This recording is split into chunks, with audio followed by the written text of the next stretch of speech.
Chapter 1. Tom! No answer. Tom! No answer. What's gone with that boy, I wonder? You, Tom? No answer. The old lady pulled her spectacles down and looked over them about the room. Then she put them up and looked out under them. She seldom or never looked through them for so small a thing as a boy. They were her state pair, the pride of her heart, and were built for style, not service. She could have seen through a pair of stove lids just as well. She looked perplexed for a moment, and then said, not fiercely, but still loud enough for the furniture to hear, "Well, I lay if I get hold of you, I'll—" She did not finish, for by this time she was bending down and punching under the bed with the broom, and so she needed breath to punctuate the punches with.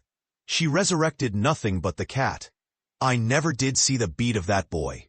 She went to the open door and stood in it, and looked out among the tomato vines and Jimson weeds that constituted the garden.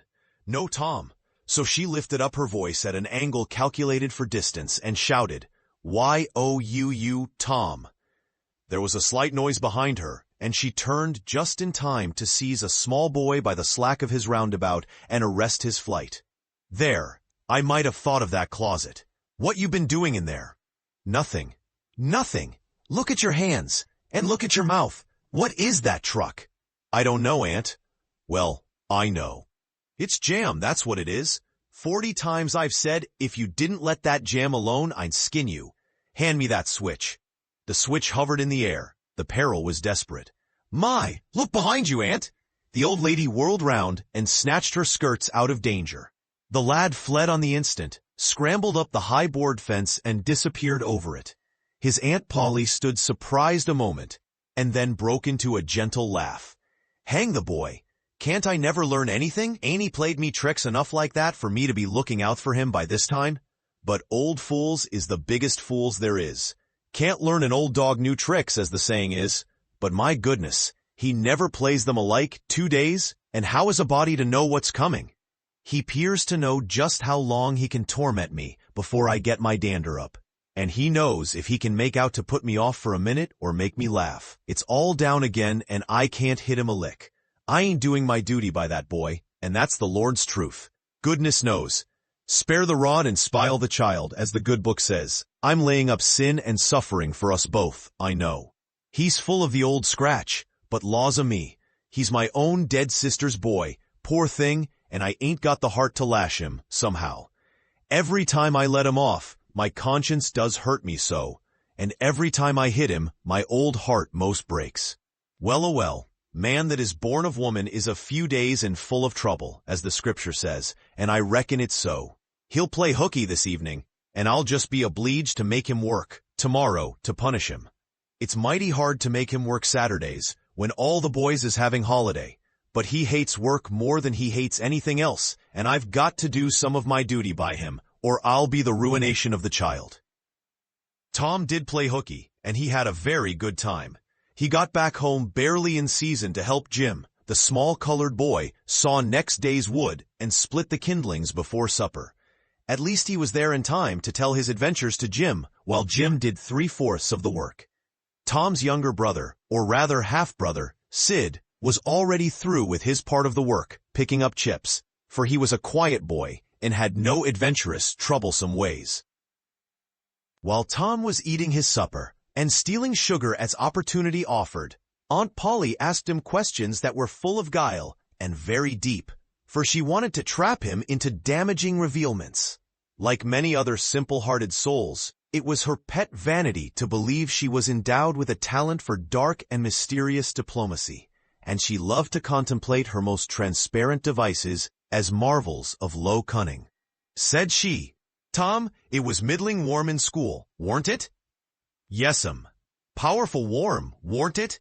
"Yes'm." "Didn't you want to go in a swimming, Tom?" A bit of a scare shot through Tom, a touch of uncomfortable suspicion. He searched Aunt Polly's face, but it told him nothing. So he said, "No'm. Well, not very much." The old lady reached out her hand and felt Tom's shirt, and said, "But you ain't too warm now, though." And it flattered her to reflect that she had discovered that the shirt was dry, without anybody knowing that that was what she had in her mind. But in spite of her, Tom knew where the wind lay now, so he forestalled what might be the next move. Some of us pumped on our heads. Mine's damp yet, see? Aunt Polly was vexed to think she had overlooked that bit of circumstantial evidence and missed a trick. Then she had a new inspiration. Tom, you didn't have to undo your shirt collar where I sewed it to pump on your head, did you? Unbutton your jacket. The trouble vanished out of Tom's face. He opened his jacket. His shirt collar was securely sewed. Bother. Well, go along with you. I'd made sure you'd played hooky and been a-swimming. But I forgive ye, Tom. I reckon you're a kind of a singed cat, as the saying is. Better'n you look, this time. She was half sorry her sagacity had miscarried, and half glad that Tom had stumbled into obedient conduct for once. But Sidney said, "Well now, if I didn't think you sewed his collar with white thread, but it's black." "Why, I did sew it with white, Tom." But Tom did not wait for the rest. As he went out at the door, he said, "Siddy, I'll lick you for that." In a safe place, Tom examined 2 large needles, which were thrust into the lapels of his jacket, and had thread bound about them. One needle carried white thread and the other black. He said, "She'd never noticed if it hadn't been for Sid. Confound it, sometimes she sews it with white, and sometimes she sews it with black. I wish to gee Miney she'd stick to one or twoer. I can't keep the run of 'em. But I bet you I'll lamb Sid for that. I'll learn him. He was not the model boy of the village. He knew the model boy very well, though, and loathed him. Within 2 minutes, or even less, he had forgotten all his troubles. Not because his troubles were one whit less heavy and bitter to him than a man's are to a man, but because a new and powerful interest bore them down and drove them out of his mind for the time. Just as men's misfortunes are forgotten in the excitement of new enterprises. This new interest was a valued novelty in whistling, which he had just acquired from a Negro, and he was suffering to practice it undisturbed. It consisted in a peculiar bird-like turn, a sort of liquid warble, produced by touching the tongue to the roof of the mouth at short intervals in the midst of the music. The reader probably remembers how to do it, if he's ever been a boy. Diligence and attention soon gave him the knack of it, and he strode down the street with his mouth full of harmony and his soul full of gratitude. He felt much as an astronomer feels who has discovered a new planet. No doubt, as far as strong, deep, unalloyed pleasure is concerned, the advantage was with the boy, not the astronomer. The summer evenings were long. It was not dark yet. Presently, Tom checked his whistle. A stranger was before him, a boy a shade larger than himself. A newcomer of any age or either sex was an impressive curiosity in the poor little shabby village of St. Petersburg. This boy was well-dressed, too, well-dressed on a weekday. This was simply astounding. His cap was a dainty thing. His close-buttoned blue cloth roundabout was new and natty, and so were his pantaloons. He had shoes on, and it was only Friday. He even wore a necktie, a bright bit of ribbon. He had a citified air about him that ate into Tom's vitals. The more Tom stared at the splendid marvel, the higher he turned up his nose at his finery, and the shabbier and shabbier his own outfit seemed to him to grow. Neither boy spoke. If one moved, the other moved, but only sidewise in a circle. They kept face to face and eye to eye all the time. Finally, Tom said, "I can lick you. I'd like to see you try it." "Well, I can do it." "No, you can't either." "Yes, I can." "No, you can't." "I can." "You can't." "Can." "Can't." An uncomfortable pause. Then Tom said, "What's your name?" "'Tisn't any of your business, maybe." "Well, I'll make it my business." "Well, why don't you? If you say much, I will." "Much, much, much." "There now." "Oh, you think you're mighty smart, don't you? I could lick you with one hand tied behind me, if I wanted to." "Well, why don't you do it? You say you can do it." "Well, I will, if you fool with me." "Oh, yes, I've seen whole families in the same fix." "Smarty, you think you're some, now don't you?" "Oh, what a hat." "You can lump that hat if you don't like it. I dare you to knock it off, and anybody that'll take a dare will suck eggs." "You're a liar." "You're another." "You're a fighting liar and dasn't take it up." "Aw, take a walk. Say, if you give me much more of your sass, I'll take and bounce a rock off in your head." "Oh, of course you will." "Well, I will." Well, why don't you do it then? What do you keep saying you will for? Why don't you do it? It's because you're afraid. I ain't afraid. You are. I ain't. You are. Another pause and more eyeing and sidling around each other. Presently they were shoulder to shoulder. Tom said, "Get away from here. Go away yourself." "I won't. I won't either." So they stood, each with a foot placed at an angle as a brace, and both shoving with might and main, and glowering at each other with hate. But neither could get an advantage. After struggling till both were hot and flushed, each relaxed his strain with watchful caution, and Tom said, "You're a coward and a pup. I'll tell my big brother on you, and he can thrash you with his little finger, and I'll make him do it too. What do I care for your big brother? I've got a brother that's bigger than he is, and what's more, he can throw him over that fence too." Both brothers were imaginary. "That's a lie. You're saying so, don't make it so." Tom drew a line in the dust with his big toe and said, "I dare you to step over that, and I'll lick you till you can't stand up. Anybody that'll take a dare will steal sheep." The new boy stepped over promptly and said, "Now you said you'd do it. Now let's see you do it. Don't you crowd me now. You better look out." "Well, you said you'd do it. Why don't you do it?" "By jingo, for 2 cents I will do it." The new boy took 2 broad coppers out of his pocket and held them out with derision. Tom struck them to the ground. In an instant, both boys were rolling and tumbling in the dirt, gripped together like cats. And for the space of a minute they tugged and tore at each other's hair and clothes, punched and scratched each other's nose, and covered themselves with dust and glory. Presently the confusion took form, and through the fog of battle, Tom appeared, seated astride the new boy, and pounding him with his fists. "Holler enough," said he. The boy only struggled to free himself. He was crying, mainly from rage. "Holler enough," and the pounding went on. At last the stranger got out a smothered "nuff," and Tom led him up and said, "Now that'll learn you. Better look out who you're fooling with next time."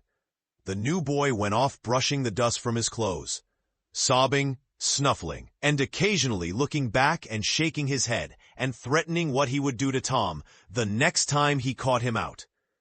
To which Tom responded with jeers and started off in high feather, and as soon as his back was turned, the new boy snatched up a stone, threw it and hit him between the shoulders, and then turned tail and ran like an antelope. Tom chased the traitor home, and thus found out where he lived. He then held a position at the gate for some time, daring the enemy to come outside, but the enemy only made faces at him through the window and declined. At last the enemy's mother appeared, and called Tom a bad, vicious, vulgar child, and ordered him away. So he went away, but he said he lowed to lay for that boy. He got home pretty late that night, and when he climbed cautiously in at the window, he uncovered an ambuscade in the person of his aunt. And when she saw the state his clothes were in, her resolution to turn his Saturday holiday into captivity at hard labor became adamantine in its firmness. Chapter 2. Saturday morning was come, and all the summer world was bright and fresh, and brimming with life. There was a song in every heart, and if the heart was young, the music issued at the lips. There was cheer in every face, and a spring in every step. The locust trees were in bloom, and the fragrance of the blossoms filled the air. Cardiff Hill, beyond the village and above it, was green with vegetation, and it lay just far enough away to seem a delectable land, dreamy, reposeful, and inviting. Tom appeared on the sidewalk with a bucket of whitewash and a long-handled brush. He surveyed the fence, and all gladness left him, and a deep melancholy settled down upon his spirit. 30 yards of board fence, 9 feet high. Life to him seemed hollow, and existence but a burden. Sighing, he dipped his brush and passed it along the topmost plank, repeated the operation, did it again, compared the insignificant whitewash streak with the far-reaching continent of unwhitewashed fence, and sat down on a tree box discouraged. Jim came skipping out at the gate with a tin pail, and singing Buffalo Gals. Bringing water from the town pump had always been hateful work in Tom's eyes before, but now it did not strike him so. He remembered that there was company at the pump. White, mulatto, and Negro boys and girls were always there waiting their turns, resting, trading playthings, quarreling, fighting, skylarking. And he remembered that although the pump was only 150 yards off, Jim never got back with a bucket of water under an hour. And even then, somebody generally had to go after him. Tom said, "Say, Jim, I'll fetch the water if you'll whitewash some." Jim shook his head and said, "Can't, Mars Tom. Ol' missus, she told me I got to go and get this water and not stop foolin' round with anybody. She say she spects Mars Tom gwine to ax me to whitewash, and so she told me go long and tend to my own business. She 'lowed she'd tend to de whitewashin'." "Oh, never you mind what she said, Jim. That's the way she always talks. Gimme the bucket. I won't be gone only a minute. She won't ever know." "Oh, I dasn't, Mars Tom. Ol' missus she taken tar to head off'n me. 'Deed she would. She never licks anybody. Whacks 'em over the head with her thimble, and who cares for that, I'd like to know. She talks awful, but talk don't hurt. Anyways it don't if she don't cry. Jim, I'll give you a marvel. I'll give you a white alley." Jim began to waver. "White alley, Jim, and it's a bully taw. My, that's a mighty gay marvel, I tell you. But Mars Tom, I's powerful 'fraid ol' missus. And besides, if you will, I'll show you my sore toe." Jim was only human. This attraction was too much for him. He put down his pail, took the white alley, and bent over the toe with absorbing interest while the bandage was being unwound. In another moment he was flying down the street with his pail and a tingling rear. Tom was whitewashing with vigor, and Aunt Polly was retiring from the field with a slipper in her hand and triumph in her eye. But Tom's energy did not last. He began to think of the fun he had planned for this day, and his sorrows multiplied. Soon, the free boys would come tripping along on all sorts of delicious expeditions, and they would make a world of fun of him for having to work. The very thought of it burnt him like fire. He got out his worldly wealth and examined it.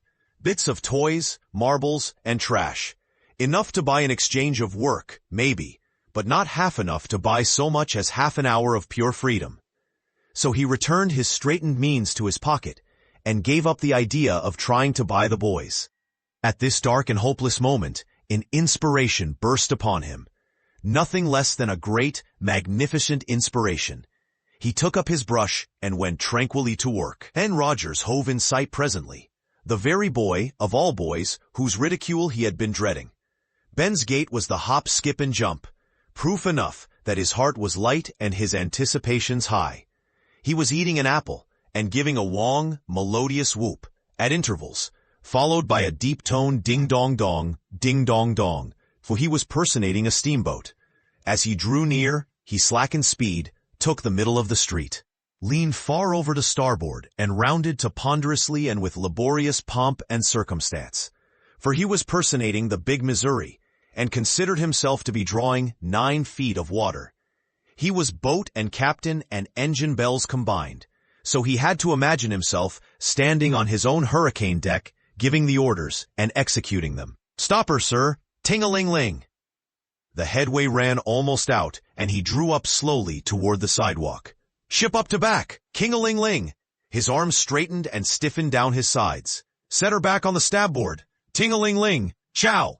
Cha-chow-wow! Chow!" His right hand, meantime, describing stately circles, for it was representing a 40-foot wheel. "Let her go back on the labboard! Ting-a-ling-ling! Chow! Cha-chow-chow!" The left hand began to describe circles. "Stop the stabboard! Ting-a-ling-ling! Stop the labboard! Come ahead on the stabboard! Stop her! Let your outside turn over slow! Ting-a-ling-ling! Chow-wow-wow! Get out that headline! Lively now! Come out with your spring line! What are you about there? Take a turn round that stump with the bite of it!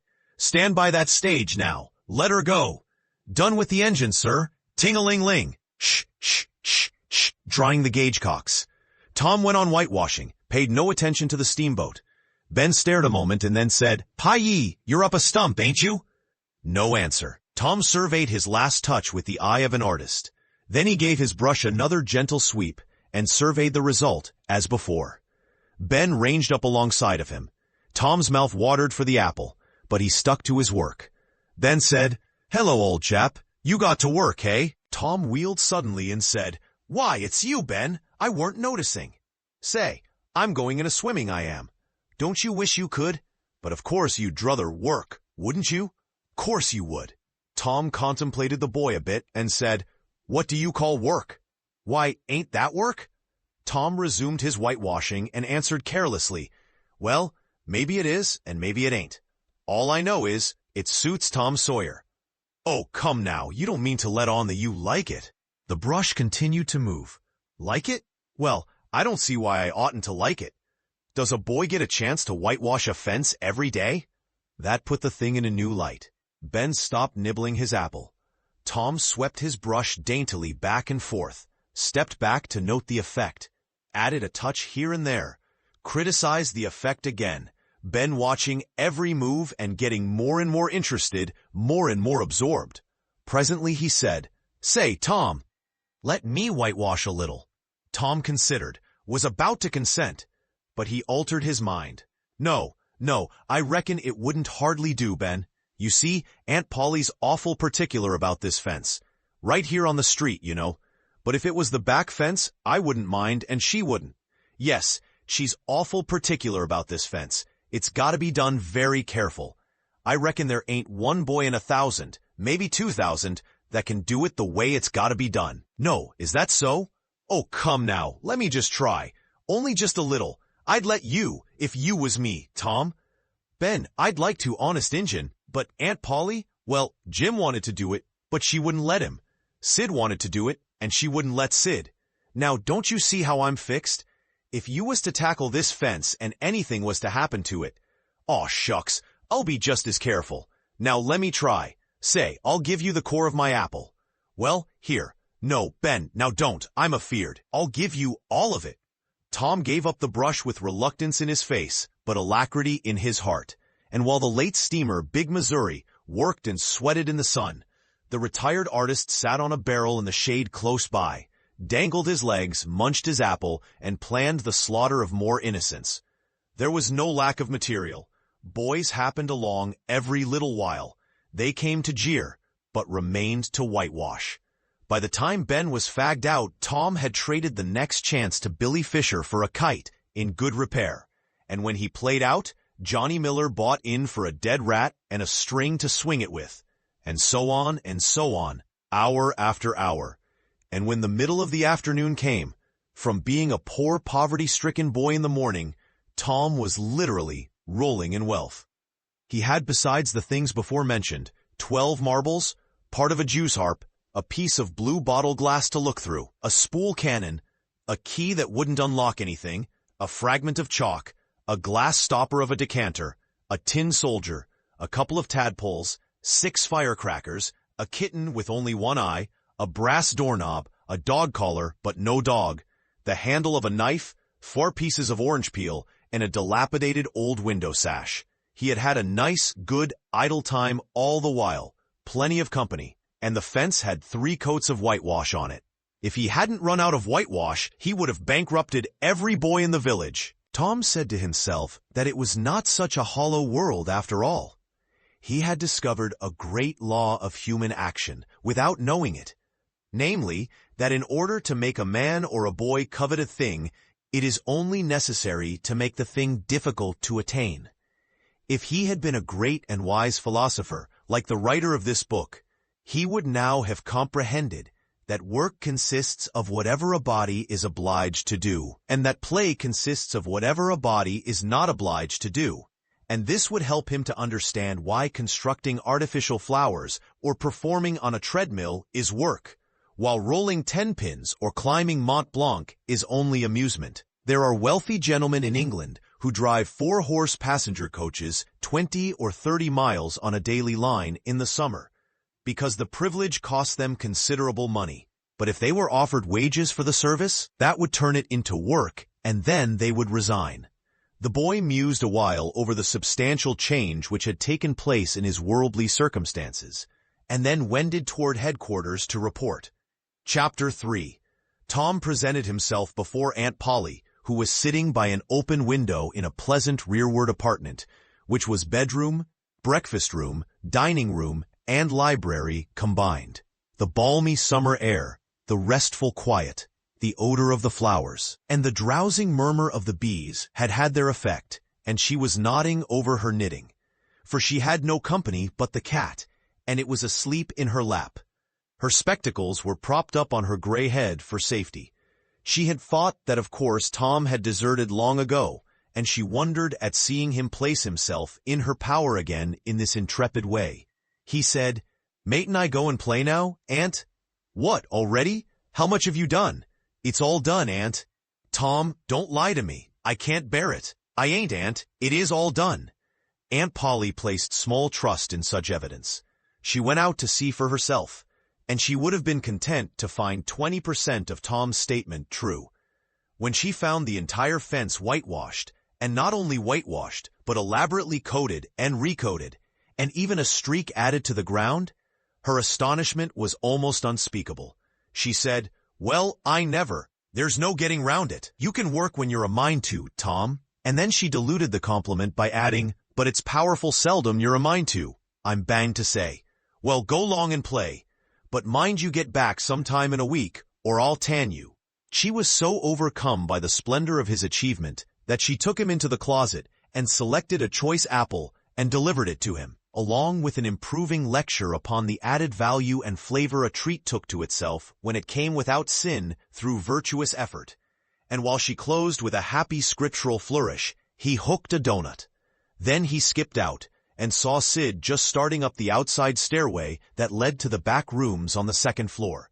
Clods were handy, and the air was full of them in a twinkling. They raged around Sid like a hailstorm, and before Aunt Polly could collect her surprised faculties and sally to the rescue, 6 or 7 clods had taken personal effect, and Tom was over the fence and gone. There was a gate, but as a general thing he was too crowded for time to make use of it. His soul was at peace, now that he had settled with Sid for calling attention to his black thread and getting him into trouble. Tom skirted the block and came round into a muddy alley that led by the back of his aunt's cow stable. He presently got safely beyond the reach of capture and punishment, and hastened toward the public square of the village, where 2 military companies of boys had met for conflict, according to previous appointment. Tom was general of one of these armies, Joe Harper, a bosom friend, general of the other. These 2 great commanders did not condescend to fight in person, that being better suited to the still smaller fry, but sat together on an eminence and conducted the field operations by orders delivered through aides de camp. Tom's army won a great victory after a long and hard-fought battle. Then the dead were counted, prisoners exchanged, the terms of the next disagreement agreed upon, and the day for the necessary battle appointed, after which the armies fell into line and marched away, and Tom turned homeward alone. As he was passing by the house where Jeff Thatcher lived, he saw a new girl in the garden, a lovely little blue-eyed creature with yellow hair plaited into 2 long tails, white summer frock, and embroidered pantalettes. The fresh-crowned hero fell without firing a shot. A certain Amy Lawrence vanished out of his heart and left not even a memory of herself behind. He had thought he loved her to distraction. He had regarded his passion as adoration. And behold, it was only a poor little evanescent partiality. He had been months winning her. She had confessed hardly a week ago. He had been the happiest and the proudest boy in the world only 7 short days. And here in one instant of time, she had gone out of his heart, like a casual stranger whose visit is done. He worshipped this new angel with furtive eye, till he saw that she had discovered him. Then he pretended he did not know she was present, and began to show off in all sorts of absurd boyish ways, in order to win her admiration. He kept up this grotesque foolishness for some time, but by and by, while he was in the midst of some dangerous gymnastic performances, he glanced aside and saw that the little girl was wending her way toward the house. Tom came up to the fence and leaned on it, grieving, and hoping she would tarry yet a while longer. She halted a moment on the steps and then moved toward the door. Tom heaved a great sigh as she put her foot on the threshold. But his face lit up right away, for she tossed a pansy over the fence a moment before she disappeared. The boy ran around and stopped within a foot or 2 of the flower. and then shaded his eyes with his hand and began to look down street as if he had discovered something of interest going on in that direction. Presently, he picked up a straw and began trying to balance it on his nose, with his head tilted far back. And as he moved from side to side, in his efforts, he edged nearer and nearer toward the pansy. Finally his bare foot rested upon it. His pliant toes closed upon it, and he hopped away with the treasure, and disappeared round the corner. But only for a minute.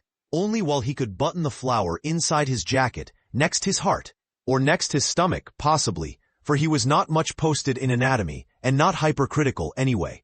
He returned now, and hung about the fence till nightfall, showing off as before.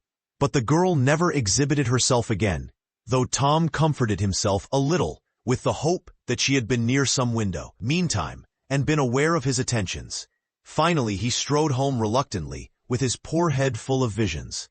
All through supper his spirits were so high that his aunt wondered what had got into the child. He took a good scolding about clodding Sid, and did not seem to mind it in the least. He tried to steal sugar under his aunt's very nose, and got his knuckles rapped for it. He said, "Aunt, you don't whack Sid when he takes it." "Well, Sid don't torment a body the way you do. You'd be always into that sugar if I weren't watching you." Presently, she stepped into the kitchen, and Sid, happy in his immunity, reached for the sugar bowl, a sort of glorying over Tom which was well nigh unbearable. But Sid's fingers slipped, and the bowl dropped and broke. Tom was in ecstasies, in such ecstasies that he even controlled his tongue and was silent. He said to himself that he would not speak a word, even when his aunt came in, but would sit perfectly still till she asked who did the mischief, and then he would tell, and there would be nothing so good in the world as to see that pet model catch it. He was so brimful of exultation that he could hardly hold himself when the old lady came back, and stood above the wreck, discharging lightnings of wrath from over her spectacles. He said to himself, "Now it's coming," and the next instant he was sprawling on the floor. The potent palm was uplifted to strike again, when Tom cried out, "Hold on now! What are you belting me for? Sid broke it." Aunt Polly paused, perplexed, and Tom looked for healing pity. But when she got her tongue again, she only said, "Umph, well, you didn't get a lick amiss, I reckon. You been into some other audacious mischief when I wasn't around, like enough." Then her conscience reproached her, and she yearned to say something kind and loving, but she judged that this would be construed into a confession that she had been in the wrong, and discipline forbade that. So she kept silence and went about her affairs with a troubled heart. Tom sulked in a corner and exalted his woes. He knew that in her heart his aunt was on her knees to him, and he was morosely gratified by the consciousness of it. He would hang out no signals. He would take notice of none. He knew that a yearning glance fell upon him, now and then, through a film of tears, but he refused recognition of it. He pictured himself lying sick unto death, and his aunt bending over him, beseeching one little forgiving word, but he would turn his face to the wall, and die with that word unsaid. Ah, how would she feel then? And he pictured himself brought home from the river, dead, with his curls all wet, and his sore heart at rest. How she would throw herself upon him, and how her tears would fall like rain, and her lips pray God to give her back her boy, and she would never, never abuse him any more. But he would lie there cold and white, and make no sign, a poor little sufferer, whose griefs were at an end. He so worked upon his feelings with the pathos of these dreams that he had to keep swallowing.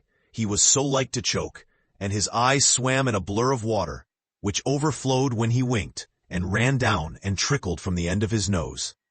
And such a luxury to him was this petting of his sorrows, that he could not bear to have any worldly cheeriness or any grating delight intrude upon it. It was too sacred for such contact.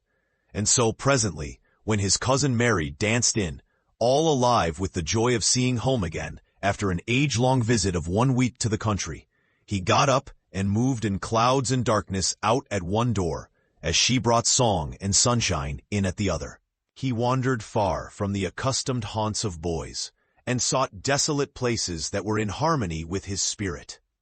A log raft in the river invited him, and he seated himself on its outer edge, and contemplated the dreary vastness of the stream, wishing, the while, that he could only be drowned, all at once and unconsciously, without undergoing the uncomfortable routine devised by nature.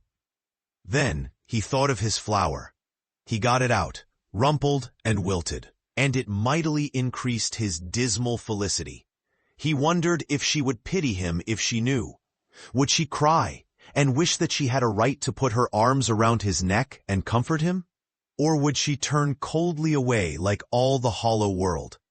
This picture brought such an agony of pleasurable suffering that he worked it over and over again in his mind, and set it up in new and varied lights, till he wore it threadbare. At last he rose up, sighing, and departed in the darkness. About 9:30 or 10 o'clock, he came along the deserted street to where the adored unknown lived. He paused a moment. No sound fell upon his listening ear. A candle was casting a dull glow upon the curtain of a second-story window. Was the sacred presence there? He climbed the fence, threaded his stealthy way through the plants, till he stood under that window. He looked up at it long and with emotion. Then he laid him down on the ground under it, disposing himself upon his back, with his hands clasped upon his breast and holding his poor wilted flower. And thus he would die, out in the cold world, with no shelter over his homeless head, no friendly hand to wipe the death damps from his brow, no loving face to bend pityingly over him when the great agony came. And thus she would see him when she looked out upon the glad morning, and oh, would she drop one little tear upon his poor, lifeless form? Would she heave one little sigh to see a bright young life so rudely blighted, so untimely cut down? The window went up, a maidservant's discordant voice profaned the holy calm, and a deluge of water drenched the prone martyr's remains. The strangling hero sprang up with a relieving snort. There was a whiz as of a missile in the air, mingled with the murmur of a curse. A sound as of shivering glass followed, and a small vague form went over the fence and shot away in the gloom. Not long after, as Tom, all undressed for bed, was surveying his drenched garments by the light of a tallow dip, Sid woke up. But if he had any dim idea of making any references to illusions, he thought better of it and held his peace, for there was danger in Tom's eye. Tom turned in without the added vexation of prayers, and Sid made mental note of the omission. Chapter 4. The sun rose upon a tranquil world, and beamed down upon the peaceful village like a benediction. Breakfast over, Aunt Polly had family worship. It began with a prayer built from the ground up of solid courses of scriptural quotations, welded together with a thin mortar of originality. And from the summit of this, she delivered a grim chapter of the Mosaic Law, as from Sinai. Then Tom girded up his loins, so to speak, and went to work to get his verses. Sid had learned his lesson days before.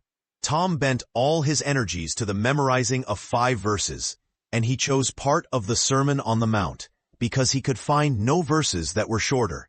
At the end of half an hour, Tom had a vague, general idea of his lesson, but no more, for his mind was traversing the whole field of human thought, and his hands were busy with distracting recreations. Mary took his book to hear him recite, and he tried to find his way through the fog. Blessed are the, poor, yes, poor. Blessed are the poor, in spirit. In spirit, blessed are the poor in spirit, for theirs, for theirs is the kingdom of heaven. Blessed are they that mourn, for they, S-H-A, for they sash. Oh, I don't know what it is. For they shall, blessed are they that shall mourn, for they shall what? Why don't you tell me, Mary? What do you want to be so mean for? Oh, Tom, you poor thick-headed thing. I'm not teasing you. I wouldn't do that. You must go and learn it again. Don't you be discouraged. Tom, you'll manage it. And if you do, I'll give you something ever so nice. There, now, that's a good boy. All right, What is it, Mary? Tell me what it is. Never you mind, Tom.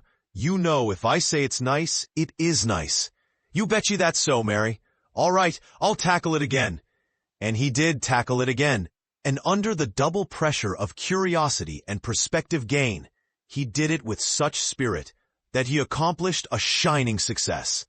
Mary gave him a brand new Barlow knife worth 12.5 cents. And the convulsion of delight that swept his system shook him to his foundations.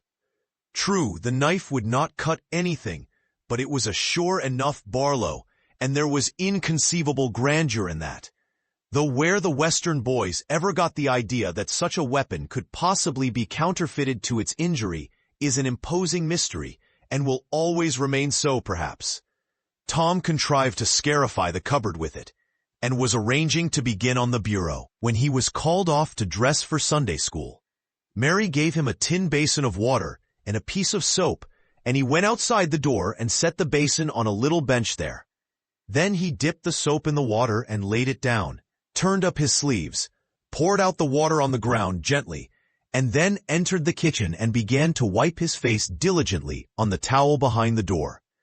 But Mary removed the towel and said, "Now ain't you ashamed, Tom? You mustn't be so bad. Water won't hurt you." Tom was a trifle disconcerted. The basin was refilled, and this time he stood over it a little while, gathering resolution, took in a big breath and began.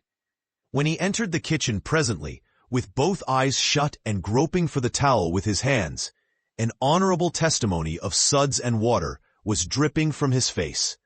But when he emerged from the towel, he was not yet satisfactory. For the clean territory stopped short at his chin and his jaws, like a mask. Below and beyond this line, there was a dark expanse of unirrigated soil that spread downward in front and backward around his neck. Mary took him in hand, and when she was done with him, he was a man and a brother, without distinction of color, and his saturated hair was neatly brushed, and its short curls wrought into a dainty and symmetrical general effect. He privately smoothed out the curls, with labor and difficulty, and plastered his hair close down to his head, for he held curls to be effeminate, and his own filled his life with bitterness. Then Mary got out a suit of his clothing that had been used only on Sundays during 2 years. They were simply called his other clothes, and so by that we know the size of his wardrobe. The girl put him to rights after he had dressed himself. She buttoned his neat roundabout up to his chin, turned his vast shirt collar down over his shoulders, brushed him off, and crowned him with his speckled straw hat. He now looked exceedingly improved and uncomfortable. He was fully as uncomfortable as he looked, for there was a restraint about whole clothes and cleanliness that galled him. He hoped that Mary would forget his shoes, but the hope was blighted. She coated them thoroughly with tallow, as was the custom, and brought them out. He lost his temper, and said he was always being made to do everything he didn't want to do. But Mary said persuasively, "Please, Tom, that's a good boy." So he got into the shoes snarling. Mary was soon ready, and the 3 children set out for Sunday school, a place that Tom hated with his whole heart. But Sid and Mary were fond of it. Sabbath school hours were from 9 to 10:30, and then church service. 2 of the children always remained for the sermon voluntarily, and the other always remained too, for stronger reasons. The church's high-backed, uncushioned pews would seat about 300 persons. The edifice was but a small, plain affair, with a sort of pine-board tree box on top of it for a steeple. At the door, Tom dropped back a step and accosted a Sunday-dressed comrade. "Say, Billy, got a yaller ticket?" "Yes." "What do you take for her?" "What do you give?" "Piece of licorice and a fishhook." "Let's see 'em." Tom exhibited. They were satisfactory, and the property changed hands. Then, Tom traded a couple of white alleys for 3 red tickets, and some small trifle or other for a couple of blue ones. He waylaid other boys as they came, and went on buying tickets of various colors, 10 or 15 minutes longer. He entered the church now, with a swarm of clean and noisy boys and girls, proceeded to his seat, and started a quarrel with the first boy that came handy. The teacher, a grave elderly man, interfered, then turned his back a moment, and Tom pulled a boy's hair in the next bench. and was absorbed in his book when the boy turned around, stuck a pin in another boy, presently, in order to hear him say, "Ouch," and got a new reprimand from his teacher. Tom's whole class were of a pattern, restless, noisy, and troublesome. When they came to recite their lessons, not one of them knew his verses perfectly, but had to be prompted all along. However, they worried through, and each got his reward, in small blue tickets, each with a passage of scripture on it. Each blue ticket was pay for 2 verses of the recitation. 10 blue tickets equaled a red one, and could be exchanged for it. 10 red tickets equaled a yellow one. For 10 yellow tickets, the superintendent gave a very plainly bound Bible, worth 40 cents in those easy times, to the pupil. How many of my readers would have the industry and application to memorize 2,000 verses, even for a Dore Bible? And yet Mary had acquired 2 Bibles in this way. It was the patient work of 2 years, and a boy of German parentage had won 4 or 5. He once recited 3,000 verses without stopping, but the strain upon his mental faculties was too great, and he was little better than an idiot from that day forth, a grievous misfortune for the school, for on great occasions, before company, the superintendent, as Tom expressed it, had always made this boy come out and spread himself. Only the older pupils managed to keep their tickets and stick to their tedious work long enough to get a Bible, and so the delivery of one of these prizes was a rare and noteworthy circumstance. The successful pupil was so great and conspicuous for that day that on the spot every scholar's heart was fired with a fresh ambition that often lasted a couple of weeks. It is possible that Tom's mental stomach had never really hungered for one of those prizes, but unquestionably his entire being had for many a day longed for the glory and the éclat that came with it. In due course, the superintendent stood up in front of the pulpit, with a closed hymn book in his hand and his forefinger inserted between its leaves, and commanded attention. When a Sunday school superintendent makes his customary little speech, a hymn book in the hand is as necessary as is the inevitable sheet of music in the hand of a singer who stands forward on the platform and sings a solo at a concert. The why is a mystery, for neither the hymn book nor the sheet of music is ever referred to by the sufferer. This superintendent was a slim creature of 35, with a sandy goatee and short sandy hair. He wore a stiff standing collar, whose upper edge almost reached his ears, and whose sharp points curved forward abreast the corners of his mouth, a fence that compelled a straight look out ahead, and a turning of the whole body when a side view was required. His chin was propped on a spreading cravat, which was as broad and as long as a banknote, and had fringed ends. His boot toes were turned sharply up, in the fashion of the day, like sleigh runners, an effect patiently and laboriously produced by the young men by sitting with their toes pressed against a wall for hours together. Mr. Walters was very earnest of mien, and very sincere and honest at heart, and he held sacred things and places in such reverence, and so separated them from worldly matters, that unconsciously to himself, his Sunday school voice had acquired a peculiar intonation which was wholly absent on weekdays. He began after this fashion. "Now, children, I want you all to sit up, just as straight and pretty as you can, and give me all your attention for a minute or two. There, that is it. That is the way good little boys and girls should do. I see one little girl who is looking out of the window. I'm afraid she thinks I'm out there somewhere. Perhaps up in one of the trees, making a speech to the little birds." Applausive titter. "I want to tell you how good it makes me feel to see so many bright, clean little faces assembled in a place like this, learning to do right and be good." And so forth and so on. It is not necessary to set down the rest of the oration. It was of a pattern which does not vary. And so it is familiar to us all. The latter third of the speech was marred by the resumption of fights and other recreations among certain of the bad boys, and by fidgetings and whisperings that extended far and wide, washing even to the bases of isolated and incorruptible rocks like Sid and Mary.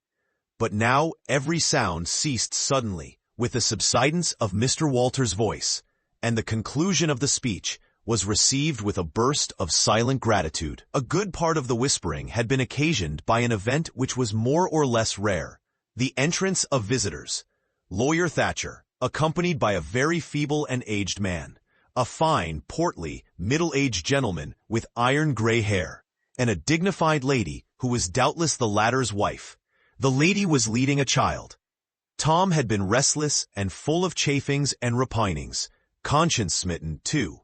He could not meet Amy Lawrence's eye. He could not brook her loving gaze. But when he saw this small newcomer, his soul was all ablaze with bliss in a moment. The next moment, he was showing off with all his might, cuffing boys, pulling hair, making faces. In a word, using every art that seemed likely to fascinate a girl and win her applause. His exultation had but one alloy, the memory of his humiliation in this angel's garden.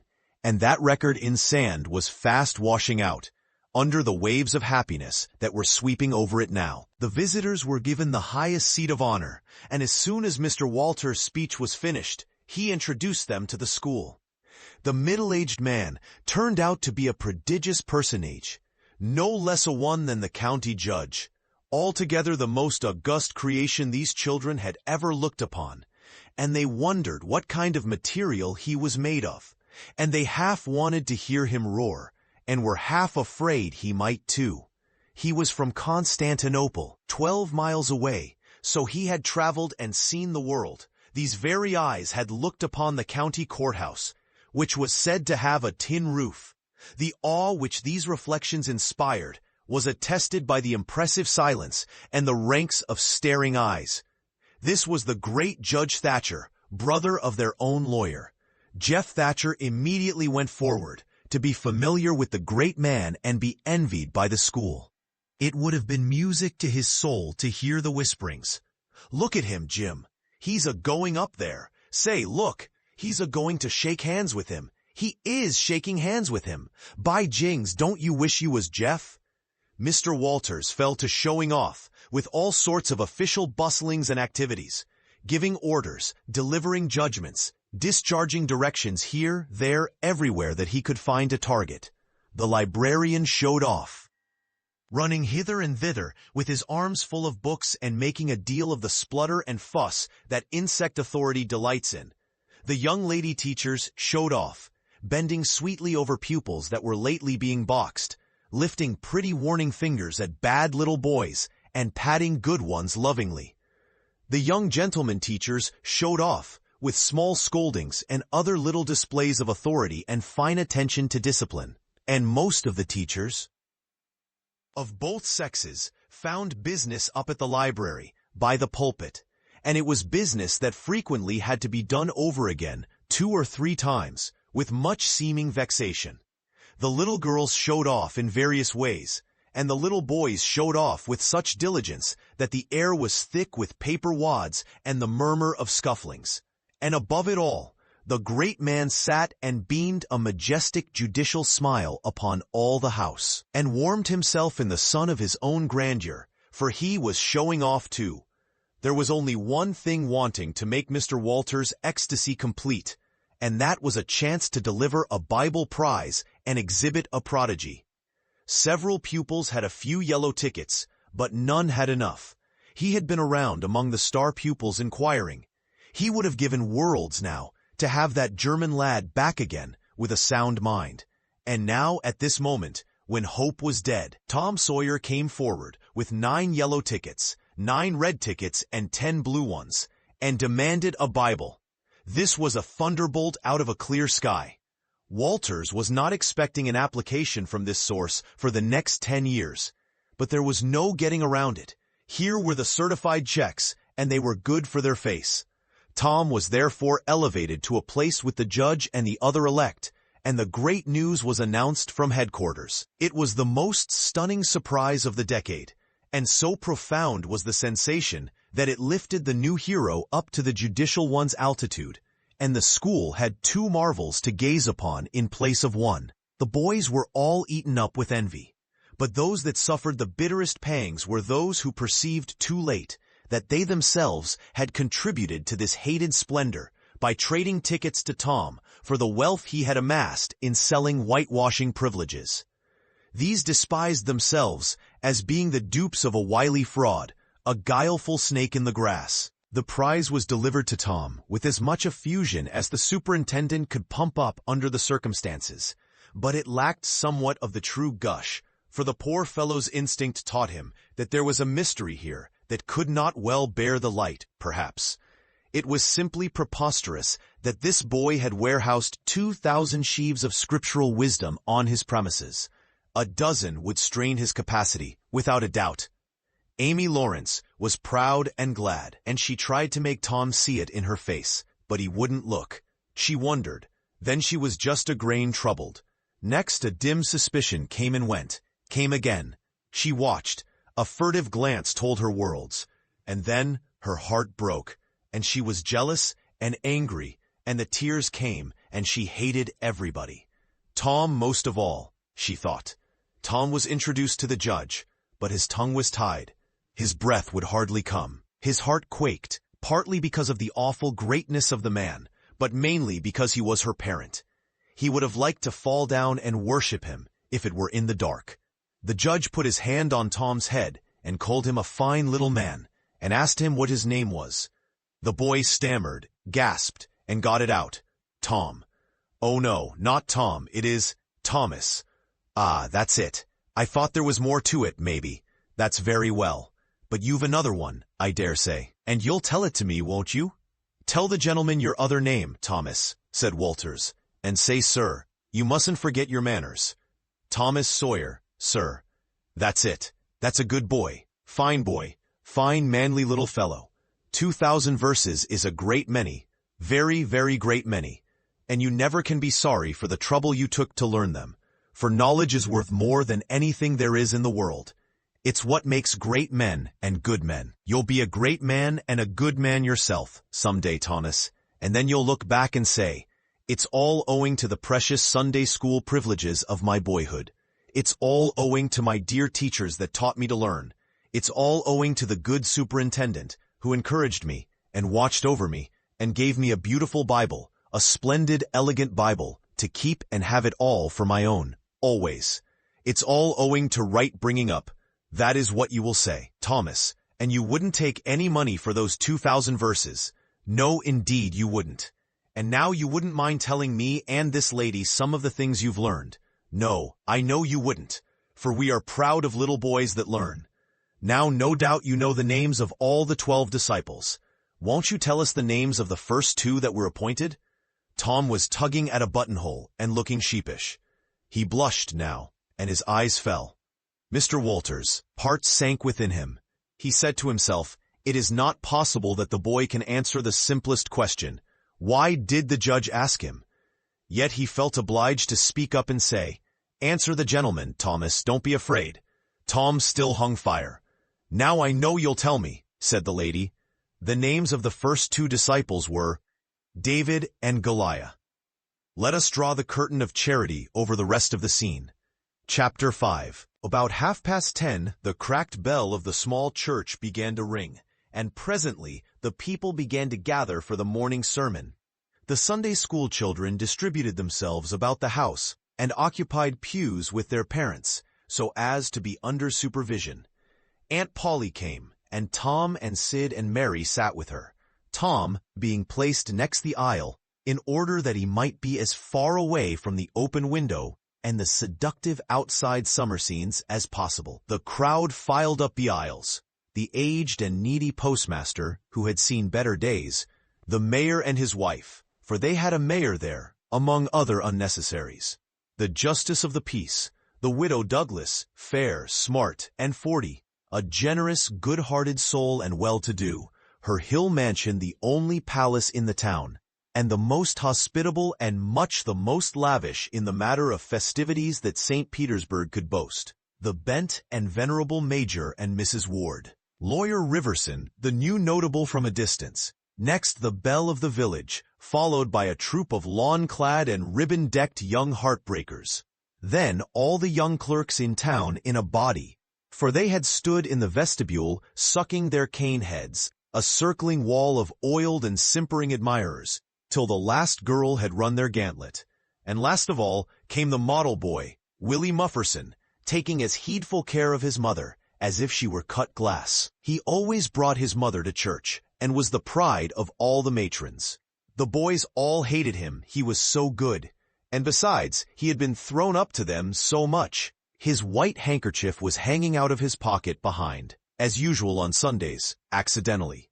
Tom had no handkerchief, and he looked upon boys who had as snobs.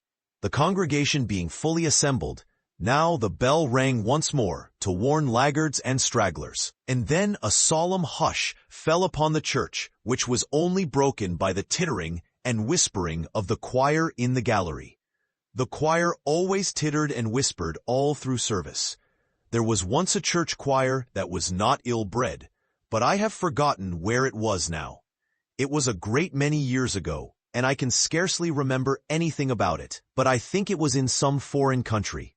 The minister gave out the hymn, and read it through with a relish, in a peculiar style which was much admired in that part of the country. His voice began on a medium key, and climbed steadily up till it reached a certain point, where it bore with strong emphasis upon the topmost word, and then plunged down as if from a springboard. Shall I be carried to the skies on flowery beds of ease, whilst others fight to win the prize, and sail through bloody seas? He was regarded as a wonderful reader. At church sociables, he was always called upon to read poetry, and when he was through, the ladies would lift up their hands and let them fall helplessly in their laps, and wall their eyes, and shake their heads, as much as to say, words cannot express it. It is too beautiful for this mortal earth. After the hymn had been sung, the Reverend Mr. Sprague turned himself into a bulletin board and read off notices of meetings and societies and things till it seemed that the list would stretch out to the crack of doom. A queer custom which is still kept up in America, even in cities, away here in this age of abundant newspapers. Often, the less there is to justify a traditional custom, the harder it is to get rid of it. And now the minister prayed. A good, generous prayer it was, and went into details.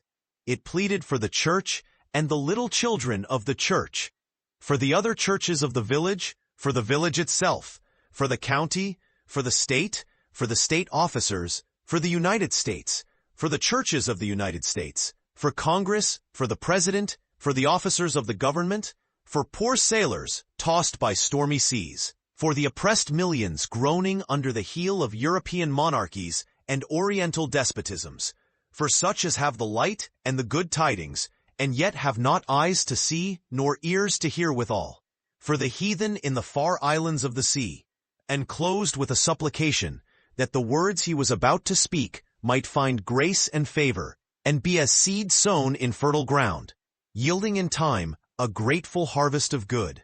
Amen. There was a rustling of dresses, and the standing congregation sat down. The boy whose history this book relates did not enjoy the prayer. He only endured it, if he even did that much. He was restive all through it. He kept tally of the details of the prayer, unconsciously, for he was not listening, but he knew the ground of old, and the clergyman's regular route over it. And when a little trifle of new matter was interlarded, his ear detected it, and his whole nature resented it. He considered additions unfair and scoundrelly. In the midst of the prayer, a fly had lit on the back of the pew in front of him, and tortured his spirit by calmly rubbing its hands together, embracing its head with its arms, and polishing it so vigorously that it seemed to almost part company with the body, and the slender thread of a neck was exposed to view, scraping its wings with its hind legs and smoothing them to its body as if they had been coat-tails, going through its whole toilet as tranquilly as if it knew it was perfectly safe, as indeed it was, for as sorely as Tom's hands itched to grab for it, they did not dare. He believed his soul would be instantly destroyed if he did such a thing while the prayer was going on. But with the closing sentence, his hand began to curve and steal forward, and the instant the amen was out, the fly was a prisoner of war.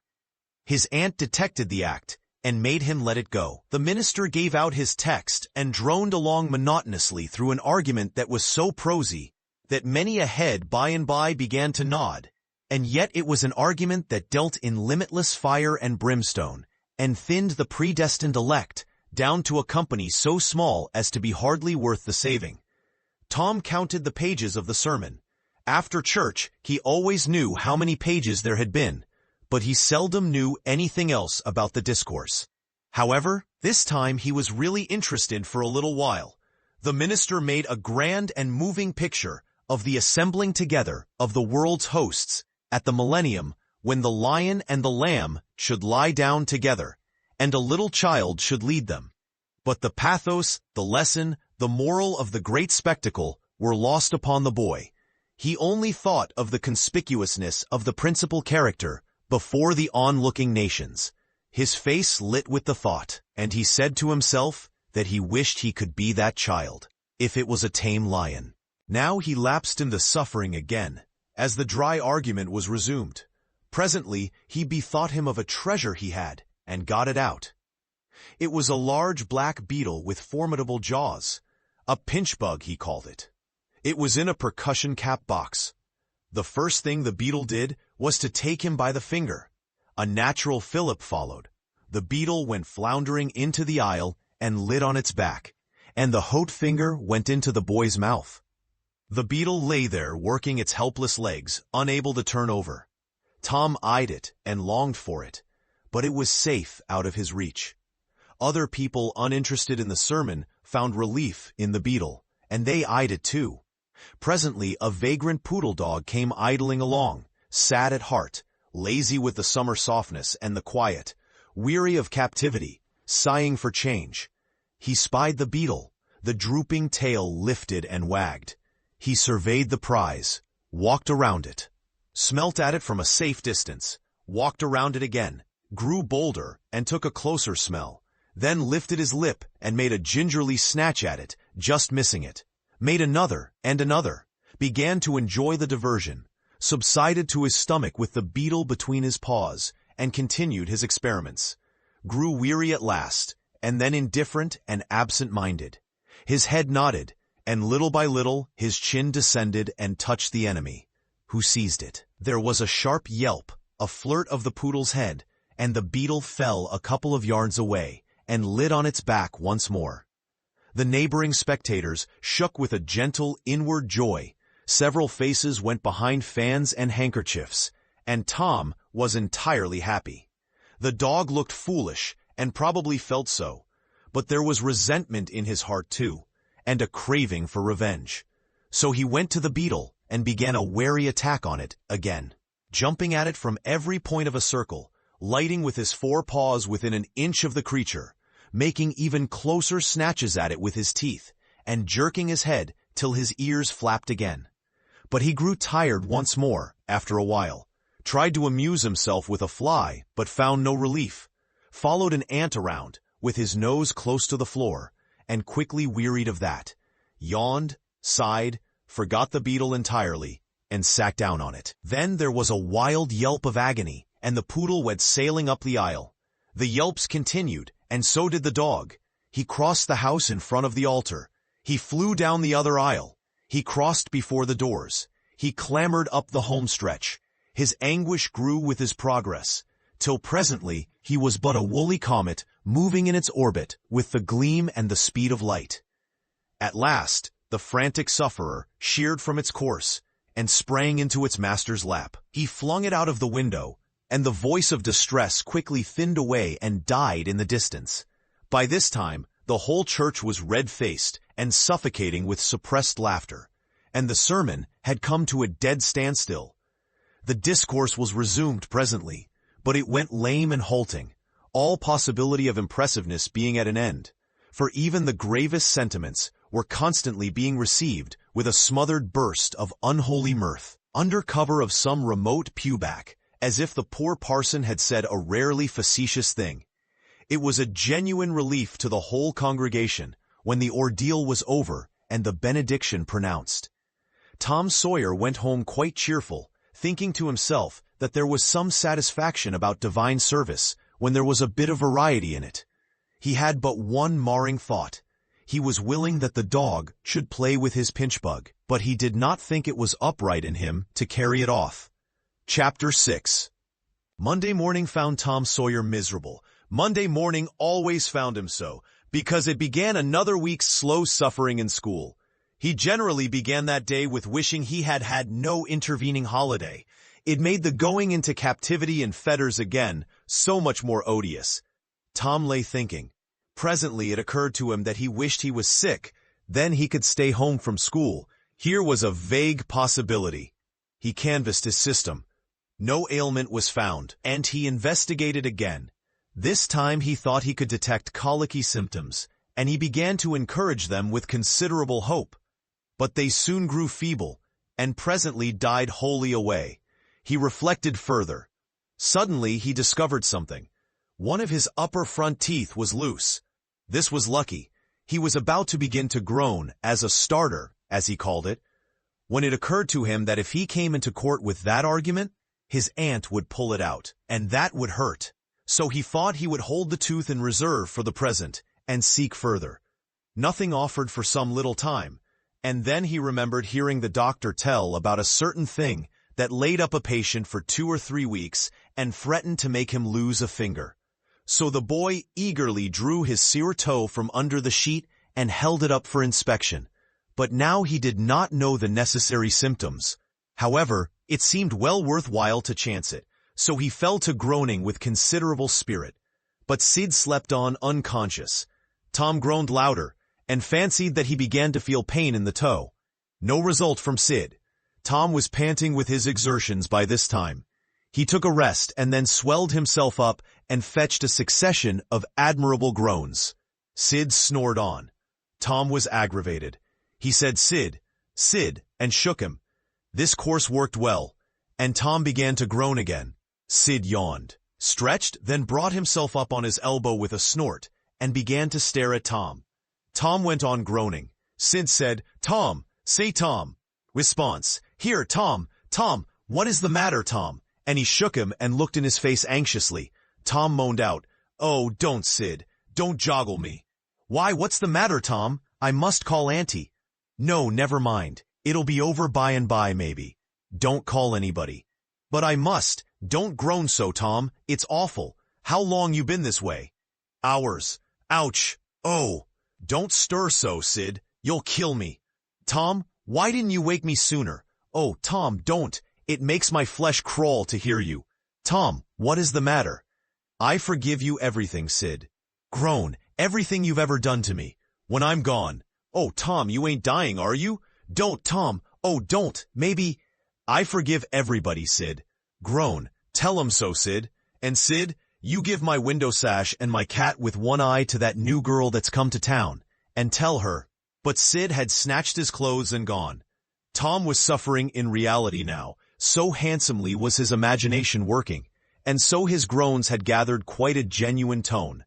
Sid flew downstairs and said, "Oh, Aunt Polly, come, Tom's dying." "Dying?" "Yes'm. Don't wait, come quick." "Rubbage, I don't believe it." But she fled upstairs nevertheless, with Sid and Mary at her heels. And her face grew white too, and her lip trembled. When she reached the bedside she gasped out, "You, Tom! Tom, what's the matter with you?" "Oh, Auntie, What's the matter with you? What is the matter with you, child?" "Oh, Auntie, my sore toe's mortified." The old lady sank down into a chair and laughed a little, then cried a little, then did both together. This restored her, and she said, "Tom, what a turn you did give me. Now you shut up that nonsense and climb out of this."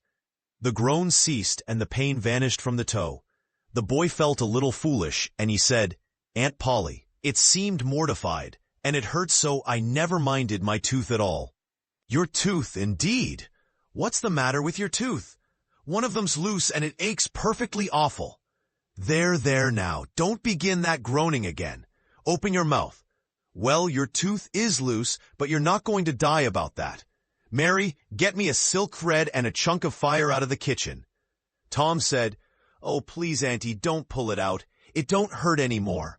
I wish I may never stir if it does." "Please don't, Auntie. I don't want to stay home from school." "You don't you? So all this row was because you thought you'd get to stay home from school and go a-fishing?" Tom, I love you so, and you seem to try every way you can to break my old heart with your outrageousness." By this time the dental instruments were ready. The old lady made one end of the silk thread fast to Tom's tooth with a loop, and tied the other to the bedpost. Then she seized the chunk of fire and suddenly thrust it almost into the boy's face. The tooth hung dangling by the bedpost now, but all trials bring their compensations. As Tom wended to school after breakfast, he was the envy of every boy he met, because the gap in his upper row of teeth enabled him to expectorate in a new and admirable way. He gathered quite a following of lads interested in the exhibition, and one that had cut his finger and had been a center of fascination and homage up to this time, now found himself suddenly without an adherent, and shorn of his glory. His heart was heavy, and he said with a disdain which he did not feel that it wasn't anything to spit like Tom Sawyer. But another boy said, "Sour grapes," and he wandered away a dismantled hero. Shortly Tom came upon the juvenile pariah of the village, Huckleberry Finn, son of the town drunkard.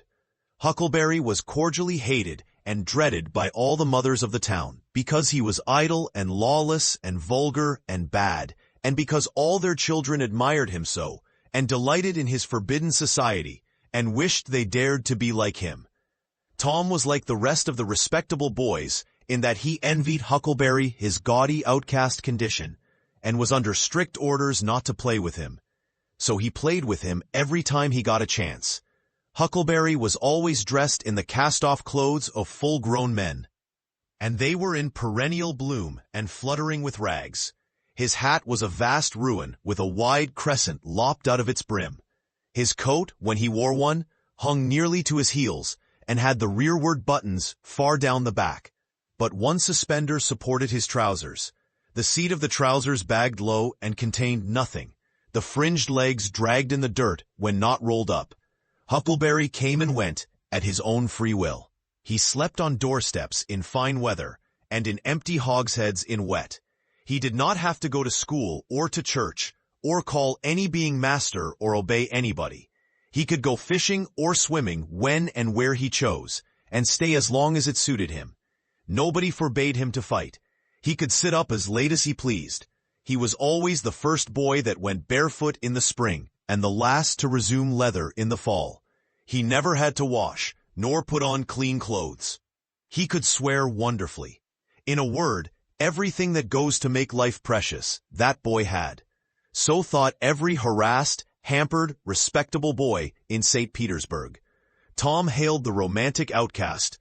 "Hello, Huckleberry. Hello yourself, and see how you like it. What's that you got?" "Dead cat." "Let me see him, Huck. My, he's pretty stiff. Where'd you get him?" "Bought him off in a boy." "What did you give?" "I give a blue ticket and a bladder that I got at the slaughterhouse." "Where'd you get the blue ticket?" "Bought it off in Ben Rogers 2 weeks ago for a hoopstick." "Say, what is dead cats good for, Huck?" "Good for? Cure warts with." "No, is that so? I know something that's better." "I bet you don't. What is it?" "Why, spunk water." "Spunk water. I wouldn't give a dern for spunk water." "You wouldn't you? Did you ever try it?" "No, I hain't, but Bob Tanner did." "Who told you so?" "Why, he told Jeff Thatcher, and Jeff told Johnny Baker, and Johnny told Jim Hollis, and Jim told Ben Rogers, and Ben told a nigger, and the nigger told me. There now." "Well, what of it?" "They'll all lie. Leastways all but the nigger. I don't know 'em. But I never see a nigger that wouldn't lie." "Shucks. Now, you tell me how Bob Tanner done it, Huck." "Why, he took and dipped his hand in a rotten stump where the rainwater was." "In the daytime?" "Certainly." "With his face to the stump?" "Yes. Least I reckon so." "Did he say anything?" "I don't reckon he did. I don't know." "Aha. Talk about trying to cure warts with spunk water, such a blame fool way as that. Why, that ain't a-going to do any good. You gotta go all by yourself, to the middle of the woods, where you know there's a spunk water stump, and just as it's midnight you back up against the stump and jam your hand in and say, 'Barley corn, Injun meal shorts, spunk water, swaller these warts.' And then walk away quick, 11 steps, with your eyes shut. And then turn around 3 times and walk home without speaking to anybody. Because if you speak, the charm's busted." "Well, that sounds like a good way, but that ain't the way Bob Tanner done." "No, sir. You can bet he didn't, because he's the wartiest boy in this town, and he wouldn't have a wart on him if he'd knowed how to work spunk water. I've took off thousands of warts off of my hands that way, Huck. I play with frogs so much that I've always got considerable many warts. Sometimes I take 'em off with a bean. Yes, bean's good. I've done that. Have you? What's your way? You take and split the bean, and cut the wart so as to get some blood. And then you put the blood on one piece of the bean, and take and dig a hole and bury it 'bout midnight at the crossroads, in the dark of the moon. And then you burn up the rest of the bean. You see that piece that's got the blood on it will keep drawing and drawing, trying to fetch the other piece to it. And so that helps the blood to draw the wart. And pretty soon off she comes. Yes, that's it, Huck. That's it. Though when you're burying it, if you say, down bean, off wart, come no more to bother me, it's better. That's the way Joe Harper does, and he's been nearly to Coonville and most everywheres. But say, how do you cure 'em with dead cats? Why, you take your cat and go and get in the graveyard long about midnight, when somebody that was wicked has been buried. And when it's midnight, a devil will come, or maybe 2 or 3, but you can't see 'em. You can only hear something like the wind, or maybe hear 'em talk. And when they're taking that feller away, you heave your cat after 'em, and say, devil follow corpse, cat follow devil, warts follow cat. I'm done with you. That'll fetch any wart. Sounds right. Did you ever try it, Huck? No, but old Mother Hopkins told me. Well, I reckon it's so then, because they say she's a witch. Say, why, Tom, I know she is. She witched Pap. Pap says so his own self. He come along one day, and he see she was a-witching him, so he took up a rock. And if she hadn't dodged, he'd a got her. Well, that very night he rolled off in a shed, where he was a-layin' drunk, and broke his arm. Why, that's awful. How did he know she was a-witching him? Lord, Pap can tell easy. Pap says when they keep looking at you right stiddy, they're a-witching you. Specially if they mumble. Because when they mumble, they're saying the Lord's Prayer backwards. Say, Hucky, when you going to try the cat? Tonight. I reckon they'll come after old Hoss Williams tonight. But they buried him Saturday. Didn't they get him Saturday night? Why, how you talk. How could their charms work till midnight? And then it's Sunday. Devils don't slosh around much of a Sunday. I don't reckon. I never thought of that. That's so. Let me go with you. Of course, if you ain't afeard. Feared? 'Tain't likely. Will you meow? Yes, and you meow back if you get a chance. Last time you kept me a-meowing around till old Hayes went to throwing rocks at me and says, "Darn that cat." And so I hove a brick through his window, but don't you tell. I won't. I couldn't meow that night, because Auntie was watching me, but I'll meow this time. Say, what's that? Nothing but a tick. Where'd you get him? Out in the woods. Will you take for him? I don't know. I don't want to sell him. All right. It's a mighty small tick anyway. Oh, anybody can run a tick down that don't belong to them. I'm satisfied with it. It's a good enough tick for me. Sho, there's ticks aplenty. I could have 1,000 of 'em if I wanted to. Well, why don't you? Because you know mighty well you can't. This is a pretty early tick, I reckon. It's the first one I've seen this year. Say, Huck, I'll give you my tooth for him. Let's see it. Tom got out a bit of paper and carefully unrolled it. Huckleberry viewed it wistfully. The temptation was very strong. At last he said, "Is it genuine?" Tom lifted his lip and showed the vacancy. "Well, all right," said Huckleberry. "It's a trade." Tom enclosed the tick in the percussion cap box that had lately been the Pinchbug's prison, and the boys separated, each feeling wealthier than before. When Tom reached the little isolated frame schoolhouse, he strode in briskly, with the manner of one who had come with all honest speed. He hung his hat on a peg and flung himself into a seat with business-like alacrity. The master, throned on high in his great splint-bottom armchair, was dozing, lulled by the drowsy hum of study. The interruption roused him. "Thomas Sawyer!" Tom knew that when his name was pronounced in full, it meant trouble. "Sir, come up here. Now, sir, why are you late again, as usual?" Tom was about to take refuge in a lie, when he saw 2 long tails of yellow hair hanging down a back that he recognized by the electric sympathy of love, and by that form was the only vacant place on the girl's side of the schoolhouse. He instantly said, "I stopped to talk with Huckleberry Finn." The master's pulse stood still, and he stared helplessly. The buzz of study ceased. The pupils wondered if this foolhardy boy had lost his mind. The master said, You did what? Stop to talk with Huckleberry Finn. There was no mistaking the words. Thomas Sawyer, this is the most astounding confession I have ever listened to. No mere ferule will answer for this offense. Take off your jacket. The master's arm performed until it was tired, and the stock of switches notably diminished. Then the order followed.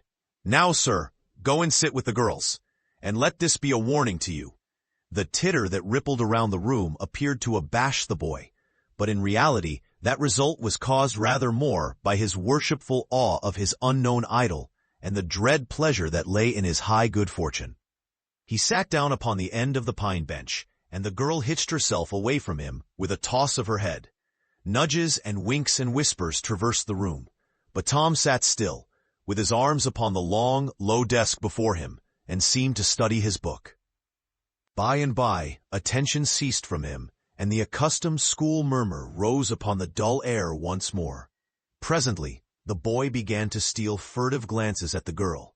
She observed it, made a mouth at him, and gave him the back of her head for the space of a minute. When she cautiously faced around again, a peach lay before her. She thrust it away. Tom gently put it back. She thrust it away again, but with less animosity.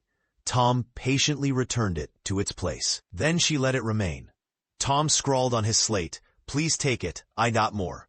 The girl glanced at the words, but made no sign. Now the boy began to draw something on the slate, hiding his work with his left hand. For a time, the girl refused to notice, but her human curiosity presently began to manifest itself by hardly perceptible signs. The boy worked on, apparently unconscious. The girl made a sort of non-committal attempt to see, but the boy did not betray that he was aware of it. At last, she gave in and hesitatingly whispered, "Let me see it." Tom partly uncovered a dismal caricature of a house, with two gable ends to it, and a corkscrew of smoke issuing from the chimney. Then the girl's interest began to fasten itself upon the work, and she forgot everything else. When it was finished, she gazed a moment, then whispered, "It's nice. Make a man." The artist erected a man in the front yard that resembled a derrick. He could have stepped over the house, but the girl was not hypercritical. She was satisfied with the monster, and whispered, "It's a beautiful man. Now make me coming along." Tom drew an hourglass with a full moon and straw limbs to it, and armed the spreading fingers with a portentous fan. The girl said, "It's ever so nice. I wish I could draw." "It's easy," whispered Tom. "I'll learn you." "Oh, will you? When?" "At noon. Do you go home to dinner?" "I'll stay if you will." "Good, that's a whack. What's your name?" "Becky Thatcher." "What's yours?" "Oh, I know. It's Thomas Sawyer. That's the name they lick me by. I'm Tom when I'm good. You call me Tom, will you?" "Yes." Now Tom began to scrawl something on the slate, hiding the words from the girl. But she was not backward this time. She begged to see. Tom said, "Oh, it ain't anything." "Yes, it is." "No, it ain't. You don't want to see." "Yes, I do. Indeed I do. Please let me." "You'll tell." "No, I won't. Deed and double deed won't." "You won't tell anybody at all?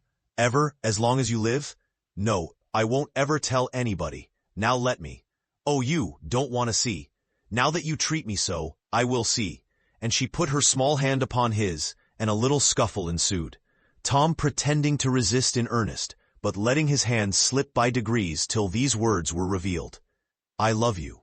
"Oh, you bad thing." And she hit his hand a smart rap, but reddened, and looked pleased, nevertheless. Just at this juncture, the boy felt a slow, fateful grip closing on his ear, and a steady lifting impulse. In that wise he was borne across the house and deposited in his own seat, under a peppering fire of giggles from the whole school. Then the master stood over him during a few awful moments, and finally moved away to his throne without saying a word. But although Tom's ear tingled, his heart was jubilant. As the school quieted down, Tom made an honest effort to study, but the turmoil within him was too great. In turn, he took his place in the reading class and made a botch of it, then in the geography class and turned lakes into mountains, mountains into rivers, and rivers into continents, till chaos was come again. Then in the spelling class, and got turned down, by a succession of mere baby words, till he brought up at the foot and yielded up the pewter medal which he had worn with ostentation for months. Chapter 7. The harder Tom tried to fasten his mind on his book, the more his ideas wandered. So at last, with a sigh and a yawn, he gave it up. It seemed to him that the noon recess would never come. The air was utterly dead. There was not a breath stirring. It was the sleepiest of sleepy days. The drowsing murmur of the 25 studying scholars soothed the soul like the spell that is in the murmur of bees. Away off in the flaming sunshine, Cardiff Hill lifted its soft green sides through a shimmering veil of heat, tinted with the purple of distance. A few birds floated on lazy wing high in the air. No other living thing was visible, but some cows, and they were asleep. Tom's heart ached to be free, or else to have something of interest to do, to pass the dreary time. His hand wandered into his pocket, and his face lit up with a glow of gratitude that was prayer, though he did not know it. Then furtively the percussion cap box came out. He released the tick and put him on the long flat desk. The creature probably glowed with a gratitude that amounted to prayer too, at this moment, but it was premature. For when he started thankfully to travel off, Tom turned him aside with a pin and made him take a new direction. Tom's bosom friend sat next him, suffering just as Tom had been, and now he was deeply and gratefully interested in this entertainment in an instant. This bosom friend was Joe Harper. The two boys were sworn friends all the week and embattled enemies on Saturdays. Joe took a pin out of his lapel and began to assist in exercising the prisoner. The sport grew in interest momently. Soon Tom said that they were interfering with each other, and neither getting the fullest benefit of the tick. So he put Joe's slate on the desk and drew a line down the middle of it from top to bottom. "Now," said he, "as long as he is on your side, you can stir him up, and I'll let him alone. But if you let him get away and get on my side, you're to leave him alone as long as I can keep him from crossing over." "All right, go ahead, start him up." The tick escaped from Tom, presently, and crossed the equator. Joe harassed him a while, and then he got away and crossed back again. This change of base occurred often. While one boy was worrying the tick with absorbing interest, the other would look on with interest as strong. The two heads bowed together over the slate, and the two souls dead to all things else. At last, luck seemed to settle and abide with Joe. The tick tried this, that, and the other course, and got as excited and as anxious as the boys themselves. But time and again, just as he would have victory in his very grasp, so to speak, and Tom's fingers would be twitching to begin, Joe's pin would deftly head him off and keep possession. At last, Tom could stand it no longer. The temptation was too strong. So he reached out and lent a hand with his pin. Joe was angry in a moment. Said he, "Tom, you let him alone. I only just want to stir him up a little, Joe." "No, sir, it ain't fair. You just let him alone." "Blame it, I ain't gonna stir him much. Let him alone, I tell you." "I won't." "You shall. He's on my side of the line. Look here, Joe Harper, whose is that tick? I don't care whose tick he is, he's on my side of the line, and you shan't touch him." "Well, I'll just bet I will, though, he's my tick, and I'll do what I blame please with him, or die." A tremendous whack came down on Tom's shoulders, and its duplicate on Joe's, and for the space of 2 minutes, the dust continued to fly from the two jackets, and the whole school to enjoy it. The boys had been too absorbed to notice the hush that had stolen upon the school a while before, when the master came tiptoeing down the room and stood over them. He had contemplated a good part of the performance before he contributed his bit of variety to it. When school broke up at noon, Tom flew to Becky Thatcher and whispered in her ear, "Put on your bonnet and let on you're going home, and when you get to the corner, give the rest of them the slip, and turn down through the lane and come back. I'll go the other way and come it over 'em the same way." So the one went off with one group of scholars, and the other with another. In a little while the two met at the bottom of the lane, and when they reached the school, they had it all to themselves. Then they sat together, with a slate before them, and Tom gave Becky the pencil and held her hand in his, guiding it, and so created another surprising house. When the interest in art began to wane, the two fell to talking. Tom was swinning in bliss. He said, "Do you love rats?" "No, I hate them." "Well, I do too, live ones, but I mean dead ones to swing round your head with a string." "No, I don't care for rats much anyway. What I like is chewing gum." "Oh, I should say so. I wish I had some now." "Do you? I've got some. I'll let you chew it a while, but you must give it back to me." That was agreeable, so they chewed it turnabout and dangled their legs against the bench in excess of contentment. "Was you ever at a circus?" said Tom. "Yes, and my pa's gonna take me again sometime if I'm good. I've been to the circus 3 or 4 times, lots of times. Church ain't shucks to a circus. There's things going on at a circus all the time. I'm gonna be a clown in a circus when I grow up." "Oh, are you? That will be nice. They're so lovely, all spotted up." "Yes, that's so, and they get slathers of money. Most $1 a day, Ben Rogers says. Say, Becky, was you ever engaged?" "What's that?" "Why, engaged to be married." "No. Would you like to?" "I reckon so. I don't know. What is it like?" "Like? Why, it ain't like anything. You only just tell a boy you won't ever have anybody but him. Ever, ever, ever. And then you kiss, and that's all. Anybody can do it." "Kiss? What do you kiss for?" "Why, that, you know, is to, well, they always do that." "Everybody?" "Why, yes, everybody that's in love with each other." "Do you remember what I wrote on the slate?" "Yeah." "What was it?" "I shan't tell you." "Shall I tell you?" "Yeah, yes, but some other time." "No, now." "No, not now, tomorrow." "Oh no, now. Please, Becky, I'll whisper it. I'll whisper it ever so easy." Becky hesitating, Tom took silence for consent, and passed his arm about her waist, and whispered the tale ever so softly, with his mouth close to her ear. And then he added, "Now you whisper it to me, just the same." She resisted for a while, and then said, "You turn your face away so you can't see, and then I will. But you mustn't ever tell anybody, will you, Tom? Now you won't, will you?" "No, indeed, indeed I won't. Now, Becky." He turned his face away.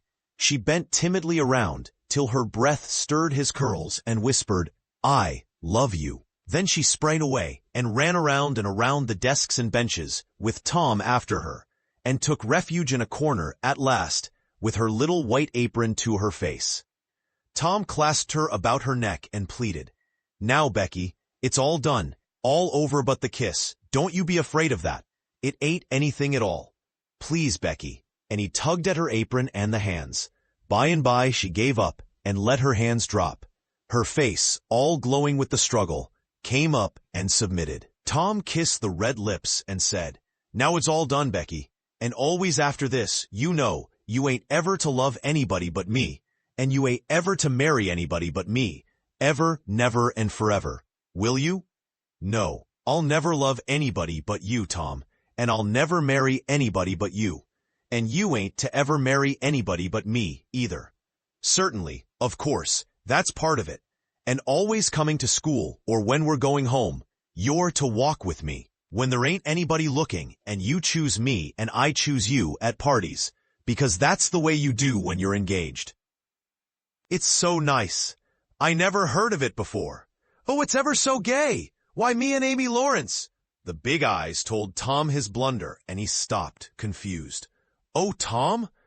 Then I ain't the first you've ever been engaged to?" The child began to cry. Tom said, "Oh, don't cry, Becky. I don't care for her anymore." "Yes, you do, Tom. You know you do." Tom tried to put his arm about her neck, but she pushed him away and turned her face to the wall and went on crying. Tom tried again, with soothing words in his mouth, and was repulsed again. Then his pride was up, and he strode away and went outside. He stood about, restless and uneasy, for a while, glancing at the door, every now and then, hoping she would repent and come to find him. But she did not. Then he began to feel badly and fear that he was in the wrong. It was a hard struggle with him to make new advances now, but he nerved himself to it and entered. She was still standing back there in the corner, sobbing, with her face to the wall. Tom's heart smote him. He went to her and stood a moment, not knowing exactly how to proceed. Then he said hesitatingly, "Becky, I don't care for anybody but you." No reply, but sobs. Becky, pleadingly, "Becky, won't you say something?" More sobs. Tom got out his chiefest jewel, a brass knob from the top of an andiron, and passed it round her so that she could see it, and said, "Please, Becky, won't you take it?" She struck it to the floor. Then Tom marched out of the house, and over the hills and far away, to return to school no more that day. Presently Becky began to suspect. She ran to the door. He was not in sight. She flew around to the play yard. He was not there. Then she called, "Tom! Come back, Tom!" She listened intently, but there was no answer. She had no companions, but silence and loneliness. So she sat down to cry again, and upbraid herself. And by this time, the scholars began to gather again, and she had to hide her griefs, and still her broken heart, and take up the cross of a long, dreary, aching afternoon, with none among the strangers about her to exchange sorrows with. Chapter 8. Tom dodged hither and thither through lanes, until he was well out of the track of returning scholars, and then fell into a moody jog. He crossed a small branch 2 or 3 times, because of a prevailing juvenile superstition that to cross water baffled pursuit. Half an hour later, he was disappearing behind the Douglas mansion on the summit of Cardiff Hill, and the schoolhouse was hardly distinguishable away off in the valley behind him. He entered a dense wood, picked his pathless way to the center of it, and sat down on a mossy spot under a spreading oak. There was not even a zephyr stirring. The dead noonday heat had even stilled the songs of the birds. Nature lay in a trance that was broken by no sound but the occasional far-off hammering of a woodpecker, and this seemed to render the pervading silence and sense of loneliness the more profound. The boy's soul was steeped in melancholy. His feelings were in happy accord with his surroundings. He sat long with his elbows on his knees and his chin in his hands, meditating. It seemed to him that life was but a trouble, at best, and he more than half envied Jimmy Hodges. So lately released, it must be very peaceful, he thought, to lie and slumber and dream forever and ever, with the wind whispering through the trees and caressing the grass and the flowers over the grave, and nothing to bother and grieve about, ever any more. If he only had a clean Sunday school record, he could be willing to go and be done with it all. Now, as to this girl, what had he done? Nothing. He had meant the best in the world, and been treated like a dog, like a very dog. She would be sorry someday, maybe when it was too late. Ah, if he could only die temporarily. But the elastic heart of youth cannot be compressed into one constrained shape long at a time. Tom presently began to drift insensibly back into the concerns of this life again. What if he turned his back now and disappeared mysteriously? What if he went away, ever so far away, into unknown countries beyond the seas, and never came back any more? How would she feel then? The idea of being a clown recurred to him now, only to fill him with disgust, for frivolity and jokes and spotted tights were an offense, when they intruded themselves upon a spirit that was exalted into the vague, august realm of the romantic. No, he would be a soldier, and return after long years, all war-worn and illustrious. No, better still, he would join the Indians, and hunt buffaloes and go on the warpath in the mountain ranges and the trackless great plains of the far west, and away in the future come back a great chief. Bristling with feathers, hideous with paint, and prance into Sunday school, some drowsy summer morning, with a blood-curdling war-whoop, and sear the eyeballs of all his companions with unappeasable envy.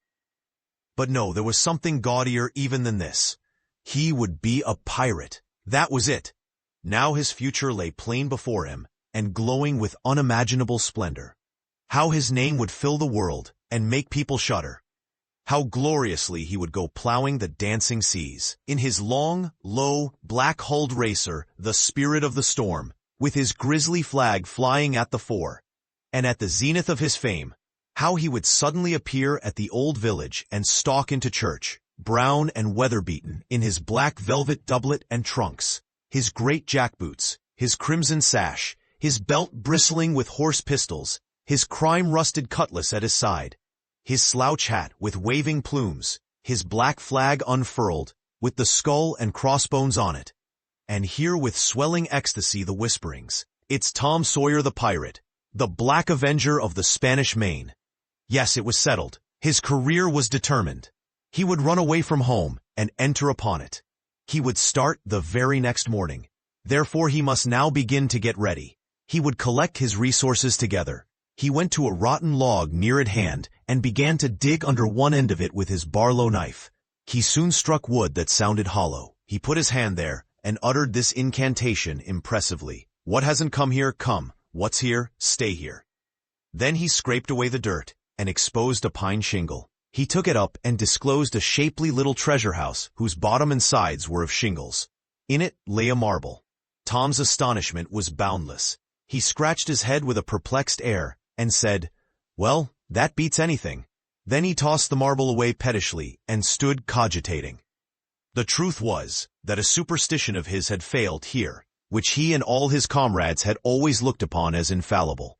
If you buried a marble with certain necessary incantations and left it alone a fortnight, and then opened the place with the incantation he had just used, you would find that all the marbles you had ever lost had gathered themselves together there. Meantime, no matter how widely they had been separated. But now, this thing had actually and unquestionably failed. Tom's whole structure of faith was shaken to its foundations. He had many a time heard of this thing succeeding, but never of its failing before. It did not occur to him that he had tried it several times before, himself, but could never find the hiding places afterward. He puzzled over the matter some time, and finally decided that some witch had interfered and broken the charm. He thought he would satisfy himself on that point, so he searched around till he found a small sandy spot with a little funnel-shaped depression in it. He laid himself down and put his mouth close to this depression, and called, "Doodlebug, Doodlebug, tell me what I want to know.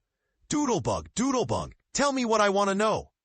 The sand began to work, and presently a small black bug appeared for a second, and then darted under again in a fright. "He dasn't tell, so it was a witch that done it. I just knowed it." He well knew the futility of trying to contend against witches, so he gave up discouraged. But it occurred to him that he might as well have the marble he had just thrown away, and therefore he went and made a patient search for it, but he could not find it. Now he went back to his treasure house and carefully placed himself just as he had been standing when he tossed the marble away. Then he took another marble from his pocket and tossed it in the same way, saying, "Brother, go find your brother." He watched where it stopped and went there and looked, but it must have fallen short or gone too far, so he tried twice more. The last repetition was successful. The two marbles lay within a foot of each other. Just here, the blast of a toy tin trumpet came faintly down the green aisles of the forest.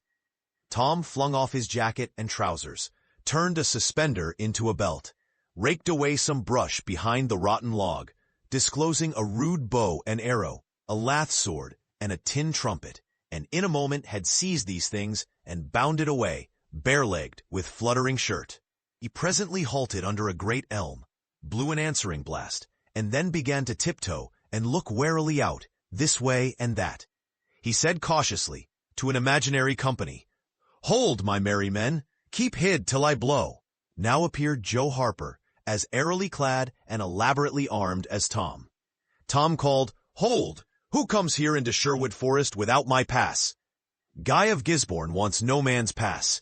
"Who art thou that dares to hold such language?" said Tom, prompting, for they talked by the book, from memory.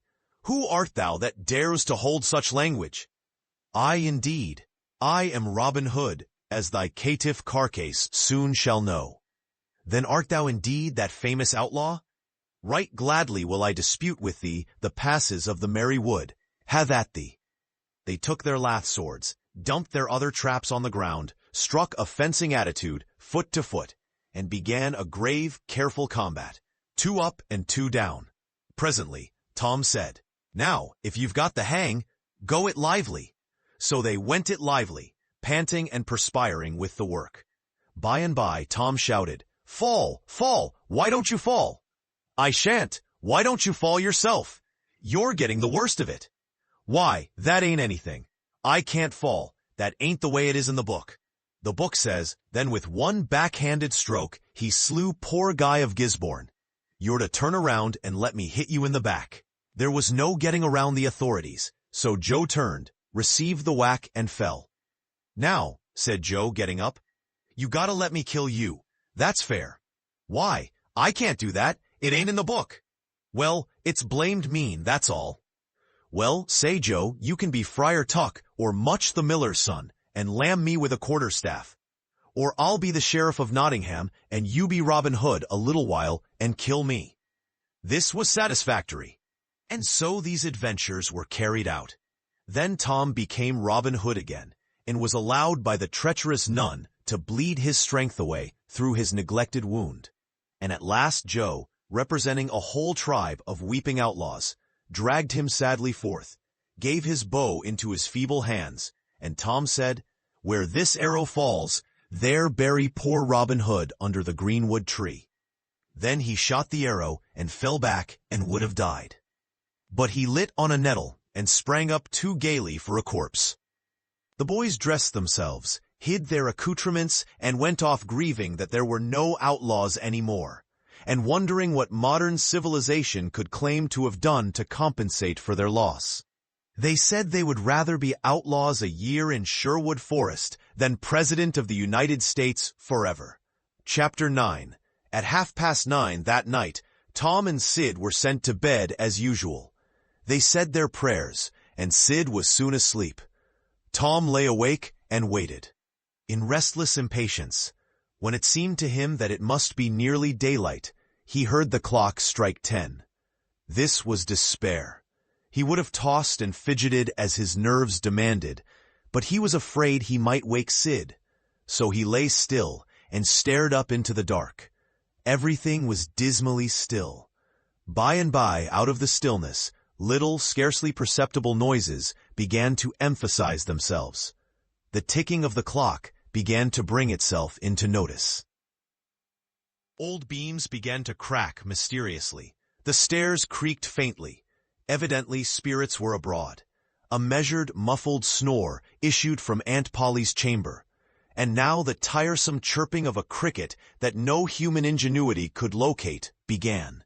Next, the ghastly ticking of a death watch in the wall at the bed's head made Tom shudder.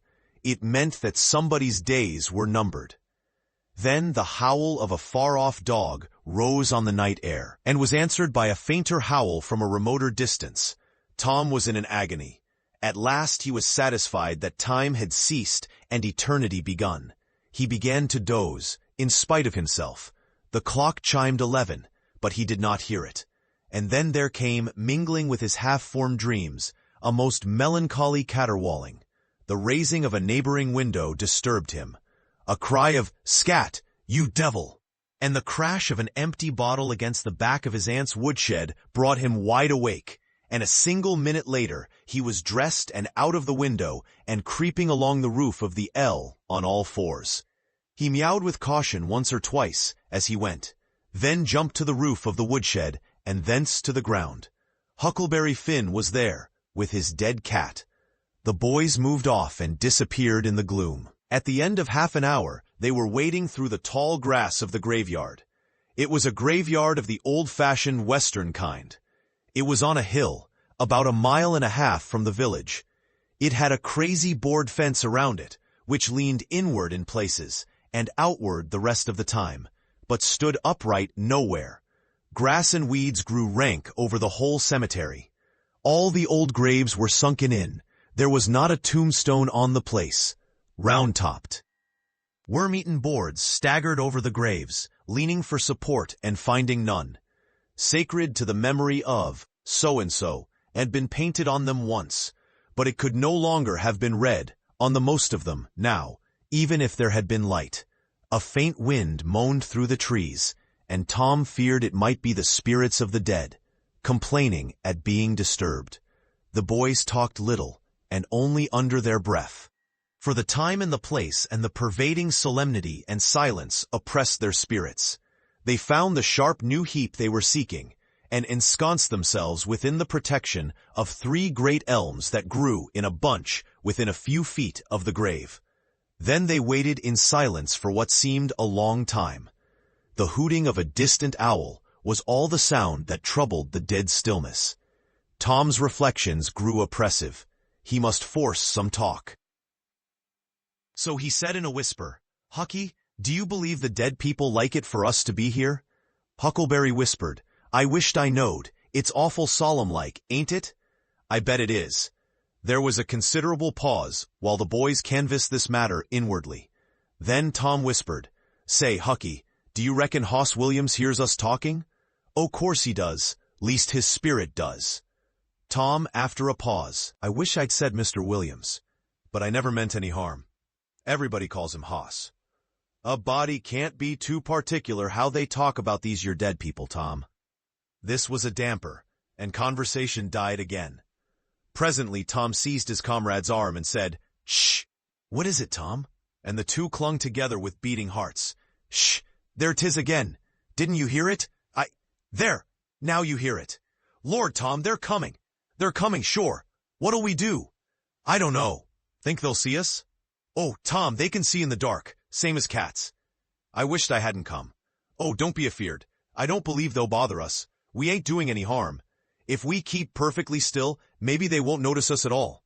"I'll try to, Tom, but Lord, I'm all of a shiver." "Listen." The boys bent their heads together and scarcely breathed. A muffled sound of voices floated up from the far end of the graveyard. "Look, see there," whispered Tom. "What is it?" "It's devil fire." "Oh, Tom, this is awful." Some vague figures approached through the gloom, swinging an old-fashioned tin lantern that freckled the ground with innumerable little spangles of light. Presently Huckleberry whispered with a shudder, "It's the devil sure enough. 3 of 'em.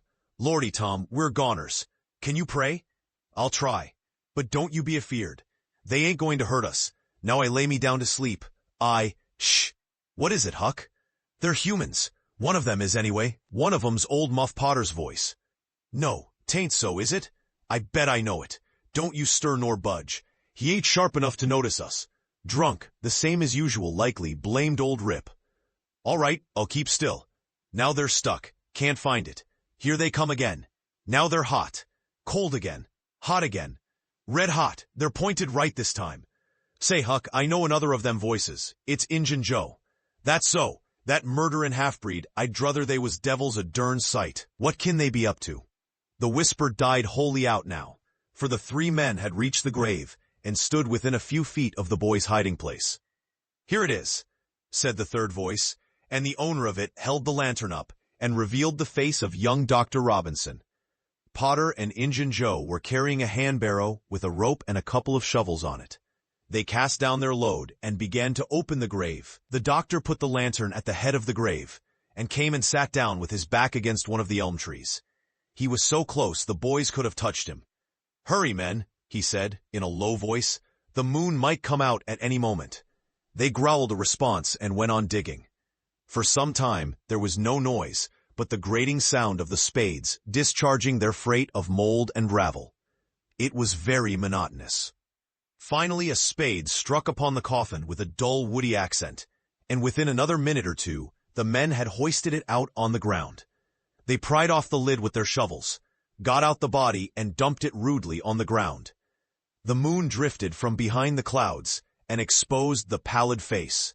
The barrow was got ready and the corpse placed on it, covered with a blanket, and bound to its place with the rope. Potter took out a large spring knife and cut off the dangling end of the rope, and then said, "Now, the cussed thing's ready, Sawbones, and you'll just out with another 5, or here she stays." "That's the talk," said Injun Joe. "Look here, what does this mean?" said the doctor. "You required your pay in advance, and I've paid you." "Yes, and you done more than that," said Injun Joe, approaching the doctor, who was now standing. "5 years ago you drove me away from your father's kitchen one night, when I come to ask for something to eat, and you said I weren't there for any good. And when I swore I'd get even with you if it took 100 years, your father had me jailed for a vagrant. Did you think I'd forget? The Injun blood ain't in me for nothing, and now I've got you, and you got to settle, you know?" He was threatening the doctor, with his fist in his face by this time. The doctor struck out suddenly and stretched the ruffian on the ground. Potter dropped his knife and exclaimed, "Here now, don't you hit my pard." And the next moment he had grappled with the doctor, and the two were struggling with might and main, trampling the grass and tearing the ground with their heels. Injun Joe sprang to his feet, his eyes flaming with passion, snatched up Potter's knife, and went creeping, cat-like and stooping, round and round about the combatants, seeking an opportunity. All at once the doctor flung himself free, seized the heavy headboard of William's grave, and felled Potter to the earth with it. And in the same instant, the half-breed saw his chance and drove the knife to the hilt in the young man's breast. He reeled and fell partly upon Potter, flooding him with his blood. And in the same moment the clouds blotted out the dreadful spectacle, and the two frightened boys went speeding away in the dark. Presently, when the moon emerged again, Injun Joe was standing over the two forms, contemplating them. The doctor murmured inarticulately, gave a long gasp or two, and was still. The half-breed muttered, "That score is settled, damn you." Then he robbed the body. After which, he put the fatal knife in Potter's open right hand, and sat down on the dismantled coffin. 3, 4, 5 minutes passed, and then Potter began to stir and moan. His hand closed upon the knife. He raised it, glanced at it, and let it fall, with a shudder. Then he sat up, pushing the body from him, and gazed at it, and then around him, confusedly. His eyes met Joe's. "Lord, how is this, Joe?" he said. "It's a dirty business," said Joe, without moving. "What did you do it for?" "I never done it." "Look here, that kind of talk won't wash." Potter trembled and grew white. "I thought I'd got sober. I'd no business to drink tonight. But it's in my head yet. Worsen when we started here. I'm all in a muddle. Can't recollect anything of it, hardly. Tell me, Joe. Honest now, old feller, did I do it?" "Joe, I never meant to. 'Pon my soul and honor, I never meant to, Joe. Tell me how it was, Joe. Oh, it's awful, and him so young and promising." "Why, you two was scuffling, and he fetched you one with the headboard, and you fell flat. And then up you come, all reeling and staggering like, and snatched the knife and jammed it into him, just as he fetched you another awful clip, and here you've laid, as dead as a wedge till now. Oh, I didn't know what I was a-doing. I wish I may die this minute if I did. It was all on account of the whiskey and the excitement, I reckon. I never used a weepon in my life before, Joe. I've fought but never with weapons. They'll all say that. Joe, don't tell. Say you won't tell. Joe, that's a good feller. I always liked you, Joe, and stood up for you too. Don't you remember? You won't tell, will you, Joe?" And the poor creature dropped on his knees before the stolid murderer, and clasped his appealing hands. "No, you've always been fair and square with me, Muff Potter, and I won't go back on you. There now, that's as fair as a man can say. Oh, Joe, you're an angel. I'll bless you for this the longest day I live." And Potter began to cry. "Come now. That's enough of that. This ain't any time for blubbering. You be off yonder way and I'll go this. Move now, and don't leave any tracks behind you." Potter started on a trot that quickly increased to a run.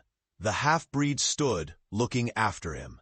He muttered, "If he's as much stunned with the lick and fuddled with the rum as he had the look of being, he won't think of the knife till he's gone so far he'll be afraid to come back after it to such a place by himself. Chicken heart." 2 or 3 minutes later, the murdered man, the blanketed corpse, the lidless coffin, and the open grave were under no inspection but the moon's. The stillness was complete again, too. Chapter X. The two boys flew on and on, toward the village, speechless with horror. They glanced backward over their shoulders from time to time, apprehensively, as if they feared they might be followed. Every stump that started up in their path seemed a man and an enemy, and made them catch their breath.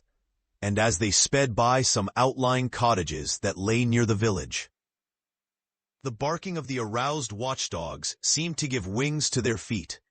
"If we can only get to the old tannery before we break down," whispered Tom, in short catches between breaths. "I can't stand it much longer." Huckleberry's hard pantings were his only reply, and the boys fixed their eyes on the goal of their hopes, and bent to their work to win it. They gained steadily on it, and at last, breast to breast. They burst through the open door and fell grateful and exhausted in the sheltering shadows beyond. By and by their pulses slowed down, and Tom whispered, "Huckleberry, what do you reckon'll come of this?" "If Dr. Robinson dies, I reckon hanging'll come of it." "Do you, though?" "Why, I know it, Tom." Tom thought a while. Then he said, "Who'll tell, we?" "What are you talking about? Suppose something happened and Injun Joe didn't hang. Why, he'd kill us some time or other, just as dead sure as we're a-laying here." "That's just what I was thinking to myself, Huck. If anybody tells, let Muff Potter do it, if he's fool enough. He's generally drunk enough." Tom said nothing, went on thinking. Presently he whispered, "Huck, Muff Potter don't know it. How can he tell?" "What's the reason he don't know it?" "Because he just got that whack when Injun Joe done it." "Do you reckon he could see anything? Do you reckon he knowed anything?" "By hokey, that's so, Tom. And besides, look-a-here, maybe that whack done for him." "No, 'tain't likely, Tom. He had liquor in him, I could see that, and besides, he always has." "Well, when Pap's full, you might take and belt him over the head with a church and you couldn't faze him. He says so, his own self. So it's the same with Muff Potter, of course. But if a man was dead sober, I reckon maybe that whack might fetch him. I don't know." After another reflective silence, Tom said, "Hucky, you sure you can keep mum?" "Tom, we got to keep mum. You know that. That Injun devil wouldn't make any more of drowning us than a couple of cats, if we was to squeak 'bout this and they didn't hang him. Now look-a-here, Tom, let's take and swear to one another. That's what we gotta do. Swear to keep mum." "I'm agreed. It's the best thing. Would you just hold hands and swear that we—" "Oh no, that wouldn't do for this. That's good enough for little rubbishy common things, specially with gals. 'Cause they go back on you anyway, and blab if they get in a huff, but there orter be writing 'bout a big thing like this, and blood." Tom's whole being applauded this idea. It was deep and dark and awful. The hour, the circumstances, the surroundings were in keeping with it. He picked up a clean pine shingle that lay in the moonlight, took a little fragment of red keel out of his pocket, got the moon on his work, and painfully scrawled these lines, emphasizing each slow downstroke by clamping his tongue between his teeth and letting up the pressure on the upstrokes.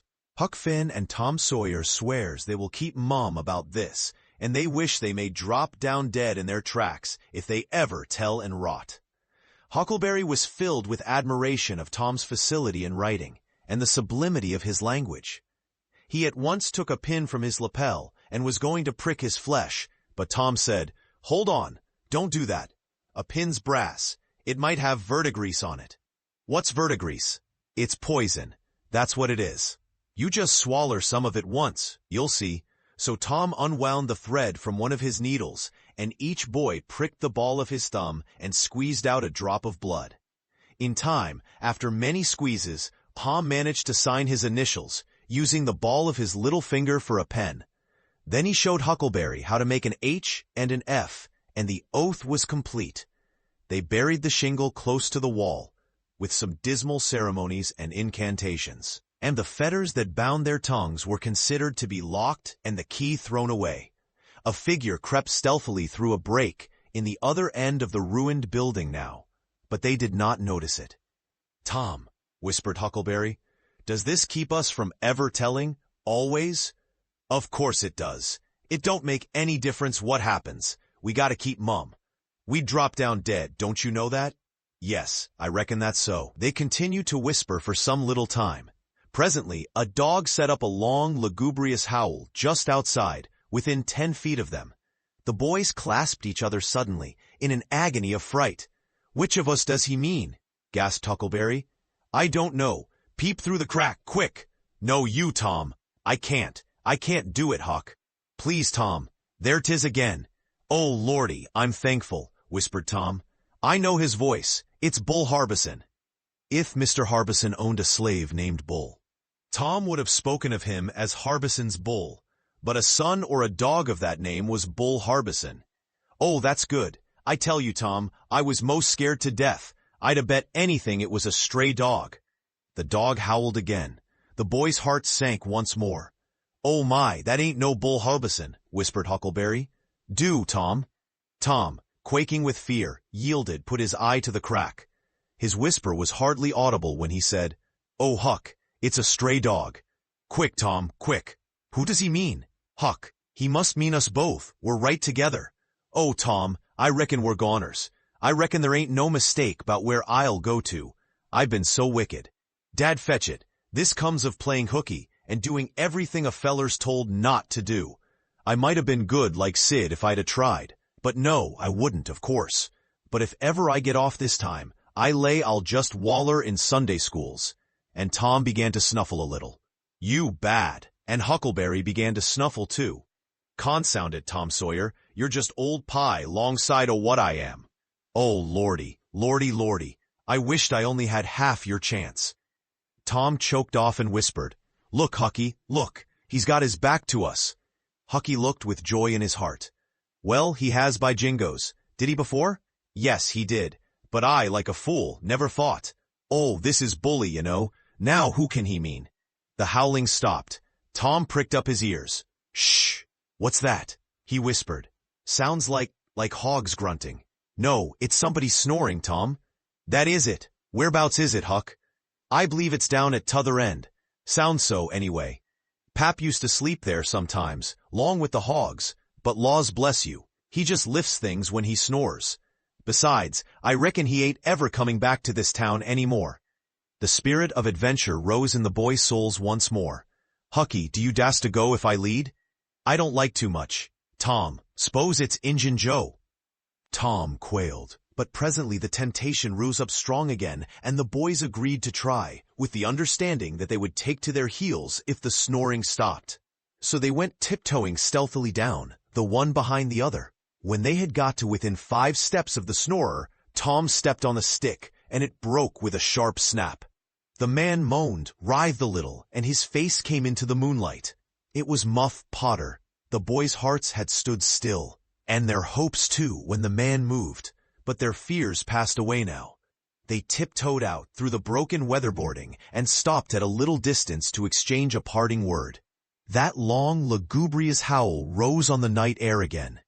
They turned and saw the strange dog standing within a few feet of where Potter was lying, and facing Potter, with his nose pointing heavenward.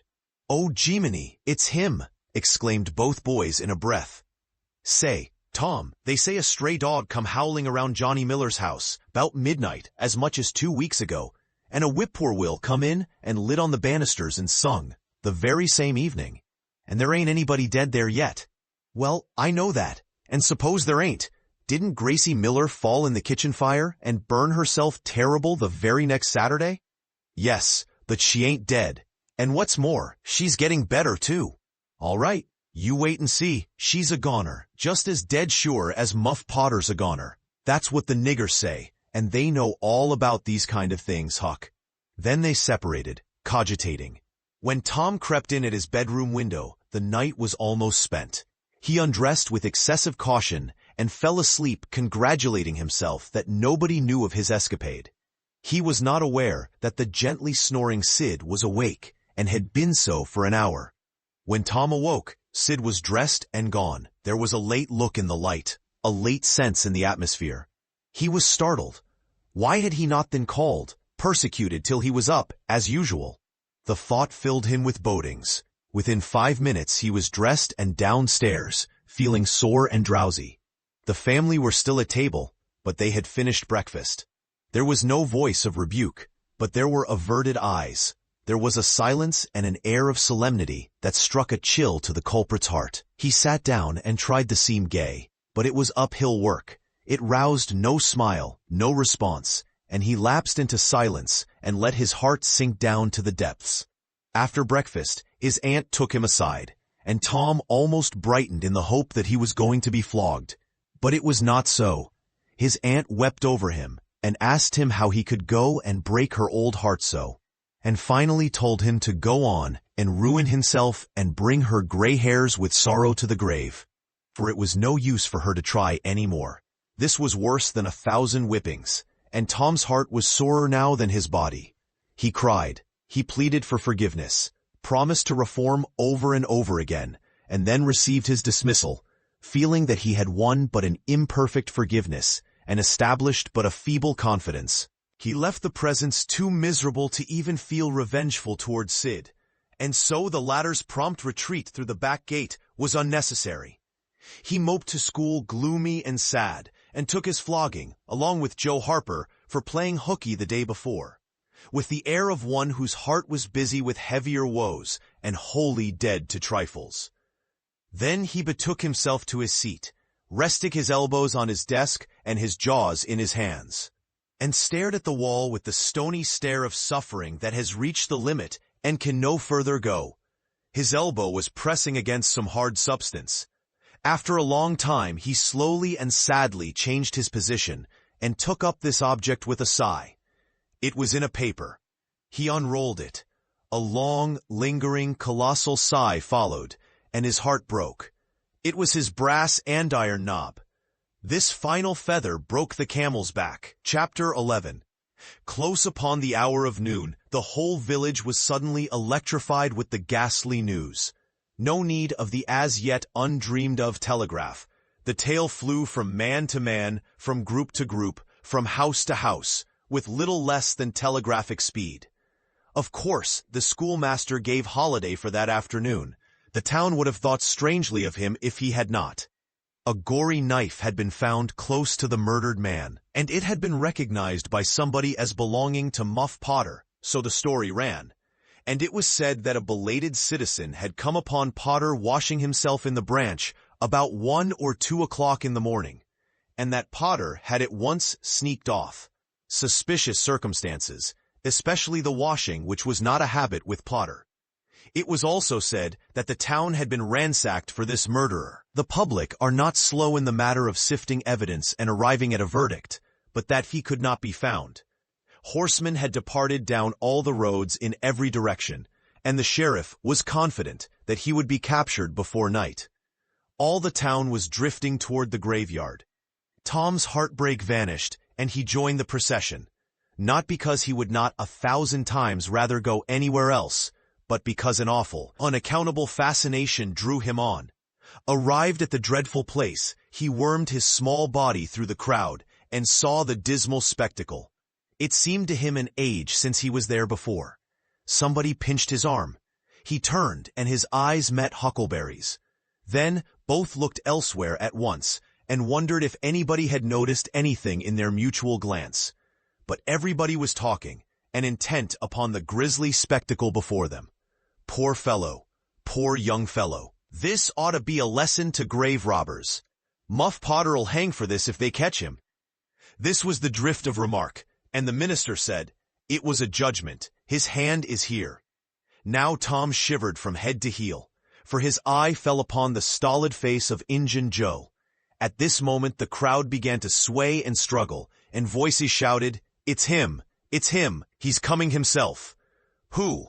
Who? From 20 voices. Muff Potter. "Hello, he's stopped! Look out, he's turning! Don't let him get away!"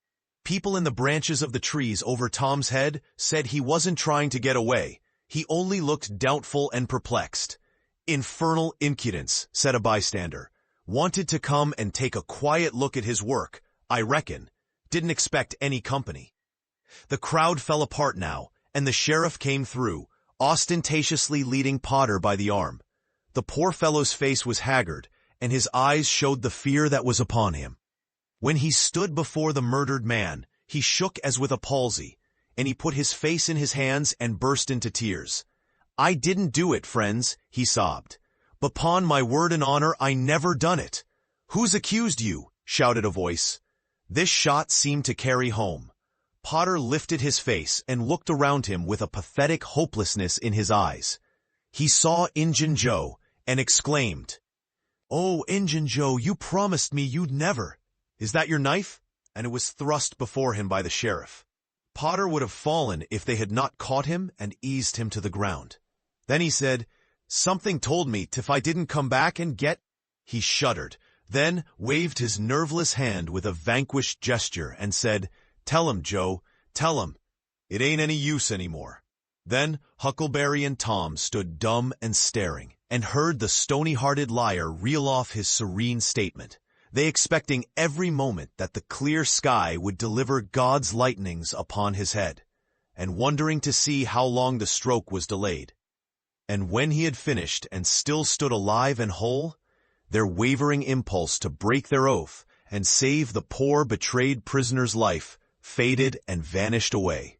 For plainly this miscreant had sold himself to Satan, and it would be fatal to meddle with the property of such a power as that. "Why didn't you leave? What did you want to come here for?" somebody said. "I couldn't help it. I couldn't help it," Potter moaned. "I wanted to run away, but I couldn't seem to come anywhere but here." And he fell to sobbing again. Injun Joe repeated his statement just as calmly, a few minutes afterward, on the inquest, under oath. And the boys, seeing that the lightnings were still withheld, were confirmed in their belief that Joe had sold himself to the devil. He was now become, to them, the most balefully interesting object they had ever looked upon, and they could not take their fascinated eyes from his face. They inwardly resolved to watch him nights, when opportunity should offer, in the hope of getting a glimpse of his dread master.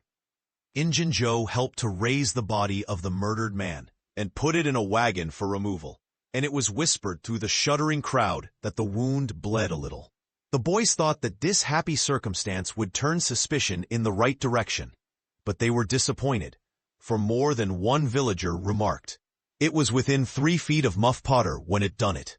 Tom's fearful secret and gnawing conscience disturbed his sleep for as much as a week after this, and at breakfast one morning, Sid said, "Tom, you pitch around and talk in your sleep so much that you keep me awake half the time."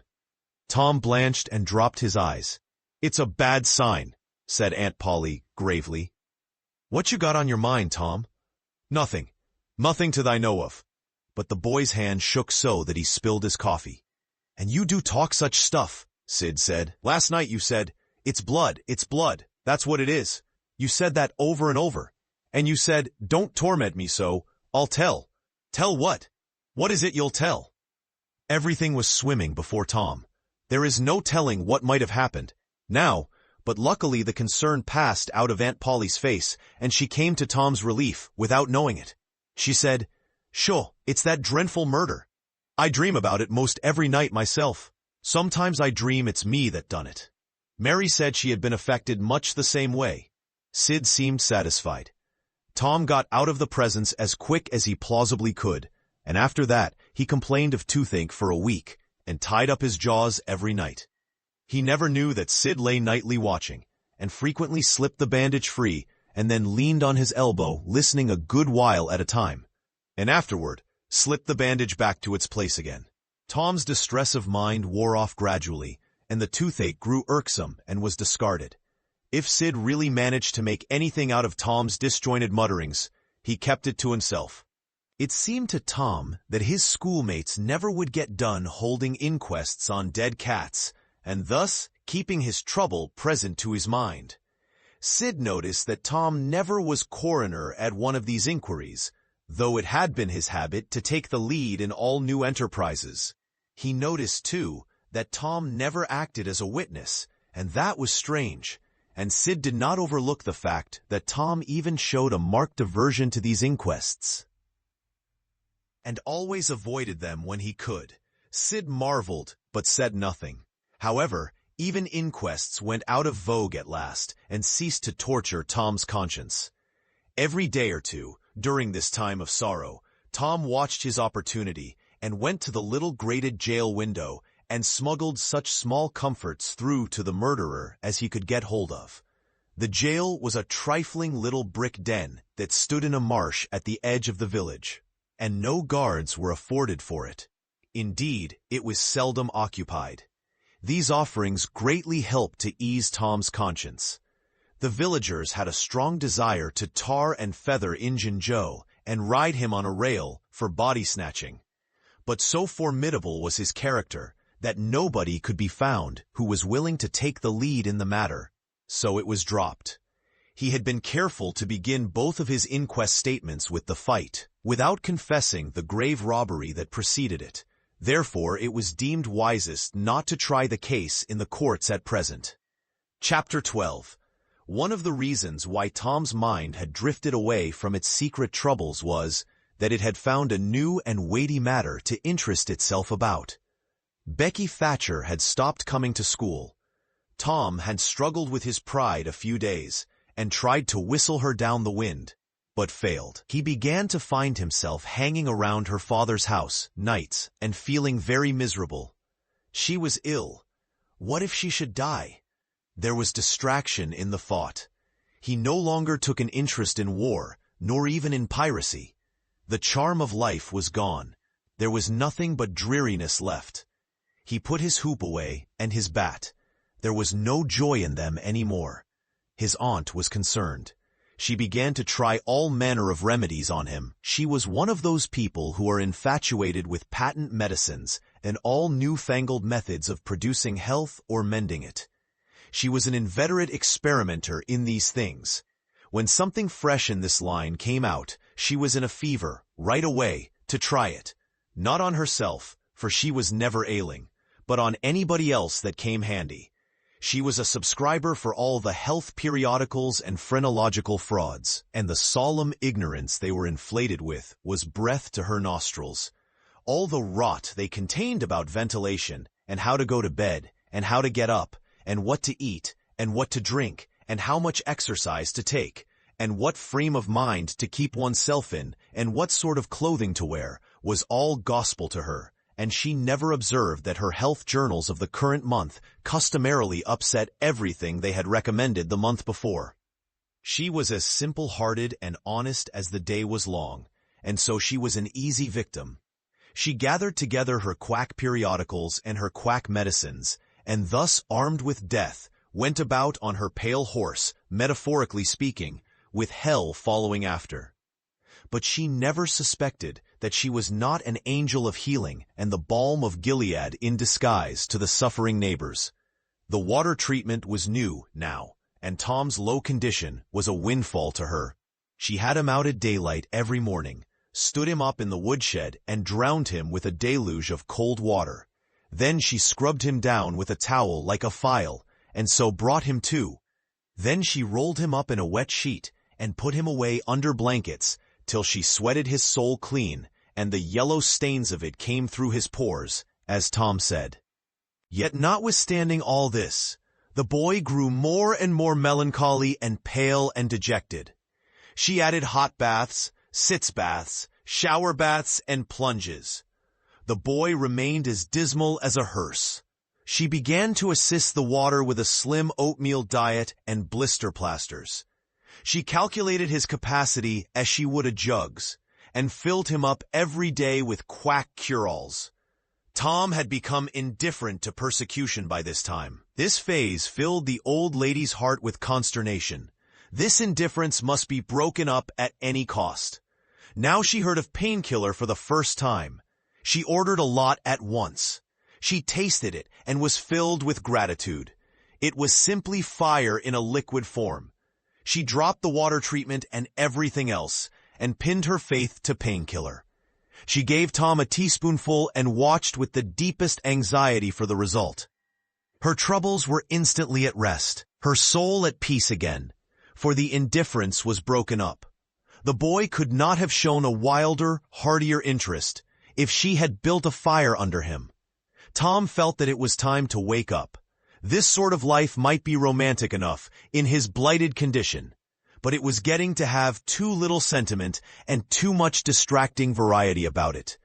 So he thought over various plans for relief, and finally hit upon that of professing to be fond of painkiller. He asked for it so often that he became a nuisance, and his aunt ended by telling him to help himself and quit bothering her.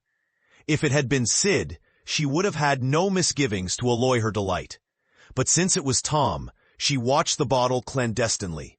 She found that the medicine did really diminish, but it did not occur to her that the boy was mending the health of a crack in the sitting-room floor with it.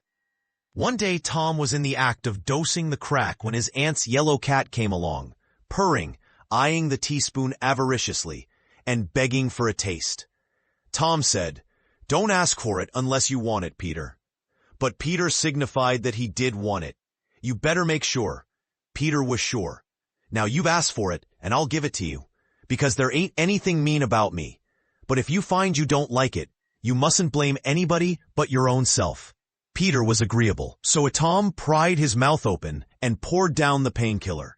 Peter sprang a couple of yards in the air, and then delivered a war whoop and set off round and round the room, banging against furniture, upsetting flower pots, and making general havoc. Next he rose on his hind feet and pranced around, in a frenzy of enjoyment, with his head over his shoulder, and his voice proclaiming his unappeasable happiness. Then he went tearing around the house again, spreading chaos and destruction in his path. Aunt Polly entered in time to see him throw a few double somersets, deliver a final mighty hurrah, and sail through the open window, carrying the rest of the flower pots with him. The old lady stood petrified with astonishment, peering over her glasses. Tom lay on the floor expiring with laughter. "Tom, what on earth ails that cat?" "I don't know, Aunt," gasped the boy. "Why, I never see anything like it. What did make him act so?" "'Deed, I don't know, Aunt Polly. Cats always act so when they're having a good time." "They do they?" There was something in the tone that made Tom apprehensive. "Yes'm, that is, I believe they do." "You do?" "Yes'm." The old lady was bending down, Tom watching, with interest emphasized by anxiety. Too late he divined her drift. The handle of the telltale teaspoon was visible under the bed valance. Aunt Polly took it, held it up. Tom winced, and dropped his eyes.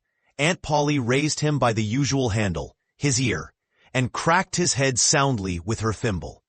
"Now, sir, what did you want to treat that poor dumb beast so for?" "I done it out of pity for him, because he hadn't any aunt." "Hadn't any aunt, you numbskull? What has that got to do with it?" "Heaps, because if he'd had one, she'd a burned him out herself. She'd a roasted his bowels out of him, 'thout any more feeling than if he was a human." Aunt Polly felt a sudden pang of remorse. This was putting the thing in a new light. What was cruelty to a cat might be cruelty to a boy, too. She began to soften. She felt sorry. Her eyes watered a little, and she put her hand on Tom's head and said gently, "I was meaning for the best, Tom. And Tom, it did do you good." Tom looked up in her face, with just a perceptible twinkle peeping through his gravity. "I know you was meaning for the best, Auntie, and so was I with Peter. It done him good, too. I never see him get around so since. Oh, go 'long with you, Tom, before you aggravate me again. And you try and see if you can't be a good boy for once, and you needn't take any more medicine." Tom reached school ahead of time. It was noticed that this strange thing had been occurring every day latterly, and now, as usual of late, he hung about the gate of the schoolyard instead of playing with his comrades.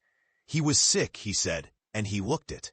He tried to seem to be looking everywhere, but whither he really was looking, down the road. Presently, Jeff Thatcher hove in sight, and Tom's face lighted. He gazed a moment, and then turned sorrowfully away. When Jeff arrived, Tom accosted him, and led up, warily to opportunities for a remark about Becky, but the giddy lad never could see the bait. Tom watched and watched, hoping whenever a frisking frock came in sight, and hating the owner of it, as soon as he saw she was not the right one. At last frocks ceased to appear, and he dropped hopelessly into the dumps. He entered the empty schoolhouse and sat down to suffer. Then one more frock passed in at the gate, and Tom's heart gave a great bound. The next instant, he was out, and going on like an Indian, yelling, laughing, chasing boys, jumping over the fence at risk of life and limb, throwing handsprings, standing on his head, doing all the heroic things he could conceive of, and keeping a furtive eye out, all the while to see if Becky Thatcher was noticing. But she seemed to be unconscious of it all. She never looked. Could it be possible that she was not aware that he was there? He carried his exploits to her immediate vicinity, came war-whooping around, snatched a boy's cap, hurled it to the roof of the schoolhouse, broke through a group of boys, tumbling them in every direction, and fell sprawling himself under Becky's nose, almost upsetting her, and she turned, with her nose in the air, and he heard her say, some people think they're mighty smart, always showing off." Tom's cheeks burned. He gathered himself up and sneaked off, crushed and crestfallen. Chapter 13. Tom's mind was made up now. He was gloomy and desperate. He was a forsaken, friendless boy, he said. Nobody loved him. When they found out what they had driven him to, perhaps they would be sorry. He had tried to do right and get along, but they would not let him. Since nothing would do them but to be rid of him, let it be so, and let them blame him for the consequences. Why shouldn't they? What right had the friendless to complain? Yes, they had forced him to it at last. He would lead a life of crime. There was no choice. By this time he was far down Meadow Lane, and the bell for school to take up tinkled faintly upon his ear. He sobbed now, to think he should never hear that old familiar sound any more. It was very hard, but it was forced on him. Since he was driven out into the cold world, he must submit, but he forgave them. Then the sobs came thick and fast. Just at this point he met his soul-sworn comrade, Joe Harper, hard-eyed and with evidently a great and dismal purpose in his heart. Plainly here were two souls with but a single thought. Tom, wiping his eyes with his sleeve, began to blubber out something about a resolution to escape from hard usage and lack of sympathy at home, by roaming abroad into the great world never to return, and ended by hoping that Joe would not forget him. But it transpired that this was a request which Joe had just been going to make of Tom, and had come to hunt him up for that purpose. His mother had whipped him for drinking some cream which he had never tasted and knew nothing about. It was plain that she was tired of him and wished him to go.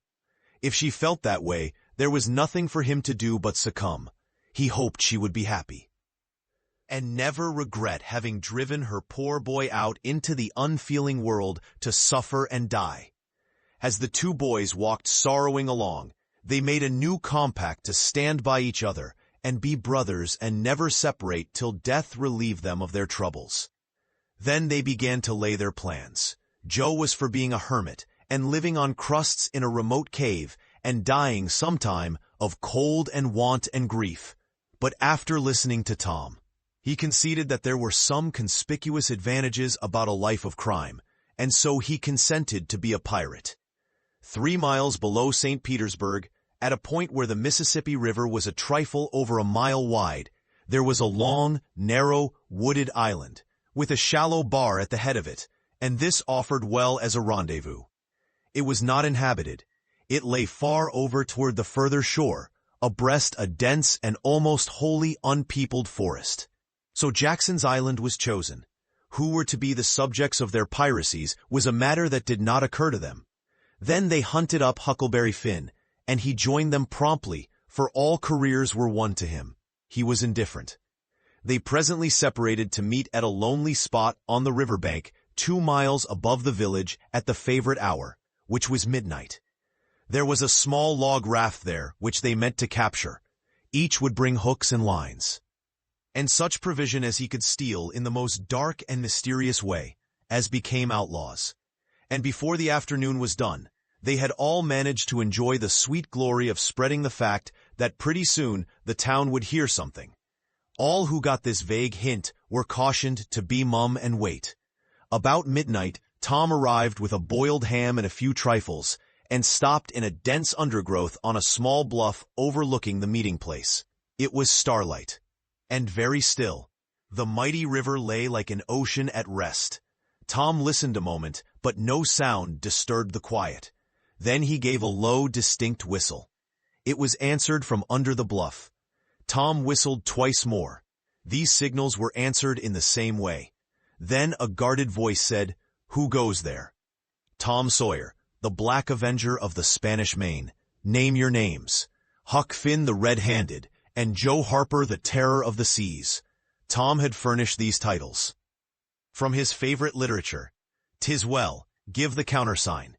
2 hoarse whispers delivered the same awful word simultaneously to the brooding night.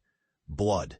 Then Tom tumbled his ham over the bluff and let himself down after it, tearing both skin and clothes to some extent in the effort. There was an easy, comfortable path along the shore under the bluff, but it lacked the advantages of difficulty and danger so valued by a pirate. The terror of the seas had brought a side of bacon and had about worn himself out with getting it there. Finn the red-handed had stolen a skillet and a quantity of half-cured leaf tobacco, and had also brought a few corn cobs to make pipes with. But none of the pirates smoked or chewed but himself. The Black Avenger of the Spanish Main said it would never do to start without some fire. That was a wise thought. Matches were hardly known there in that day. They saw a fire smoldering upon a great raft 100 yards above, and they went stealthily thither and helped themselves to a chunk.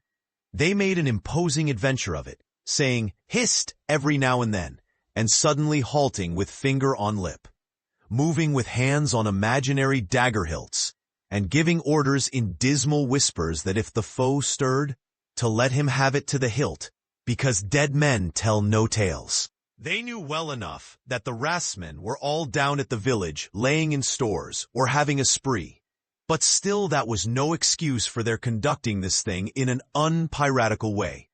They shoved off presently, Tom in command, Huck at the after oar, and Joe at the forward. Tom stood amidships, gloomy-browed and with folded arms, and gave his orders in a low, stern whisper. "Luff, and bring her to the wind." "Aye, aye, sir." "Steady. Steadyin'." "Steady it is, sir." "Let her go off a point." "Point it is, sir."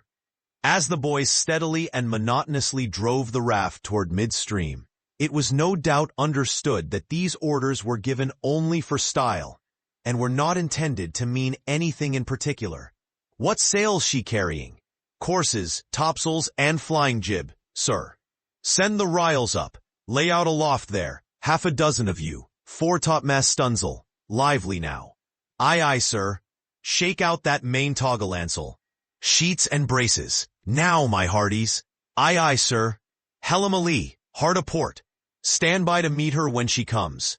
"Port, port. Now, men, with a will." "Steadyin'." "Steady it is, sir." The raft drew beyond the middle of the river. The boys pointed her head right, and then lay on their oars. The river was not high, so there was not more than a 2 or 3 mile current. Hardly a word was said during the next 3/4 of an hour. Now the raft was passing before the distant town. 2 or 3 glimmering lights showed where it lay, peacefully sleeping beyond the vague vast sweep of star-gemmed water, unconscious of the tremendous event that was happening. The Black Avenger stood still with folded arms, looking his last upon the scene of his former joys and his later sufferings, and wishing she could see him now, abroad on the wild sea, facing peril and death with dauntless heart, going to his doom with a grim smile on his lips. It was but a small strain on his imagination to remove Jackson's Island beyond eyeshot of the village, and so he looked his last with a broken and satisfied heart. The other pirates were looking their last, too, and they all looked so long that they came near letting the current drift them out of the range of the island. But they discovered the danger in time, and made shift to avert it. About 2 o'clock in the morning, the raft grounded on the bar 200 yards above the head of the island, and they waded back and forth until they had landed their freight. Part of the little raft's belongings consisted of an old sail, and this they spread over a nook in the bushes for a tent to shelter their provisions. But they themselves would sleep in the open air in good weather. As became outlaws, they built a fire against the side of a great log 20 or 30 steps within the somber depths of the forest, and then cooked some bacon in the frying pan for supper, and used up half of the corn pone stock they had brought. It seemed glorious sport to be feasting in that wild, free way in the virgin forest of an unexplored and uninhabited island, far from the haunts of men, and they said they never would return to civilization. The climbing fire lit up their faces and threw its ruddy glare upon the pillared tree trunks of their forest temple, and upon the varnished foliage and festooning vines. When the last crisp slice of bacon was gone, and the last allowance of corn pone devoured, the boys stretched themselves out on the grass, filled with contentment. They could have found a cooler place, but they would not deny themselves such a romantic feature as the roasting campfire. "Ain't it gay?" said Joe. "It's nuts," said Tom. "What would the boys say if they could see us?" "Say? Well, they'd just die to be here. Hey, Hucky?" "I reckon so," said Huckleberry. Anyways, I'm suited. I don't want nothing better than this. I don't ever get enough to eat generally, and here they can't come and pick at a feller and bullyrag him so. It's just the life for me, said Tom. You don't have to get up mornings, and you don't have to go to school, and wash, and all that blame foolishness. You see, a pirate don't have to do anything, Joe, when he's ashore. But a hermit, he has to be praying considerable, and then he don't have any fun anyway, all by himself that way. Oh yes, that's so, said Joe. But I hadn't thought much about it, you know. I'd a good deal rather be a pirate now that I've tried it. You see, said Tom, people don't go much on hermits nowadays, like they used to in old times. But a pirate's always respected. And a hermit's got to sleep on the hardest place he can find, and put sackcloth and ashes on his head and stand out in the rain. And, what does he put sackcloth and ashes on his head for? Inquired Huck. I don't know, but they've got to do it. Hermits always do. You'd have to do that if you was a hermit. Derned if I would, said Huck. Well, what would you do?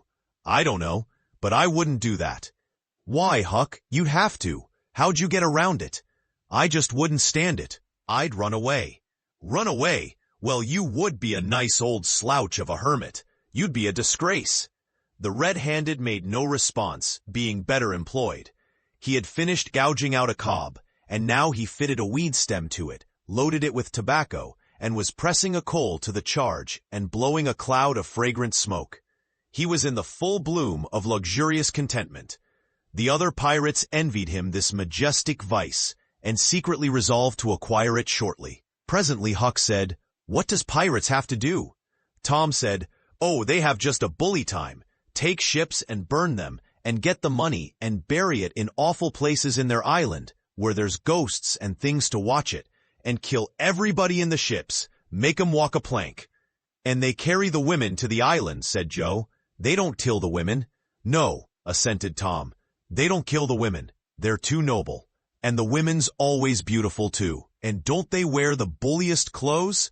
Oh no, all gold and silver and diamonds, said Joe, with enthusiasm. Who? Said Huck. Why, the pirates. Huck scanned his own clothing forlornly. I reckon I ain't dressed fittin' for a pirate, said he, with a regretful pathos in his voice. But I ain't got none but these. But the other boys told him the fine clothes would come fast enough, after they should have begun their adventures. They made him understand that his poor rags would do to begin with, though it was customary for wealthy pirates to start with a proper wardrobe. Gradually their talk died out, and drowsiness began to steal upon the eyelids of the little waifs. The pipe dropped from the fingers of the red-handed, and he slept the sleep of the conscience-free and the weary. The terror of the seas, and the black avenger of the Spanish Main, had more difficulty in getting to sleep. They said their prayers inwardly, and lying down, since there was nobody there with authority to make them kneel and recite aloud. In truth, they had a mind not to say them at all, but they were afraid to proceed to such lengths as that, lest they might call down a sudden and special thunderbolt from heaven. Then at once they reached and hovered upon the imminent verge of sleep, but an intruder came now that would not down. It was conscience. They began to feel a vague fear that they had been doing wrong to run away, and next they thought of the stolen meat, and then the real torture came. They tried to argue it away by reminding conscience that they had purloined sweetmeats and apples scores of times. But conscience was not to be appeased by such thin plausibilities. It seemed to them, in the end, that there was no getting around the stubborn fact that taking sweetmeats was only hooking, while taking bacon and hams and such valuables was plain simple stealing. And there was a command against that in the Bible. So they inwardly resolved that so long as they remained in the business, their piracies should not again be sullied with the crime of stealing. Then conscience granted a truce, and these curiously inconsistent pirates fell peacefully to sleep. Chapter 14. When Tom awoke in the morning, he wondered where he was. He sat up and rubbed his eyes and looked around. Then he comprehended. It was the cool gray dawn, and there was a delicious sense of repose and peace in the deep, pervading calm and silence of the woods. Not a leaf stirred, not a sound obtruded upon great nature's meditation. Beaded dewdrops stood upon the leaves and grasses. A white layer of ashes covered the fire, and a thin blue breath of smoke rose straight into the air. Joe and Huck still slept. Now far away in the woods a bird called. Another answered. Presently the hammering of a woodpecker was heard. Gradually the cool, dim gray of the morning whitened, and as gradually sounds multiplied and life manifested itself. The marvel of nature shaking off sleep and going to work unfolded itself to the musing boy. A little green worm came crawling over a dewy leaf, lifting 2/3 of his body into the air from time to time and sniffing around. Then proceeding again, for he was measuring, Tom said, and when the worm approached him of its own accord, he sat as still as a stone, with his hopes rising and falling, by turns, as the creature still came toward him or seemed inclined to go elsewhere. And when at last it considered a painful moment with its curved body in the air, and then came decisively down upon Tom's leg and began a journey over him, his whole heart was glad, for that meant that he was going to have a new suit of clothes. Without the shadow of a doubt, a gaudy piratical uniform. Now, a procession of ants appeared, from nowhere in particular, and went about their labors. One struggled manfully by with a dead spider 5 times as big as itself in its arms, and lugged it straight up a tree trunk. A brown-spotted ladybug climbed the dizzy height of a grass blade, and Tom bent down close to it and said, "Ladybug, ladybug, fly away home. Your house is on fire, your children's alone." And she took wing and went off to see about it, which did not surprise the boy, for he knew of old that this insect was credulous about conflagrations, and he had practiced upon its simplicity more than once. A tumblebug came next, heaving sturdily at its ball, and Tom touched the creature to see it shut its legs against its body and pretend to be dead. The birds were fairly rioting by this time. A catbird, the northern mocker, lit in a tree over Tom's head and trilled out her imitations of her neighbors in a rapture of enjoyment. Then a shrill jay swept down, a flash of blue flame, and stopped on a twig, almost within the boy's reach, cocked his head to one side, and eyed the strangers with a consuming curiosity. A gray squirrel and a big fellow of the fox kind came scurrying along, sitting up at intervals to inspect and chatter at the boys, for the wild things had probably never seen a human being before, and scarcely knew whether to be afraid or not. All nature was wide awake and stirring now. Long lances of sunlight pierced down through the dense foliage far and near, and a few butterflies came fluttering upon the scene. Tom stirred up the other pirates, and they all clattered away with a shout, and in a minute or two were stripped and chasing after and tumbling over each other in the shallow, limpid water of the white sandbar. They felt no longing for the little village sleeping in the distance beyond the majestic waste of water. A vagrant current or a slight rise in the river had carried off their raft, but this only gratified them, since its going was something like burning the bridge between them and civilization. They came back to camp wonderfully refreshed, glad-hearted, and ravenous, and they soon had the campfire blazing up again. Huck found a spring of clear, cold water close by, and the boys made cups of broad oak or hickory leaves, and felt that water, sweetened with such a wildwood charm as that, would be a good enough substitute for coffee. While Joe was slicing bacon for breakfast, Tom and Huck asked him to hold on a minute. They stepped to a promising nook in the riverbank and threw in their lines. Almost immediately, they had reward. Joe had not had time to get impatient before they were back again with some handsome bass, a couple of sun perch, and a small catfish, provisions enough for quite a family. They fried the fish with the bacon, and were astonished, for no fish had ever seemed so delicious before. They did not know that the quicker a freshwater fish is on the fire after he is caught, the better he is. And they reflected little upon what a sauce open-air sleeping, open-air exercise, bathing, and a large ingredient of hunger make too. They lay around in the shade, after breakfast, while Huck had a smoke, and then went off through the woods on an exploring expedition. They tramped gaily along, over decaying logs, through tangled underbrush, among solemn monarchs of the forest, hung from their crowns to the ground with a drooping regalia of grapevines. Now and then they came upon snug nooks, carpeted with grass and jeweled with flowers. They found plenty of things to be delighted with, but nothing to be astonished at.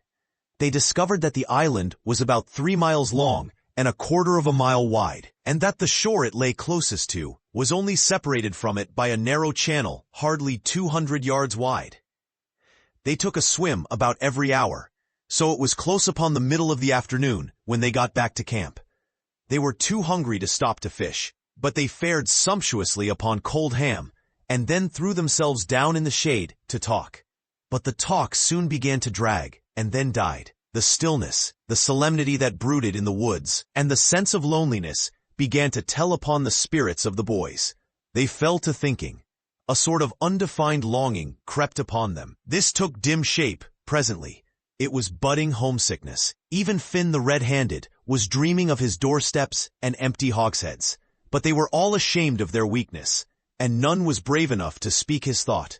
For some time now, the boys had been dully conscious of a peculiar sound in the distance, just as one sometimes is of the ticking of a clock which he takes no distinct note of.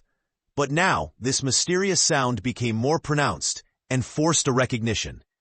The boys started, glanced at each other, and then each assumed a listening attitude. There was a long silence, profound and unbroken. Then a deep, sullen boom came floating down out of the distance. "What is it?" exclaimed Joe under his breath. "I wonder," said Tom in a whisper. "'Tain't thunder," said Huckleberry, in an awed tone, "because thunder." "Hark," said Tom. "Listen, don't talk." They waited a time that seemed an age, and then the same muffled boom troubled the solemn hush. "Let's go and see." They sprang to their feet and hurried to the shore toward the town. They parted the bushes on the bank and peered out over the water. The little steam ferry boat was about a mile below the village, drifting with the current. Her broad deck seemed crowded with people. There were a great many skiffs rowing about or floating with the stream in the neighborhood of the ferry boat. But the boys could not determine what the men in them were doing. Presently a great jet of white smoke burst from the ferryboat's side, and as it expanded and rose in a lazy cloud, that same dull throb of sound was borne to the listeners again. "I know now," exclaimed Tom. "Somebody's drownded." "That's it," said Huck. "They done that last summer when Bill Turner got drownded. They shoot a cannon over the water and that makes him come up to the top. Yes, and they take loaves of bread and put quicksilver in 'em and set 'em afloat. And wherever there's anybody that's drownded, they'll float right there and stop." "Yes, I've heard about that," said Joe. "I wonder what makes the bread do that." "Oh, it ain't the bread so much," said Tom. "I reckon it's mostly what they say over it before they started out." "But they don't say anything over it," said Huck. "I've seen 'em and they don't." "Well, that's funny," said Tom. "But nobody they say it to themselves." "Of course they do. Anybody might know that." The other boys agreed that there was reason in what Tom said, because an ignorant lump of bread, uninstructed by an incantation, could not be expected to act very intelligently when set upon an errand of such gravity. "By jings, I wish I was over there now," said Joe. "I do too," said Huck. "I'd give heaps to know who it is." The boys still listened and watched. Presently a revealing thought flashed through Tom's mind, and he exclaimed, "Boys, I know who's drownded. It's us." They felt like heroes in an instant. Here was a gorgeous triumph. They were missed, they were mourned. Hearts were breaking on their account. Tears were being shed. Accusing memories of unkindness to these poor lost lads were rising up, and unavailing regrets and remorse were being indulged. And best of all, the departed were the talk of the whole town, and the envy of all the boys, as far as this dazzling notoriety was concerned. This was fine. It was worthwhile to be a pirate after all. As twilight drew on, the ferry boat went back to her accustomed business and the skiffs disappeared. The pirates returned to camp. They were jubilant with vanity over their new grandeur and the illustrious trouble they were making. They caught fish, cooked supper, and ate it, and then fell to guessing at what the village was thinking and saying about them. And the pictures they drew of the public distress on their account were gratifying to look upon, from their point of view. But when the shadows of night closed them in, they gradually ceased to talk and sat gazing into the fire, with their minds evidently wandering elsewhere. The excitement was gone now, and Tom and Joe could not keep back thoughts of certain persons at home who were not enjoying this fine frolic as much as they were. Misgivings came. They grew troubled and unhappy. A sigh or two escaped, unawares. By and by Joe timidly ventured upon a roundabout feeler as to how the others might look upon a return to civilization. Not right now, but Tom withered him with derision. Huck, being uncommitted as yet, joined in with Tom, and the waverer quickly explained, and was glad to get out of the scrape with as little taint of chicken-hearted homesickness clinging to his garments as he could. Mutiny was effectually laid to rest for the moment. As the night deepened, Huck began to nod, and presently to snore. Joe followed next. Tom lay upon his elbow motionless, for some time, watching the two intently. At last he got up cautiously, on his knees, and went searching among the grass and the flickering reflections flung by the campfire.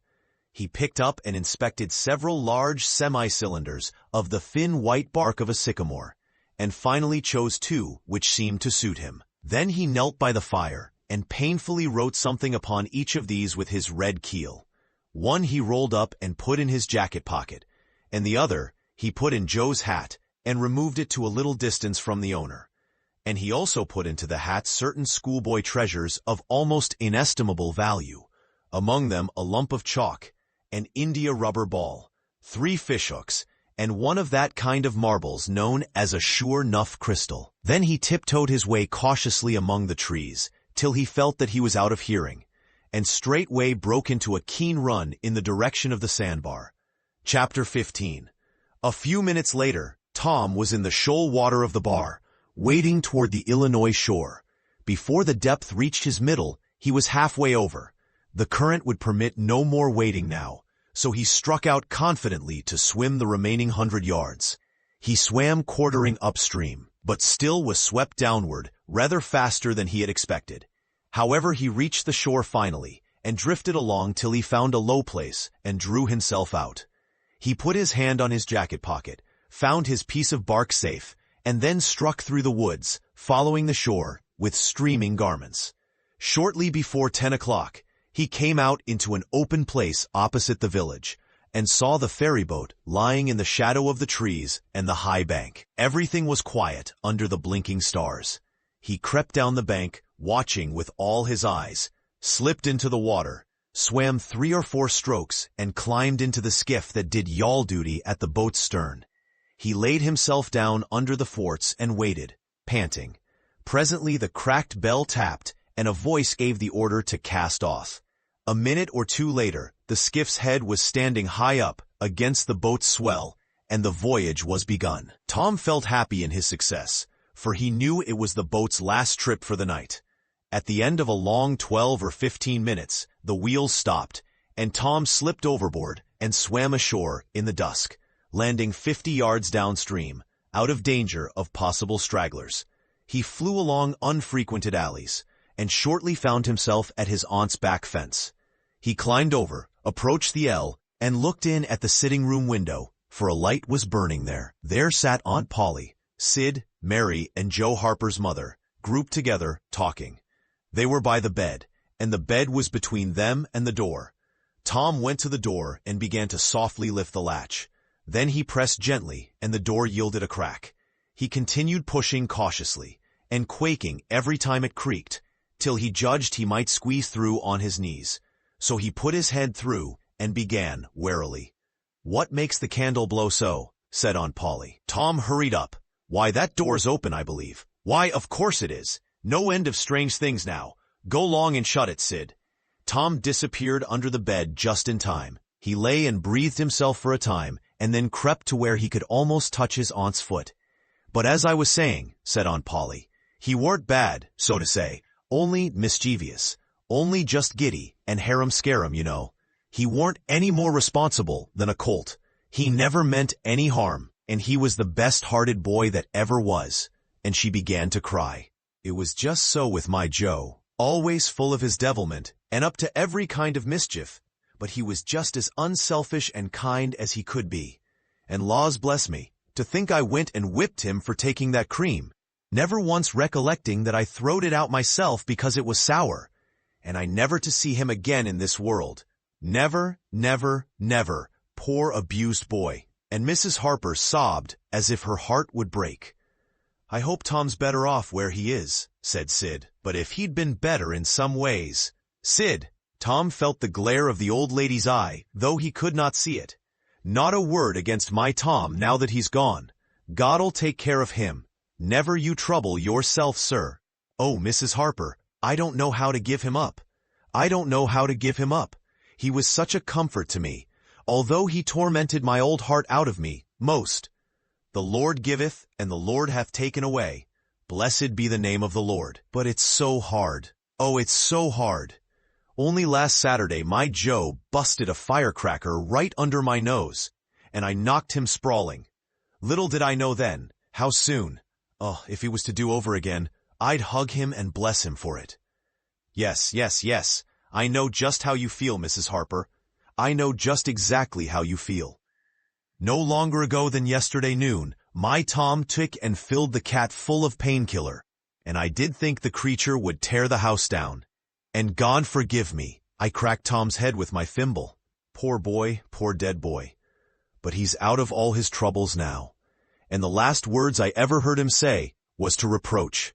But this memory was too much for the old lady, and she broke entirely down.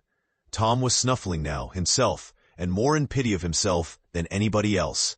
He could hear Mary crying and putting in a kindly word for him from time to time. He began to have a nobler opinion of himself than ever before. Still, he was sufficiently touched by his aunt's grief to long to rush out from under the bed and overwhelm her with joy, and the theatrical gorgeousness of the thing appealed strongly to his nature too. But he resisted and lay still. He went on listening, and gathered by odds and ends that it was conjectured at first that the boys had got drowned while taking a swim. Then the small raft had been missed. Next, certain boys said the missing lads had promised that the village should hear something soon. The wiseheads had put this and that together, and decided that the lads had gone off on that raft, and would turn up at the next town below, presently. But toward noon the raft had been found, lodged against the Missouri shore, some 5 or 6 miles below the village, and then hope perished. They must be drowned, else hunger would have driven them home by nightfall, if not sooner. It was believed that the search for the bodies had been a fruitless effort, merely because the drowning must have occurred in mid-channel, since the boys, being good swimmers, would otherwise have escaped to shore. This was Wednesday night. If the bodies continued missing until Sunday, all hope would be given over, and the funerals would be preached on that morning. Tom shuddered. Mrs. Harper gave a sobbing good night and turned to go. Then, with a mutual impulse, the two bereaved women flung themselves into each other's arms and had a good, consoling cry, and then parted. Aunt Polly was tender far beyond her wont, in her good night to Sid and Mary. Sid snuffled a bit, and Mary went off crying with all her heart. Aunt Polly knelt down and prayed for Tom, so touchingly, so appealingly, and with such measureless love in her words, and her old trembling voice that he was weltering in tears again. Long before she was through, he had to keep still long after she went to bed, for she kept making broken-hearted ejaculations from time to time, tossing unrestfully and turning over. But at last she was still, only moaning a little in her sleep. Now the boy stole out, rose gradually by the bedside, shaded the candlelight with his hand, and stood regarding her. His heart was full of pity for her. He took out his sycamore scroll and placed it by the candle. But something occurred to him, and he lingered considering, his face lighted with a happy solution of his thought. He put the bark hastily in his pocket. Then he bent over and kissed the faded lips, and straightway made his stealthy exit, latching the door behind him. He threaded his way back to the ferry landing, found nobody at large there, and walked boldly on board the boat, for he knew she was tenantless, except that there was a watchman, who always turned in and slept like a graven image. He untied the skiff at the stern, slipped into it, and was soon rowing cautiously upstream. When he had pulled a mile above the village, he started quartering across, and bent himself stoutly to his work. He hit the landing on the other side neatly, for this was a familiar bit of work to him. He was moved to capture the skiff, arguing that it might be considered a ship, and therefore legitimate prey for a pirate. But he knew a thorough search would be made for it, and that might end in revelations. So he stepped ashore and entered the woods. He sat down and took a long rest, torturing himself meanwhile to keep awake, and then started warily down the home stretch. The night was far spent. It was broad daylight before he found himself fairly abreast the island bar. He rested again until the sun was well up and gilding the great river with its splendor, and then he plunged into the stream. A little later he paused, dripping, upon the threshold of the camp, and heard Joe say, "No, Tom's true blue, Huck, and he'll come back. He won't desert. He knows that would be a disgrace to a pirate, and Tom's too proud for that sort of thing. He's up to something or other. Now I wonder what." "Well, the things is ours anyway, ain't they?" "Pretty near, but not yet, Huck. The writing says they are if he ain't back here to breakfast." "Which he is," exclaimed Tom with fine dramatic effect, stepping grandly into camp. A sumptuous breakfast of bacon and fish was shortly provided, and as the boys set to work upon it, Tom recounted and adorned his adventures. They were a vain and boastful company of heroes when the tale was done. Then Tom hid himself away in a shady nook to sleep till noon, and the other pirates got ready to fish and explore. Chapter 16. After dinner, all the gang turned out to hunt for turtle eggs on the bar. They went about poking sticks into the sand, and when they found a soft place, they went down on their knees and dug with their hands. Sometimes they would take 50 or 60 eggs out of one hole. They were perfectly round white things, a trifle smaller than an English walnut. They had a famous fried egg feast that night, and another on Friday morning.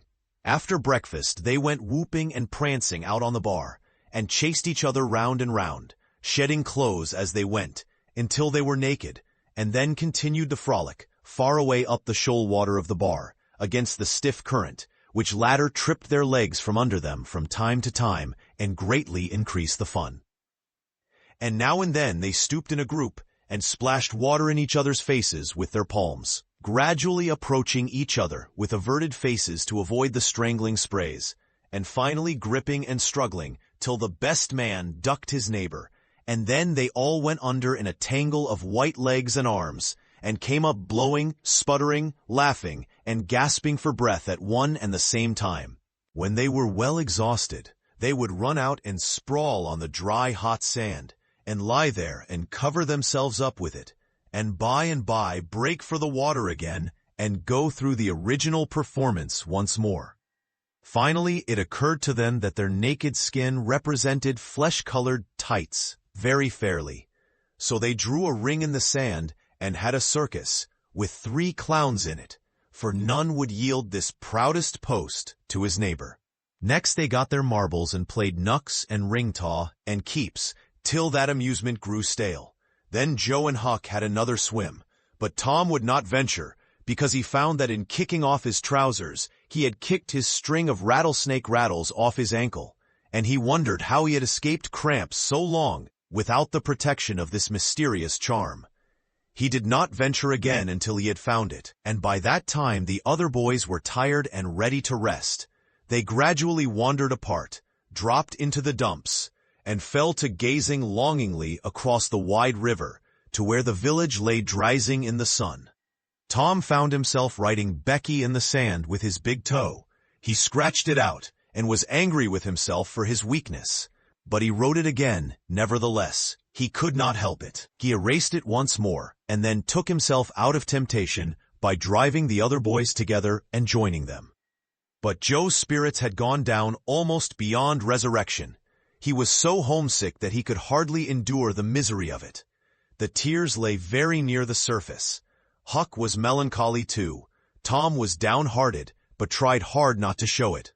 He had a secret which he was not ready to tell yet, but if this mutinous depression was not broken up soon, he would have to bring it out. He said with a great show of cheerfulness, "I bet there's been pirates on this island before, boys. We'll explore it again.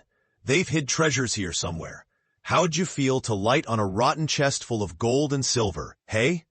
But it roused only faint enthusiasm, which faded out with no reply.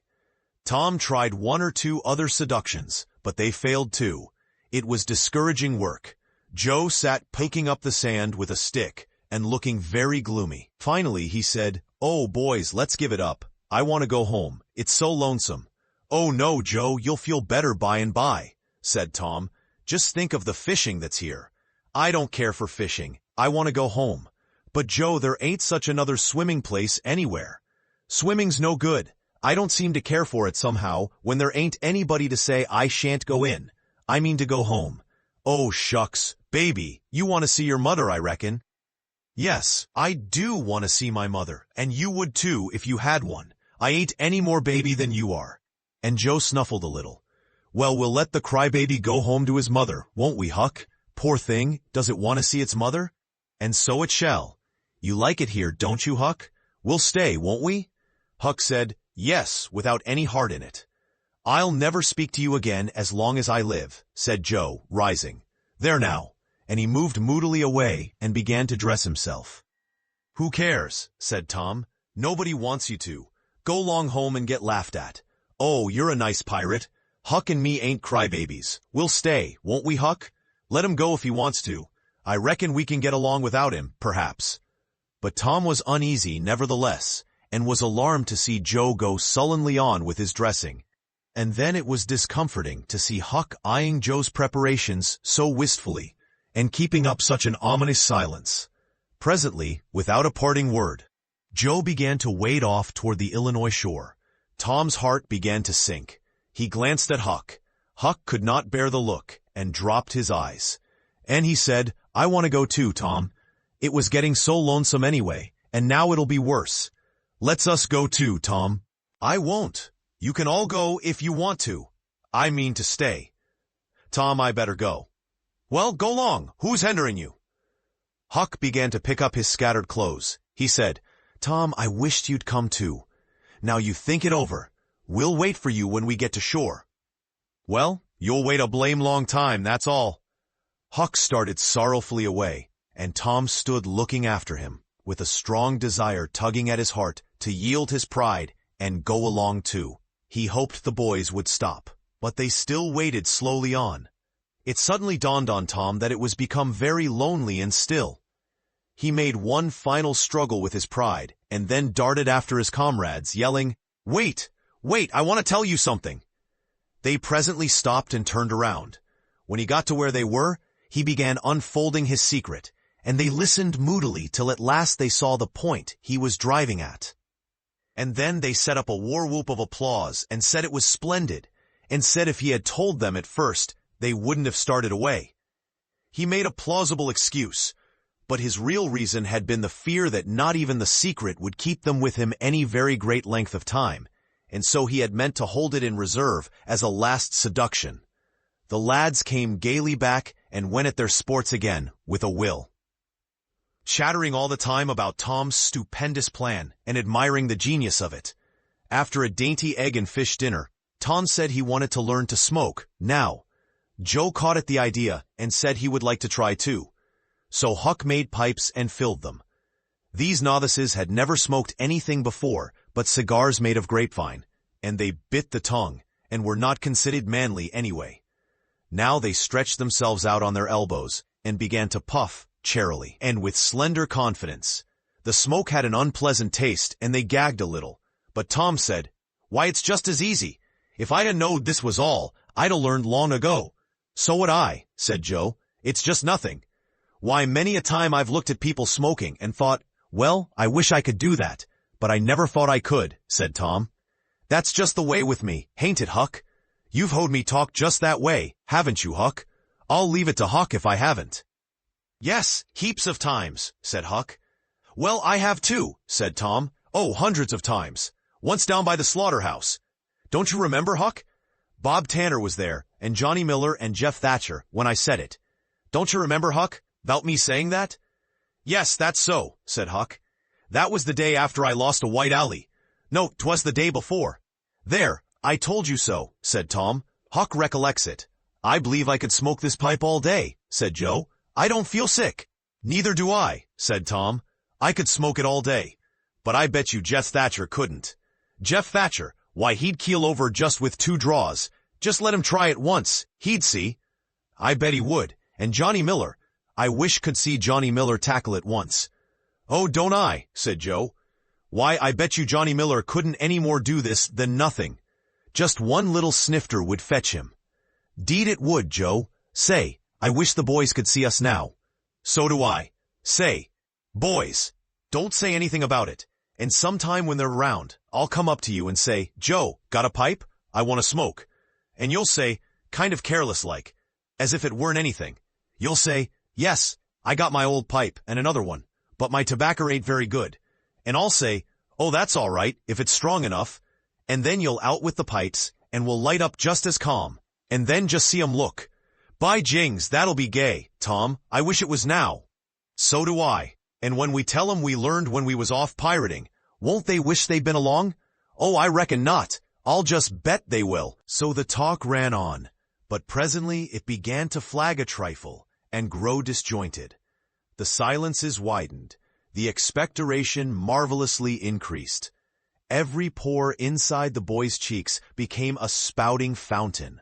They could scarcely bail out the cellars under their tongues fast enough to prevent an inundation. Little overflowings down their throats occurred in spite of all they could do, and sudden retchings followed every time. Both boys were looking very pale and miserable. Now, Joe's pipe dropped from his nerveless fingers. Tom's followed. Both fountains were going furiously, and both pumps bailing with might and main. Joe said feebly, I've lost my knife. I reckon I better go and find it. Tom said with quivering lips and halting utterance, I'll help you. You go over that way and I'll hunt around by the spring. No, you needn't come, Huck. We can find it. So Huck sat down again and waited an hour. Then he found it lonesome, and went to find his comrades. They were wide apart in the woods, both very pale, both fast asleep. But something informed him that if they had had any trouble, they had got rid of it. They were not talkative at supper that night.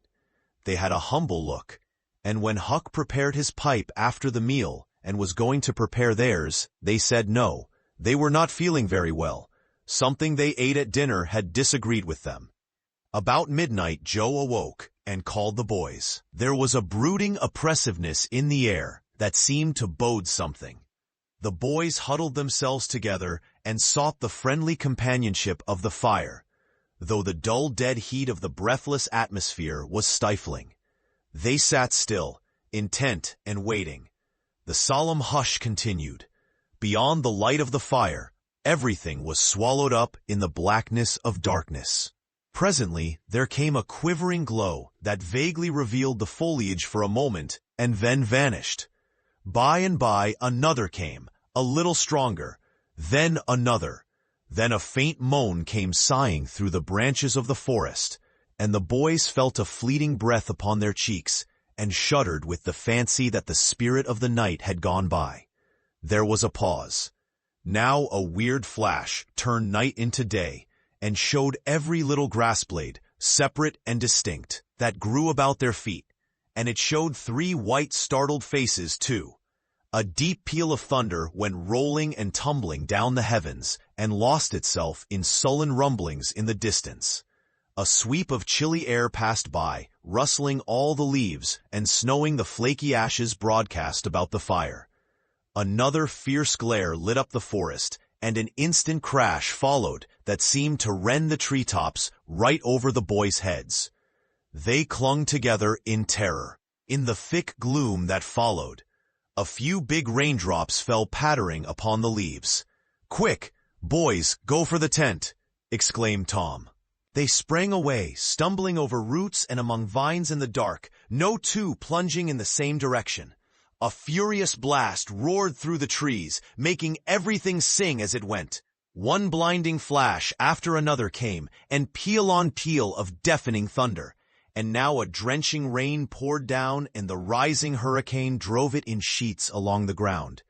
The boys cried out to each other, but the roaring wind and the booming thunder blasts drowned their voices utterly. However, one by one they straggled in at last and took shelter under the tent, cold, scared, and streaming with water.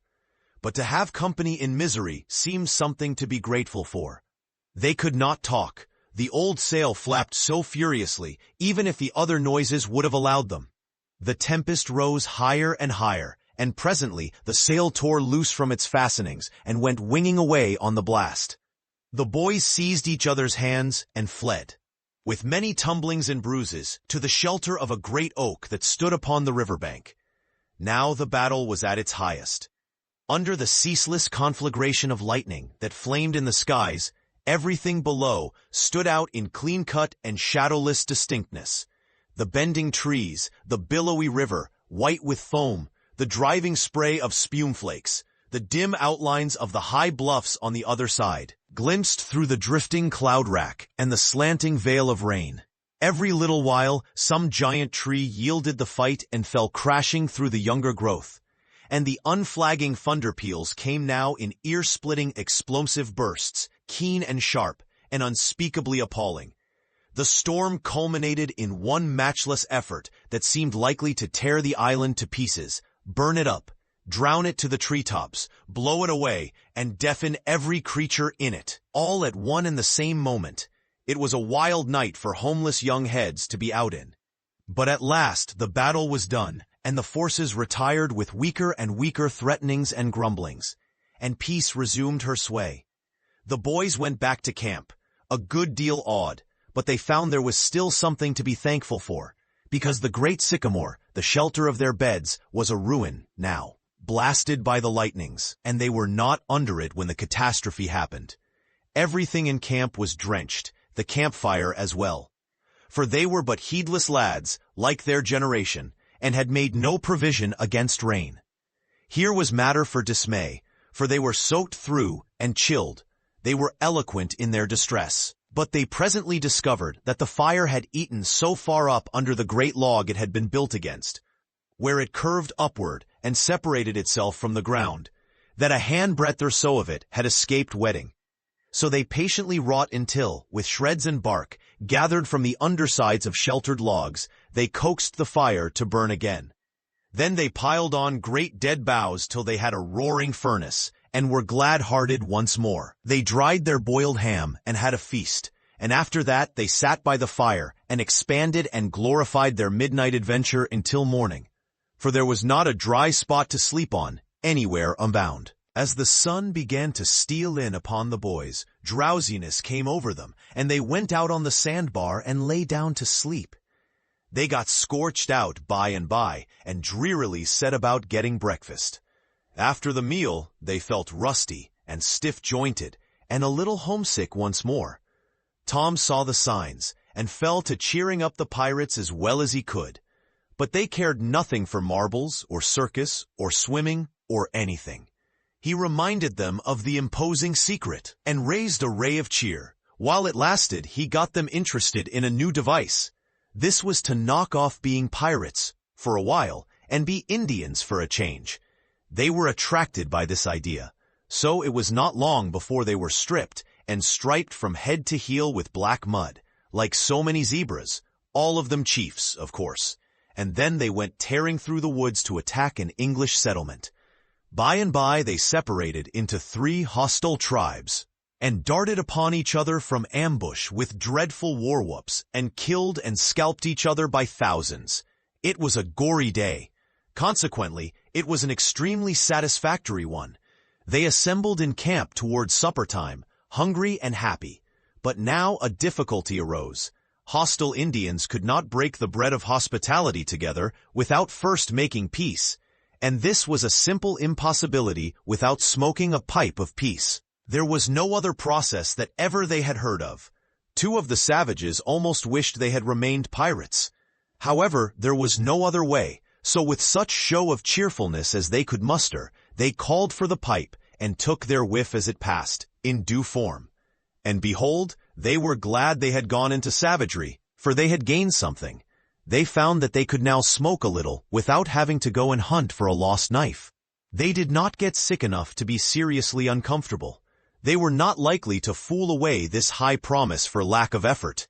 No, they practiced cautiously after supper with right fair success, and so they spent a jubilant evening. They were prouder and happier in their new acquirement than they would have been in the scalping and skinning of the Six Nations. We will leave them to smoke and chatter and brag, since we have no further use for them at present. Chapter 17. But there was no hilarity in the little town that same tranquil Saturday afternoon. The Harpers and Aunt Polly's family were being put into mourning, with great grief and many tears. An unusual quiet possessed the village, although it was ordinarily quiet enough in all conscience. The villagers conducted their concerns with an absent air, and talked little, but they sighed often. The Saturday holiday seemed a burden to the children. They had no heart in their sports, and gradually gave them up. In the afternoon, Becky Thatcher found herself moping about the deserted schoolhouse yard and feeling very melancholy. But she found nothing there to comfort her. She soliloquized, "Oh, if I only had a brass andiron knob again. But I haven't got anything now to remember him by." And she choked back a little sob. Presently she stopped and said to herself, "It was right here. Oh, if it was to do over again." I wouldn't say that. I wouldn't say it for the whole world. But he's gone now. I'll never, never, never see him any more. This thought broke her down, and she wandered away, with tears rolling down her cheeks. Then quite a group of boys and girls, playmates of Tom's and Joe's, came by, and stood looking over the paling fence and talking in reverent tones of how Tom did so-and-so the last time they saw him, and how Joe said this and that small trifle, pregnant with awful prophecy as they could easily see now. And each speaker pointed out the exact spot where the lost lad stood at the time, and then added something like, "And I was a-standing just so, just as I am now, and as if you was him, I was as close as that, and he smiled, just this way. And then something seemed to go all over me, like awful, you know, and I never thought what it meant, of course, but I can see now." Then there was a dispute about who saw the dead boys last in life, and many claimed that dismal distinction, and offered evidences, more or less, tampered with by the witness.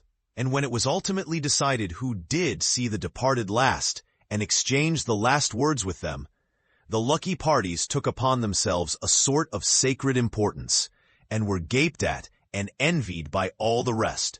One poor chap, who had no other grandeur to offer, said with tolerably manifest pride in the remembrance, "Well, Tom Sawyer he licked me once." But that bid for glory was a failure. Most of the boys could say that, and so that cheapened the distinction too much. The group loitered away, still recalling memories of the lost heroes in awed voices. When the Sunday school hour was finished, the next morning, the bell began to toll instead of ringing in the usual way. It was a very still Sabbath, and the mournful sound seemed in keeping with the musing hush that lay upon nature. The villagers began to gather, loitering a moment in the vestibule to converse in whispers about the sad event. But there was no whispering in the house, only the funereal rustling of dresses as the women gathered to their seats disturbed the silence there. None could remember when the little church had been so full before. There was finally a waiting pause, an expectant dumbness, and then Aunt Polly entered, followed by Sid and Mary, and they by the Harper family, all in deep black, and the whole congregation, the old minister as well, rose reverently and stood until the mourners were seated in the front pew. There was another communing silence, broken at intervals by muffled sobs, and then the minister spread his hands abroad and prayed. A moving hymn was sung, and the text followed, "I am the resurrection and the life."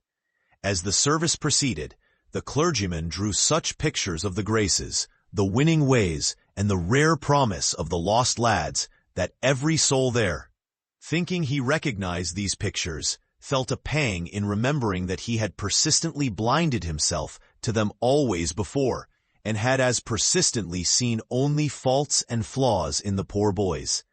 The minister related many a touching incident in the lives of the departed, too, which illustrated their sweet, generous natures, and the people could easily see now how noble and beautiful those episodes were, and remembered with grief that at the time they occurred they had seemed rank rascalities, well deserving of the cowhide. The congregation became more and more moved as the pathetic tale went on, till at last the whole company broke down and joined the weeping mourners in a chorus of anguished sobs, the preacher himself giving way to his feelings and crying in the pulpit. There was a rustle in the gallery, which nobody noticed. A moment later, the church door creaked. The minister raised his streaming eyes above his handkerchief and stood transfixed. First one and then another pair of eyes followed the minister's.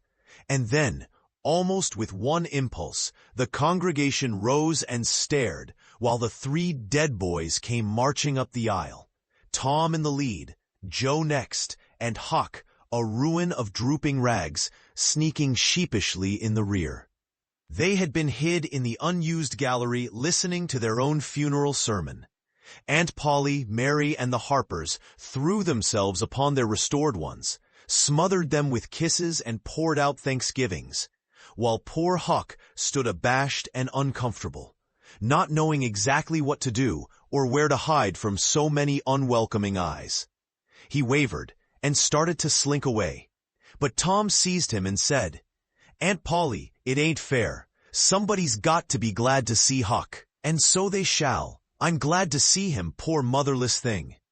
And the loving attentions Aunt Polly lavished upon him were the one thing capable of making him more uncomfortable than he was before. Suddenly the minister shouted at the top of his voice, "Praise God from whom all blessings flow. Sing, and put your hearts in it." And they did. Old Hundred swelled up with a triumphant burst. And while it shook the rafters, Tom Sawyer the pirate looked around upon the envying juveniles about him, and confessed in his heart that this was the proudest moment of his life.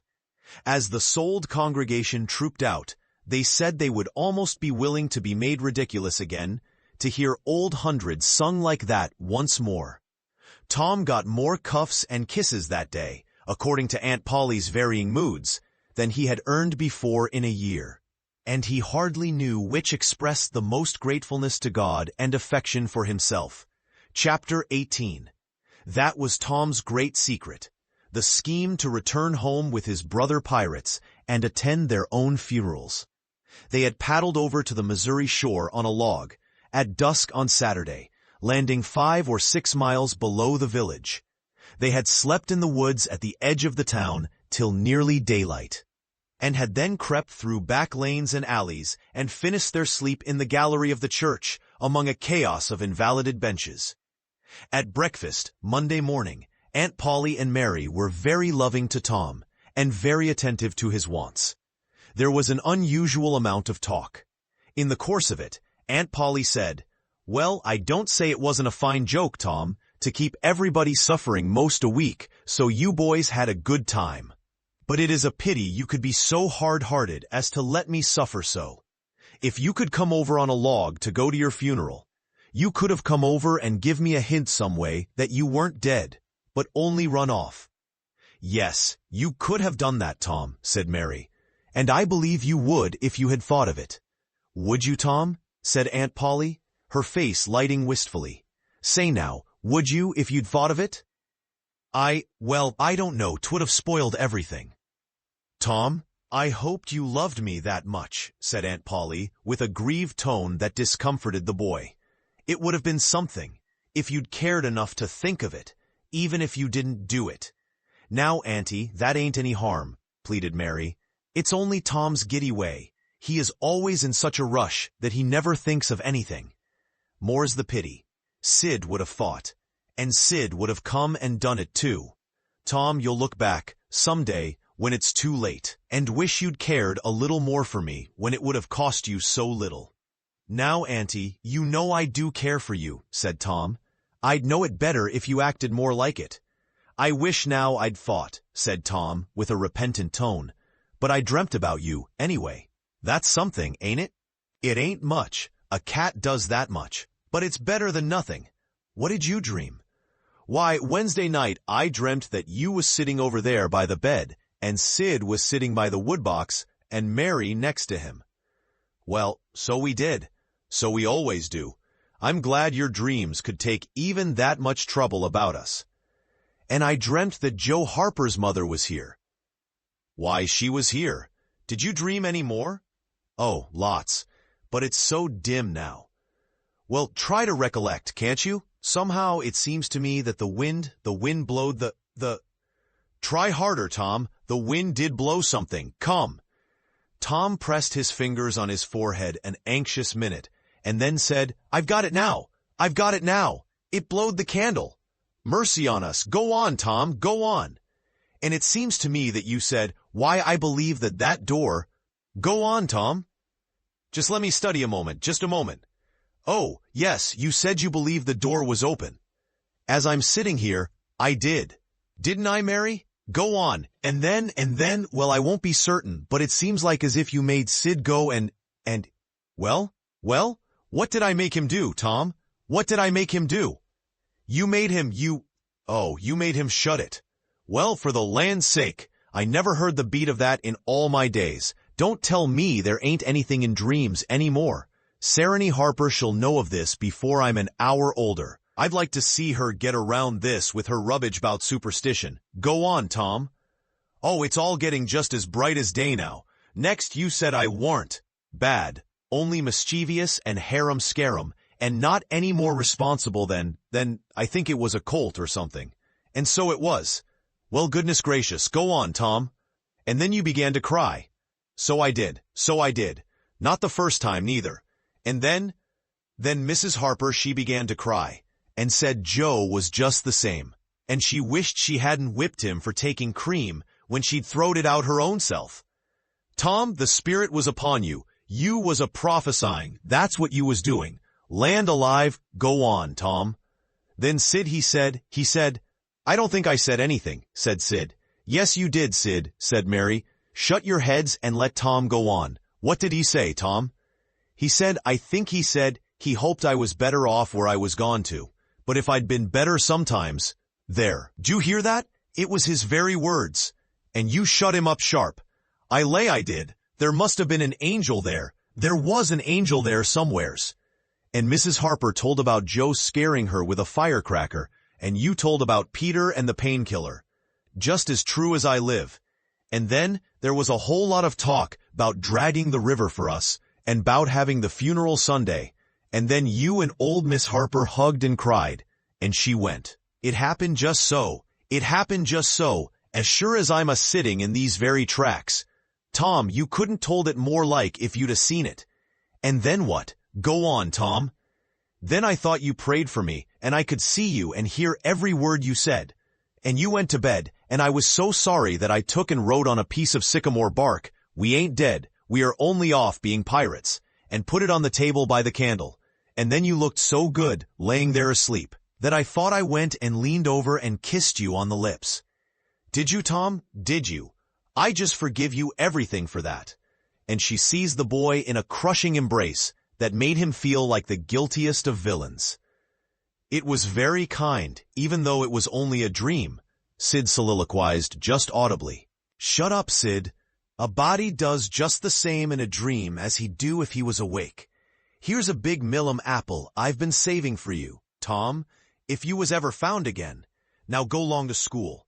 I'm thankful to the good God and Father of us all I've got you back.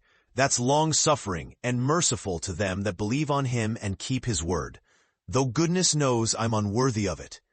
But if only the worthy ones got his blessings and had his hand to help them over the rough places, there's few enough would smile here or ever enter into his rest when the long night comes. Go long, Sid, Mary, Tom, take yourselves off. You've hindered me long enough. The children left for school, and the old lady to call on Mrs. Harper and vanquish her realism with Tom's marvelous dream. Sid had better judgment than to utter the thought that was in his mind as he left the house. It was this. Pretty thin, as long a dream as that, without any mistakes in it. What a hero Tom was become now. He did not go skipping and prancing, but moved with a dignified swagger as became a pirate who felt that the public eye was on him. And indeed it was. He tried not to seem to see the looks or hear the remarks as he passed along, but they were food and drink to him. Smaller boys than himself flocked at his heels, as proud to be seen with him and tolerated by him, as if he had been the drummer at the head of a procession or the elephant leading a menagerie into town. Boys of his own size pretended not to know he had been away at all, but they were consuming with envy nevertheless. They would have given anything to have that swarthy suntan skin of his and his glittering notoriety, and Tom would not have parted with either for a circus. At school the children made so much of him and of Joe, and delivered such eloquent admiration from their eyes, that the two heroes were not long in becoming insufferably stuck up. They began to tell their adventures to hungry listeners, but they only began. It was not a thing likely to have an end, with imaginations like theirs to furnish material. And finally, when they got out their pipes and went serenely puffing around, the very summit of glory was reached. Tom decided that he could be independent of Becky Thatcher now. Glory was sufficient. He would live for glory. Now that he was distinguished, maybe she would be wanting to make up. Well, let her. She should see that he could be as indifferent as some other people. Presently she arrived. Tom pretended not to see her. He moved away and joined a group of boys and girls and began to talk. Soon he observed that she was tripping gaily back and forth, with flushed face and dancing eyes, pretending to be busy chasing schoolmates, and screaming with laughter when she made a capture. But he noticed that she always made her captures in his vicinity, and that she seemed to cast a conscious eye in his direction at such times, too. It gratified all the vicious vanity that was in him, and so instead of winning him, it only set him up the more, and made him the more diligent to avoid betraying that he knew she was about. Presently she gave over skylarking, and moved irresolutely about, sighing once or twice and glancing furtively and wistfully toward Tom. Then she observed that now Tom was talking more particularly to Amy Lawrence than to anyone else. She felt a sharp pang and grew disturbed and uneasy at once. She tried to go away, but her feet were treacherous, and carried her to the group instead. She said to a girl almost at Tom's elbow, with sham vivacity, "Why, Mary Austin, you bad girl, why didn't you come to Sunday school?" "I did come, didn't you see me?" "Why no, did you? Where did you sit?" "I was in Miss Peters' class, where I always go. I saw you." "Did you? Why, it's funny I didn't see you. I wanted to tell you about the picnic." "Oh, that's jolly. Who's going to give it?" "My ma's going to let me have one." "Oh, goody, I hope she'll let me come." "Well, she will. The picnic's for me. She'll let anybody come that I want, and I want you." "That's ever so nice. When is it going to be?" "By and by. Maybe about vacation." "Oh, won't it be fun? You going to have all the girls and boys?" "Yes, everyone that's friends to me, or wants to be." And she glanced ever so furtively at Tom, but he talked right along to Amy Lawrence about the terrible storm on the island, and how the lightning tore the great sycamore tree, all to flinders, while he was standing within 3 feet of it. "Oh, may I come?" said Grace Miller. "Yes." "And me?" said Sally Rogers. "Yes." "And me too?" said Susie Harper. "And Joe?" "Yes." And so on with clapping of joyful hands, till all the group had begged for invitations, but Tom and Amy. Then Tom turned coolly away, still talking, and took Amy with him. Becky's lips trembled, and the tears came to her eyes.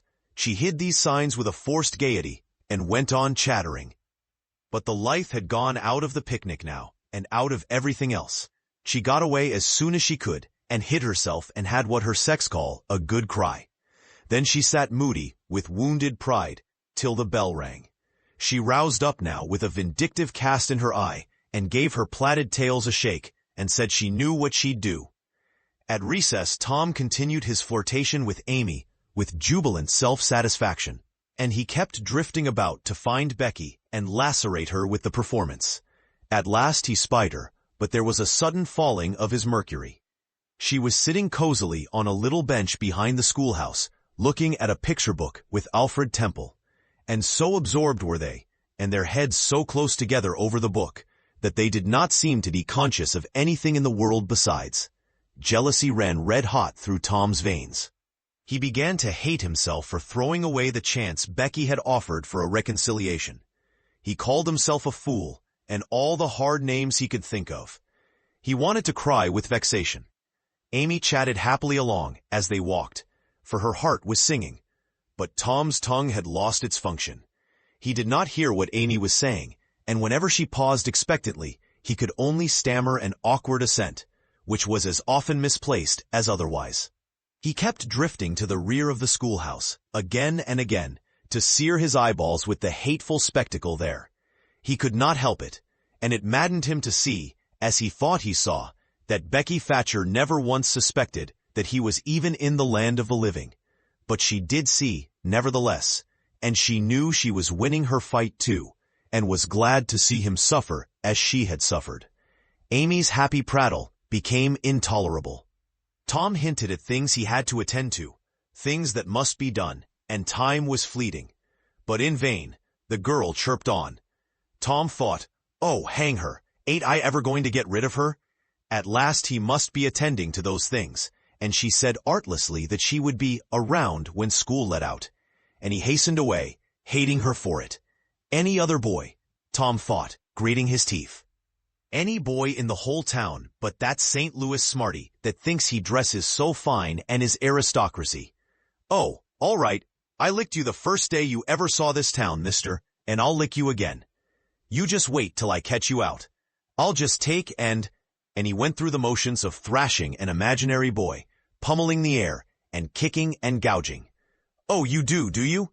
You holler enough, do you? Now then, let that learn you. And so the imaginary flogging was finished to his satisfaction. Tom fled home at noon. His conscience could not endure any more of Amy's grateful happiness, and his jealousy could bear no more of the other distress. Becky resumed her picture inspections with Alfred, but as the minutes dragged along and no Tom came to suffer, her triumph began to cloud and she lost interest. Gravity and absent-mindedness followed, and then melancholy.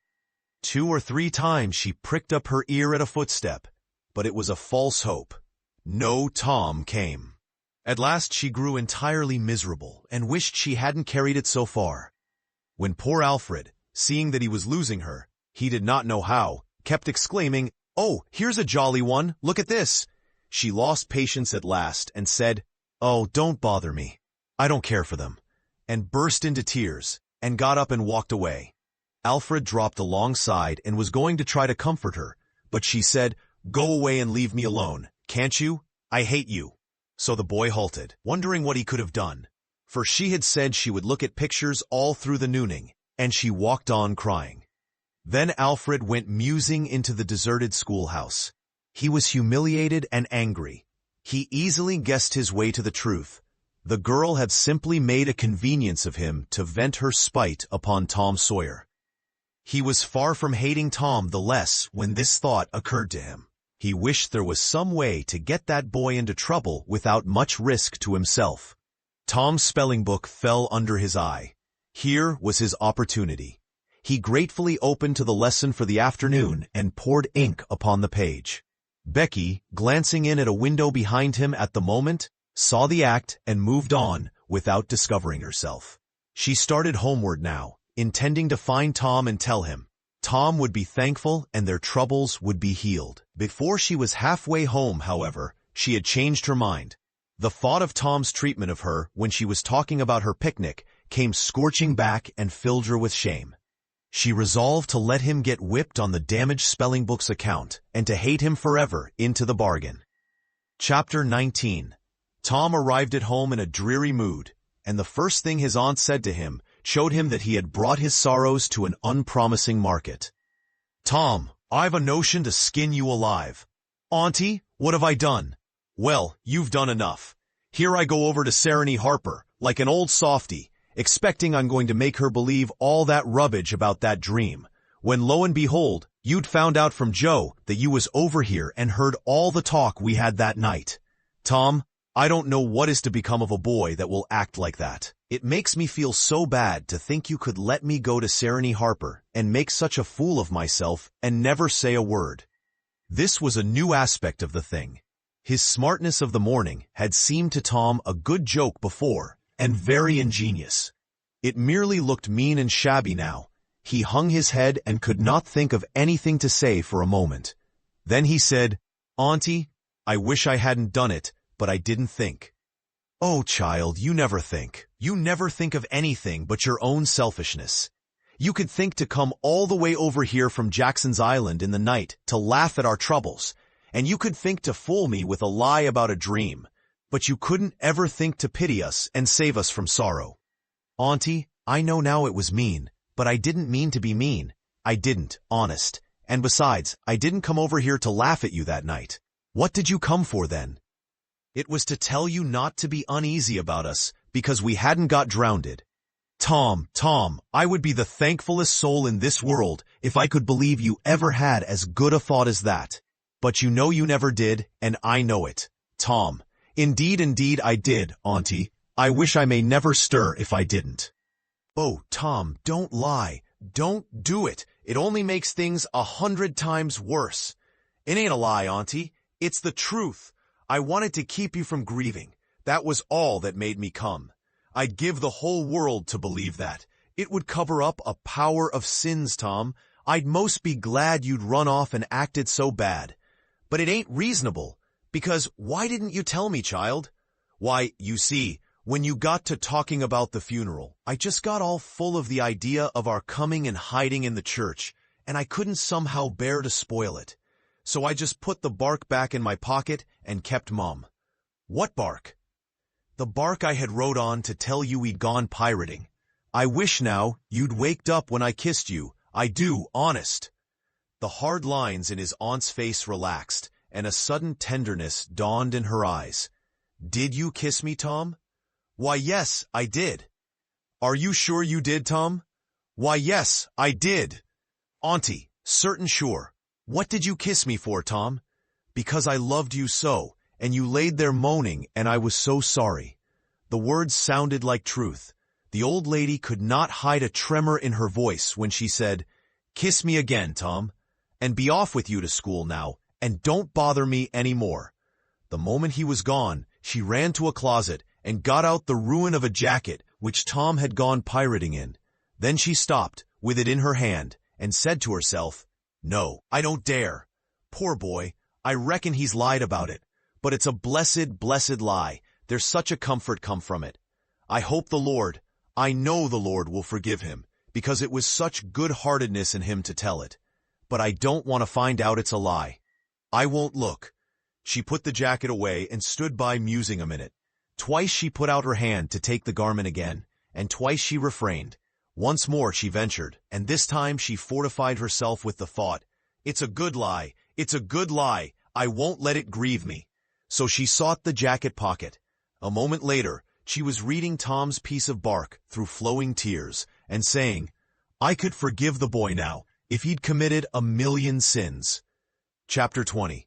There was something about Aunt Polly's manner, when she kissed Tom, that swept away his low spirits, and made him light-hearted and happy again. He started to school, and had the luck of coming upon Becky Thatcher at the head of Meadow Lane. His mood always determined his manner. Without a moment's hesitation, he ran to her and said, "I acted mighty mean today, Becky, and I'm so sorry. I won't ever do that way again as long as ever I live. Please make up, won't you?" The girl stopped and looked him scornfully in the face. "I'll thank you to keep yourself to yourself, Mr. Thomas Sawyer. I'll never speak to you again." She tossed her head and passed on. Tom was so stunned that he had not even presence of mind enough to say, "Who cares, Miss Smarty?" until the right time to say it had gone by. So he said nothing. But he was in a fine rage, nevertheless. He moped into the schoolyard, wishing she were a boy, and imagining how he would trounce her if she were. He presently encountered her, and delivered a stinging remark as he passed. She hurled one in return, and the angry breach was complete. It seemed to Becky, in her hot resentment, that she could hardly wait for school to take in. She was so impatient to see Tom flogged for the injured spelling book. If she had had any lingering notion of exposing Alfred Temple, Tom's offensive fling had driven it entirely away. Poor girl, she did not know how fast she was nearing trouble herself. The master, Mr. Dobbins, had reached middle age with an unsatisfied ambition. The darling of his desires was to be a doctor, but poverty had decreed that he should be nothing higher than a village schoolmaster. Every day he took a mysterious book out of his desk and absorbed himself in it, at times when no classes were reciting. He kept that book under lock and key. There was not an urchin in school but was perishing to have a glimpse of it, but the chance never came. Every boy and girl had a theory about the nature of that book, but no two theories were alike, and there was no way of getting at the facts in the case. Now, as Becky was passing by the desk, which stood near the door, she noticed that the key was in the lock. It was a precious moment. She glanced around, found herself alone, and the next instant she had the book in her hands. The title page, Professor Somebody's Anatomy, carried no information to her mind, so she began to turn the leaves. She came at once upon a handsomely engraved and colored frontispiece, a human figure, stark naked. At that moment a shadow fell on the page, and Tom Sawyer stepped in at the door and caught a glimpse of the picture. Becky snatched at the book to close it, and had the hard luck to tear the pictured page half down the middle. She thrust the volume into the desk, turned the key, and burst out crying with shame and vexation. Tom Sawyer, you are just as mean as you can be, to sneak up on a person and look at what they're looking at. How could I know you was looking at anything? You ought to be ashamed of yourself, Tom Sawyer. You know you're going to tell on me. And oh, what shall I do? What shall I do? I'll be whipped. And I never was whipped in school. Then she stamped her little foot and said, be so mean if you want to. I know something that's going to happen. You just wait and you'll see. Hateful, hateful, hateful. And she flung out of the house with a new explosion of crying. Tom stood still, rather flustered by this onslaught. Presently he said to himself, what a curious kind of a fool a girl is. Never been licked in school. Shucks, what's a licking? That's just like a girl. They're so thin-skinned and chicken-hearted. Well, of course, I ain't going to tell old Dobbins on this little fool, because there's other ways of getting even on her that ain't so mean. But what of it? Old Dobbins will ask who it was tore his book. Nobody'll answer. Then he'll do just the way he always does. Ask first one and then t'other, and when he comes to the right girl he'll know it, without any telling. Girls' faces always tell on them. They ain't got any backbone. She'll get licked. Well, it's a kind of a tight place for Becky Thatcher, because there ain't any way out of it. Tom conned the thing a moment longer, and then added, all right though, she'd like to see me in just such a fix. Let her sweat it out. Tom joined the mob of skylarking scholars outside. In a few moments the master arrived and school took in. Tom did not feel a strong interest in his studies. Every time he stole a glance at the girl's side of the room, Becky's face troubled him. Considering all things, he did not want to pity her, and yet it was all he could do to help it. He could get up no exultation that was really worthy the name. Presently, the spelling book discovery was made, and Tom's mind was entirely full of his own matters for a while after that. Becky roused up from her lethargy of distress and showed good interest in the proceedings. She did not expect that Tom could get out of his trouble by denying that he spilt the ink on the book himself, and she was right. The denial only seemed to make the thing worse for Tom. Becky supposed she would be glad of that, and she tried to believe she was glad of it, but she found she was not certain. When the worst came to the worst, she had an impulse to get up and tell on Alfred Temple, but she made an effort and forced herself to keep still, because, said she to herself, he'll tell about me tearing the picture sure.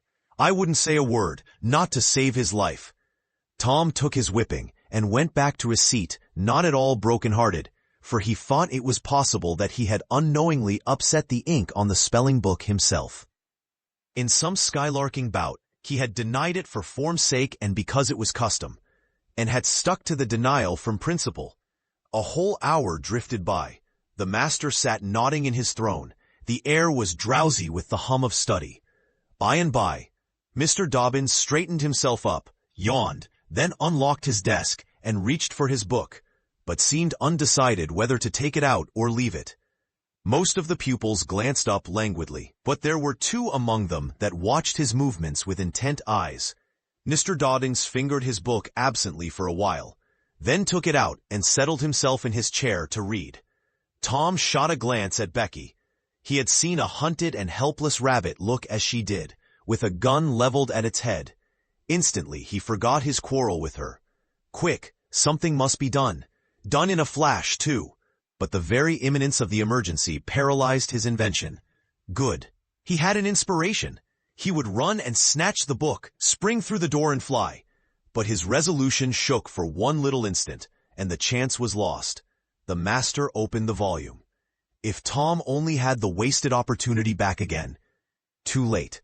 There was no help for Becky now, he said.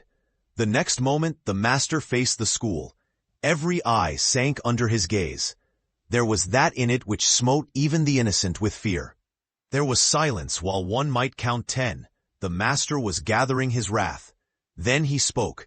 Who tore this book? There was not a sound. One could have heard a pin drop. The stillness continued. The master searched face after face for signs of guilt. Benjamin Rogers, did you tear this book? A denial.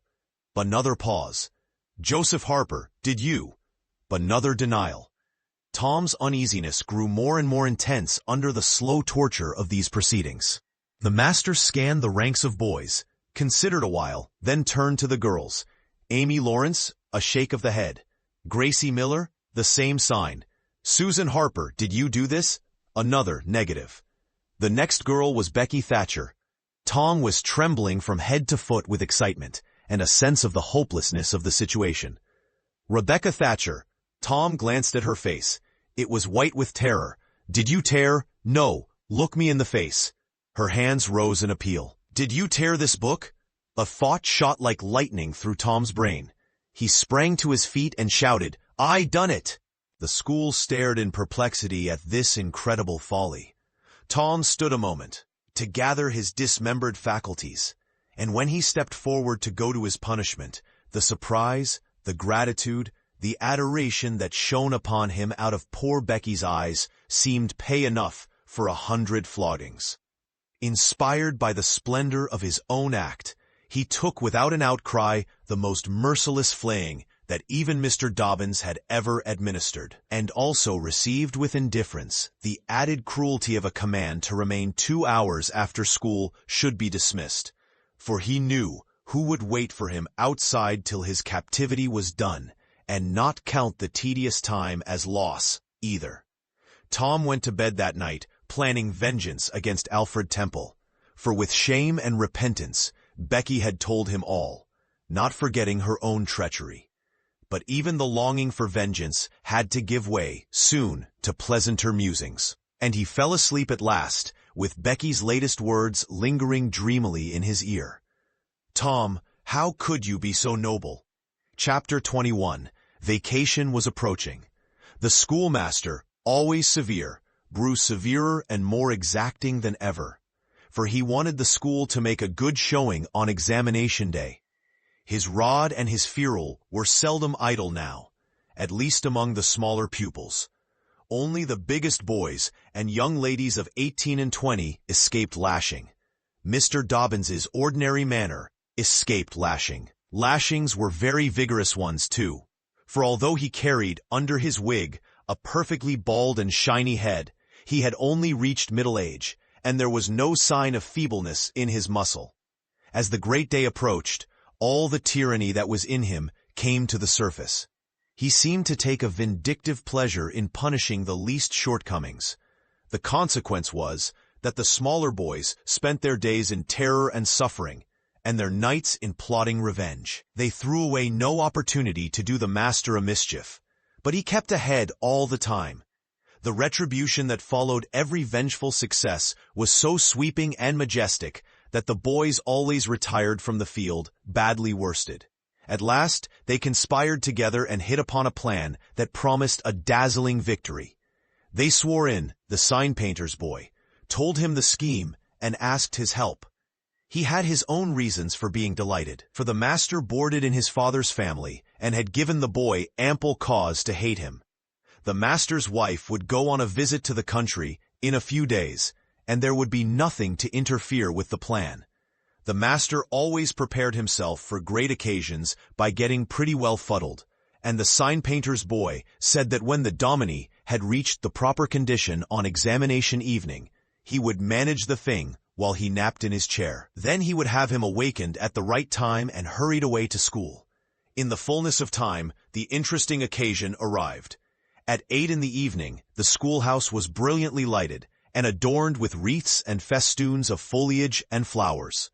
The master sat throned in his great chair upon a raised platform, with his blackboard behind him. He was looking tolerably mellow. 3 rows of benches on each side, and 6 rows in front of him, were occupied by the dignitaries of the town and by the parents of the pupils. To his left, back of the rows of citizens, was a spacious temporary platform upon which were seated the scholars who were to take part in the exercises of the evening. Rows of small boys, washed and dressed to an intolerable state of discomfort. Rows of gawky big boys, snowbanks of girls and young ladies clad in lawn and muslin and conspicuously conscious of their bare arms, their grandmother's ancient trinkets, their bits of pink and blue ribbon, and the flowers in their hair. All the rest of the house was filled with non-participating scholars. The exercises began. A very little boy stood up and sheepishly recited, "You'd scarce expect one of my age to speak in public on the stage," etc., accompanying himself with the painfully exact and spasmodic gestures which a machine might have used, supposing the machine to be a trifle out of order. But he got through safely, though cruelly scared, and got a fine round of applause when he made his manufactured bow and retired. A little shamefaced girl lisped, "Mary had a little lamb," etc., performed a compassion-inspiring curtsy, got her meed of applause, and sat down flushed and happy. Tom Sawyer stepped forward with conceited confidence and soared into the unquenchable and indestructible "Give me liberty or give me death" speech, with fine fury and frantic gesticulation, and broke down in the middle of it. A ghastly stage fright seized him, his legs quaked under him, and he was like to choke. True, he had the manifest sympathy of the house, but he had the house's silence too, which was even worse than its sympathy. The master frowned, and this completed the disaster. Tom struggled a while and then retired, utterly defeated. There was a weak attempt at applause, but it died early. The boy stood on the burning deck followed. Also, the Assyrian came down, and other declamatory gems. Then there were reading exercises, and a spelling fight. The meager Latin class recited with honor. The prime feature of the evening was in order, now, original compositions by the young ladies. Each in her turn stepped forward to the edge of the platform, cleared her throat, held up her manuscript, tied with dainty ribbon, and proceeded to read, with labored attention to expression and punctuation. The themes were the same that had been illuminated upon similar occasions by their mothers before them, their grandmothers, and doubtless all their ancestors in the female line clear back to the Crusades. Friendship was one, memories of other days, religion in history, dreamland, the advantages of culture, forms of political government compared and contrasted, melancholy, filial love, heart longings, etc., etc. A prevalent feature in these compositions was a nursed and petted melancholy. Another was a wasteful and opulent gush of fine language. Another was a tendency to lug in by the ears particularly prized words and phrases until they were worn entirely out. And a peculiarity that conspicuously marked and marred them was the inveterate and intolerable sermon that wagged its crippled tail at the end of each and every one of them. No matter what the subject might be, a brain-racking effort was made to squirm it into some aspect or other that the moral and religious mind could contemplate with edification. The glaring insincerity of these sermons was not sufficient to compass the banishment of the fashion from the schools, and it is not sufficient today. It never will be sufficient while the world stands, perhaps. There is no school in all our land where the young ladies do not feel obliged to close their compositions with a sermon. And you will find that the sermon of the most frivolous and the least religious girl in the school is always the longest and the most relentlessly pious. But enough of this. Homely truth is unpalatable. Let us return to the examination.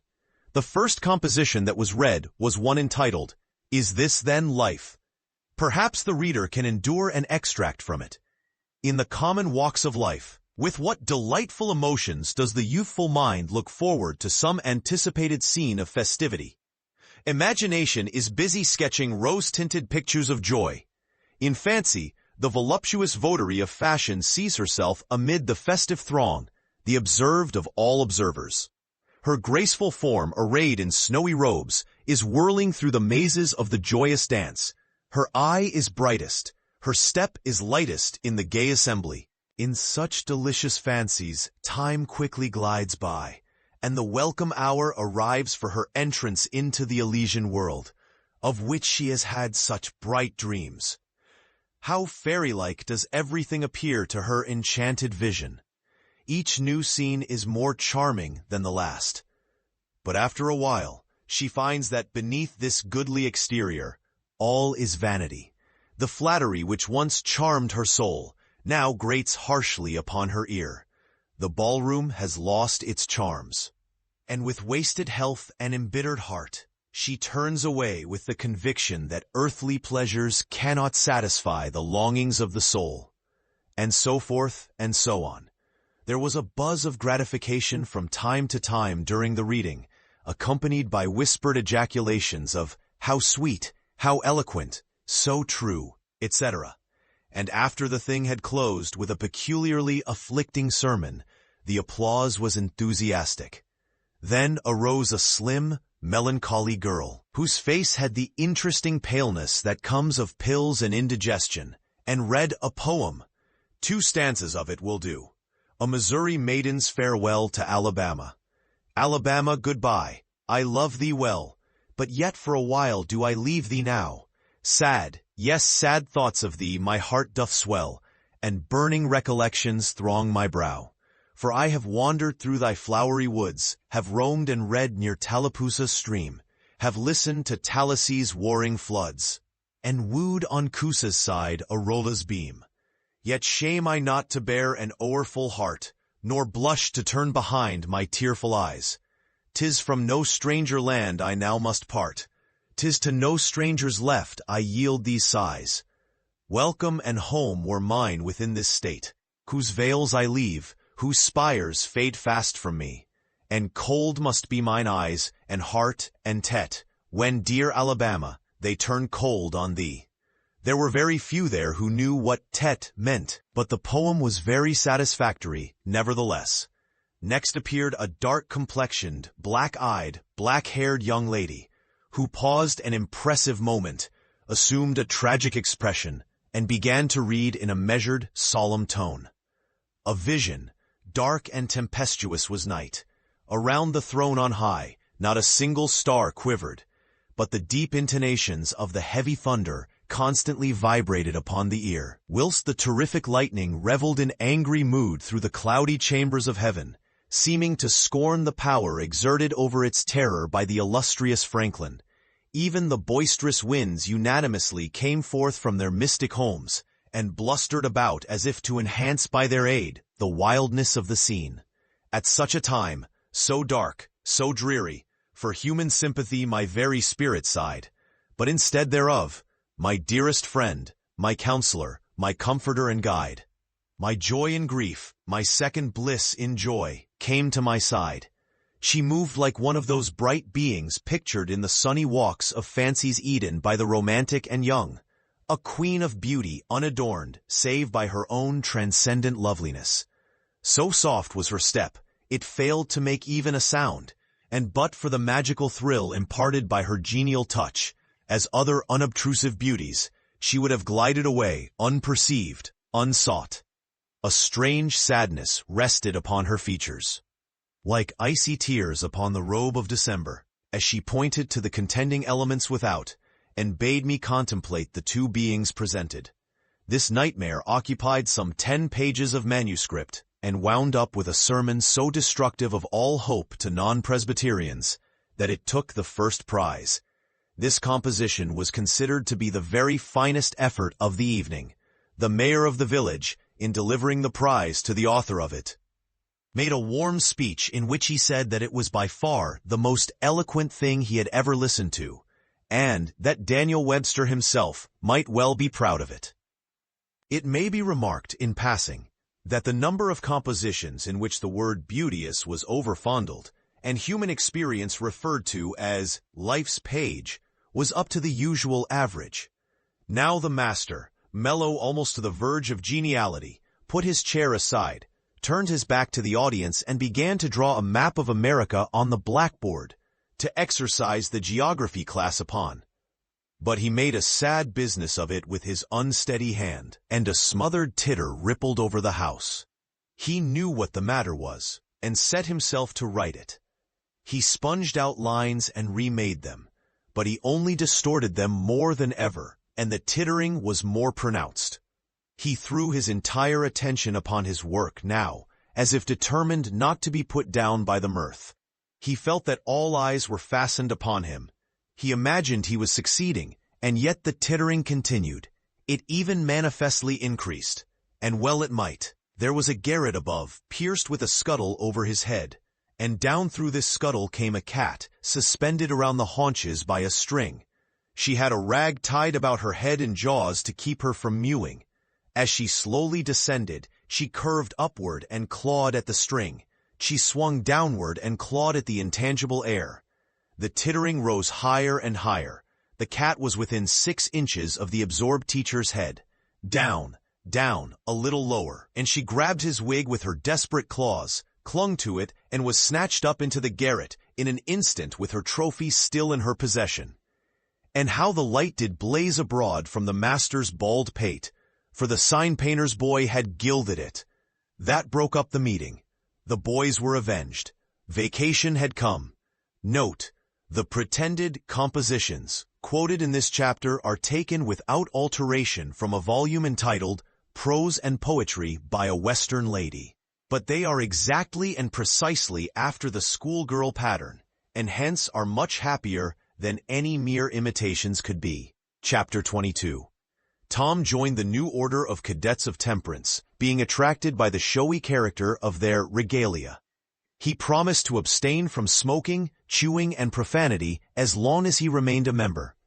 Now he found out a new thing, namely, that to promise not to do a thing is the surest way in the world to make a body want to go and do that very thing. Tom soon found himself tormented with a desire to drink and swear. The desire grew to be so intense that nothing but the hope of a chance to display himself in his red sash kept him from withdrawing from the order. 4th of July was coming, but he soon gave that up. Gave it up before he had worn his shackles over 48 hours, and fixed his hopes upon old Judge Fraser, Justice of the Peace, who was apparently on his deathbed and would have a big public funeral, since he was so high an official. During 3 days, Tom was deeply concerned about the judge's condition and hungry for news of it. Sometimes his hopes ran high, so high that he would venture to get out his regalia and practice before the looking-glass. But the judge had a most discouraging way of fluctuating. At last he was pronounced upon the mend, and then convalescent. Tom was disgusted, and felt a sense of injury too. He handed in his resignation at once, and that night the judge suffered a relapse and died. Tom resolved that he would never trust a man like that again. The funeral was a fine thing. The cadets paraded in a style calculated to kill the late member with envy. Tom was a free boy again, however. There was something in that. He could drink and swear now, but found to his surprise that he did not want to. The simple fact that he could took the desire away, and the charm of it. Tom presently wondered to find that his coveted vacation was beginning to hang a little heavily on his hands. He attempted a diary, but nothing happened during 3 days, and so he abandoned it. The first of all the Negro minstrel shows came to town, and made a sensation. Tom and Joe Harper got up a band of performers, and were happy for 2 days. Even the glorious 4th was in some sense a failure, for it rained hard. There was no procession in consequence. And the greatest man in the world, as Tom supposed, Mr. Benton, an actual United States Senator, proved an overwhelming disappointment. for he was not 25 feet high, nor even anywhere in the neighborhood of it. A circus came. The boys played circus for 3 days afterward in tents made of rag carpeting. Admission, 3 pins for boys, 2 for girls. And then circusing was abandoned. A phrenologist and a mesmerizer came, and went again, and left the village duller and drearier than ever. There were some boys' and girls' parties, but they were so few and so delightful that they only made the aching voids between ache the harder. Becky Thatcher was gone to her Constantinople home to stay with her parents during vacation. So there was no bright side to life anywhere. The dreadful secret of the murder was a chronic misery. It was a very cancer for permanency and pain. Then came the measles. During 2 long weeks, Tom lay a prisoner, dead to the world and its happenings. He was very ill. He was interested in nothing. When he got upon his feet at last and moved feebly downtown, a melancholy change had come over everything and every creature. There had been a revival, and everybody had got religion, not only the adults, but even the boys and girls. Tom went about, hoping against hope for the sight of one blessed sinful face, but disappointment crossed him everywhere. He found Joe Harper studying a testament, and turned sadly away from the depressing spectacle.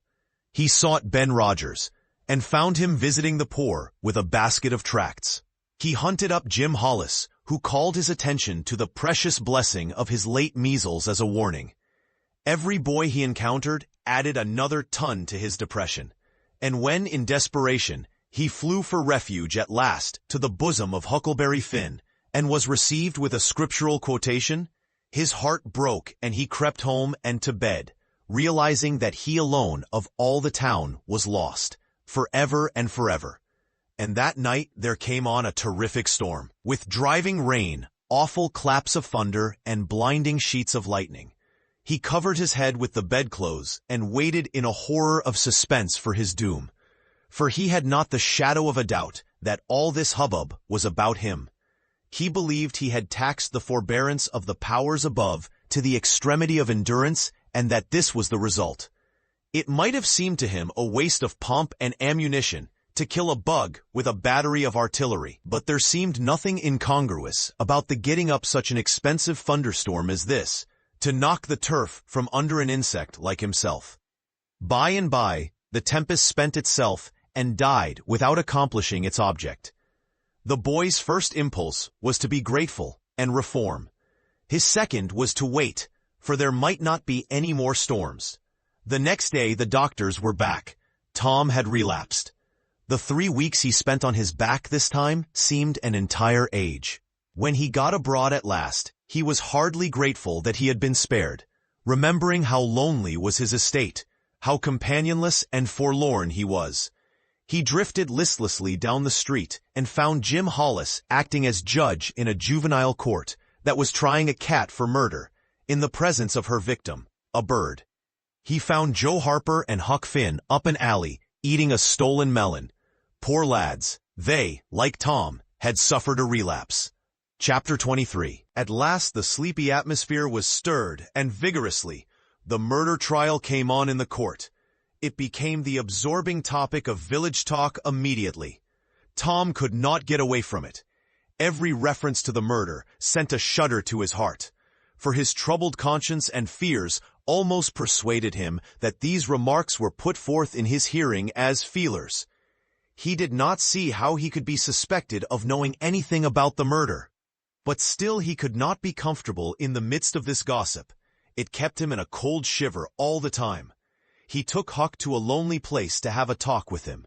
It would be some relief to unseal his tongue for a little while, to divide his burden of distress with another sufferer. Moreover, he wanted to assure himself that Huck had remained discreet. "Huck, have you ever told anybody about that?" "About what? You know what." "Oh, course I haven't." "Never a word?" "Never a solitary word, so help me." "What makes you ask?" "Well, I was afeard." "Why, Tom Sawyer, we wouldn't be alive 2 days if that got found out. You know that." Tom felt more comfortable. After a pause, "Huck, they couldn't anybody get you to tell, could they?" "Get me to tell? Why, if I wanted that half-breed devil to drown me, they could get me to tell. They ain't no different way. Well, that's all right then. I reckon we're safe as long as we keep mum. But let's swear again. Anyway, it's more surer. I'm agreed. So they swore again with dread solemnities. What is the talk around, Huck? I've heard a power of it. Talk? Well, it's just Muff Potter all the time. It keeps me in a sweat, constant, so's I want to hide summers. That's just the same way they go on round me. I reckon he's a goner. Don't you feel sorry for him sometimes? Most always, he ain't no account. But then, he hain't ever done anything to hurt anybody. Just fishes a little, to get money to get drunk on, and loafs around considerable. But Lord, we all do that. Leastways most of us, preachers and such like.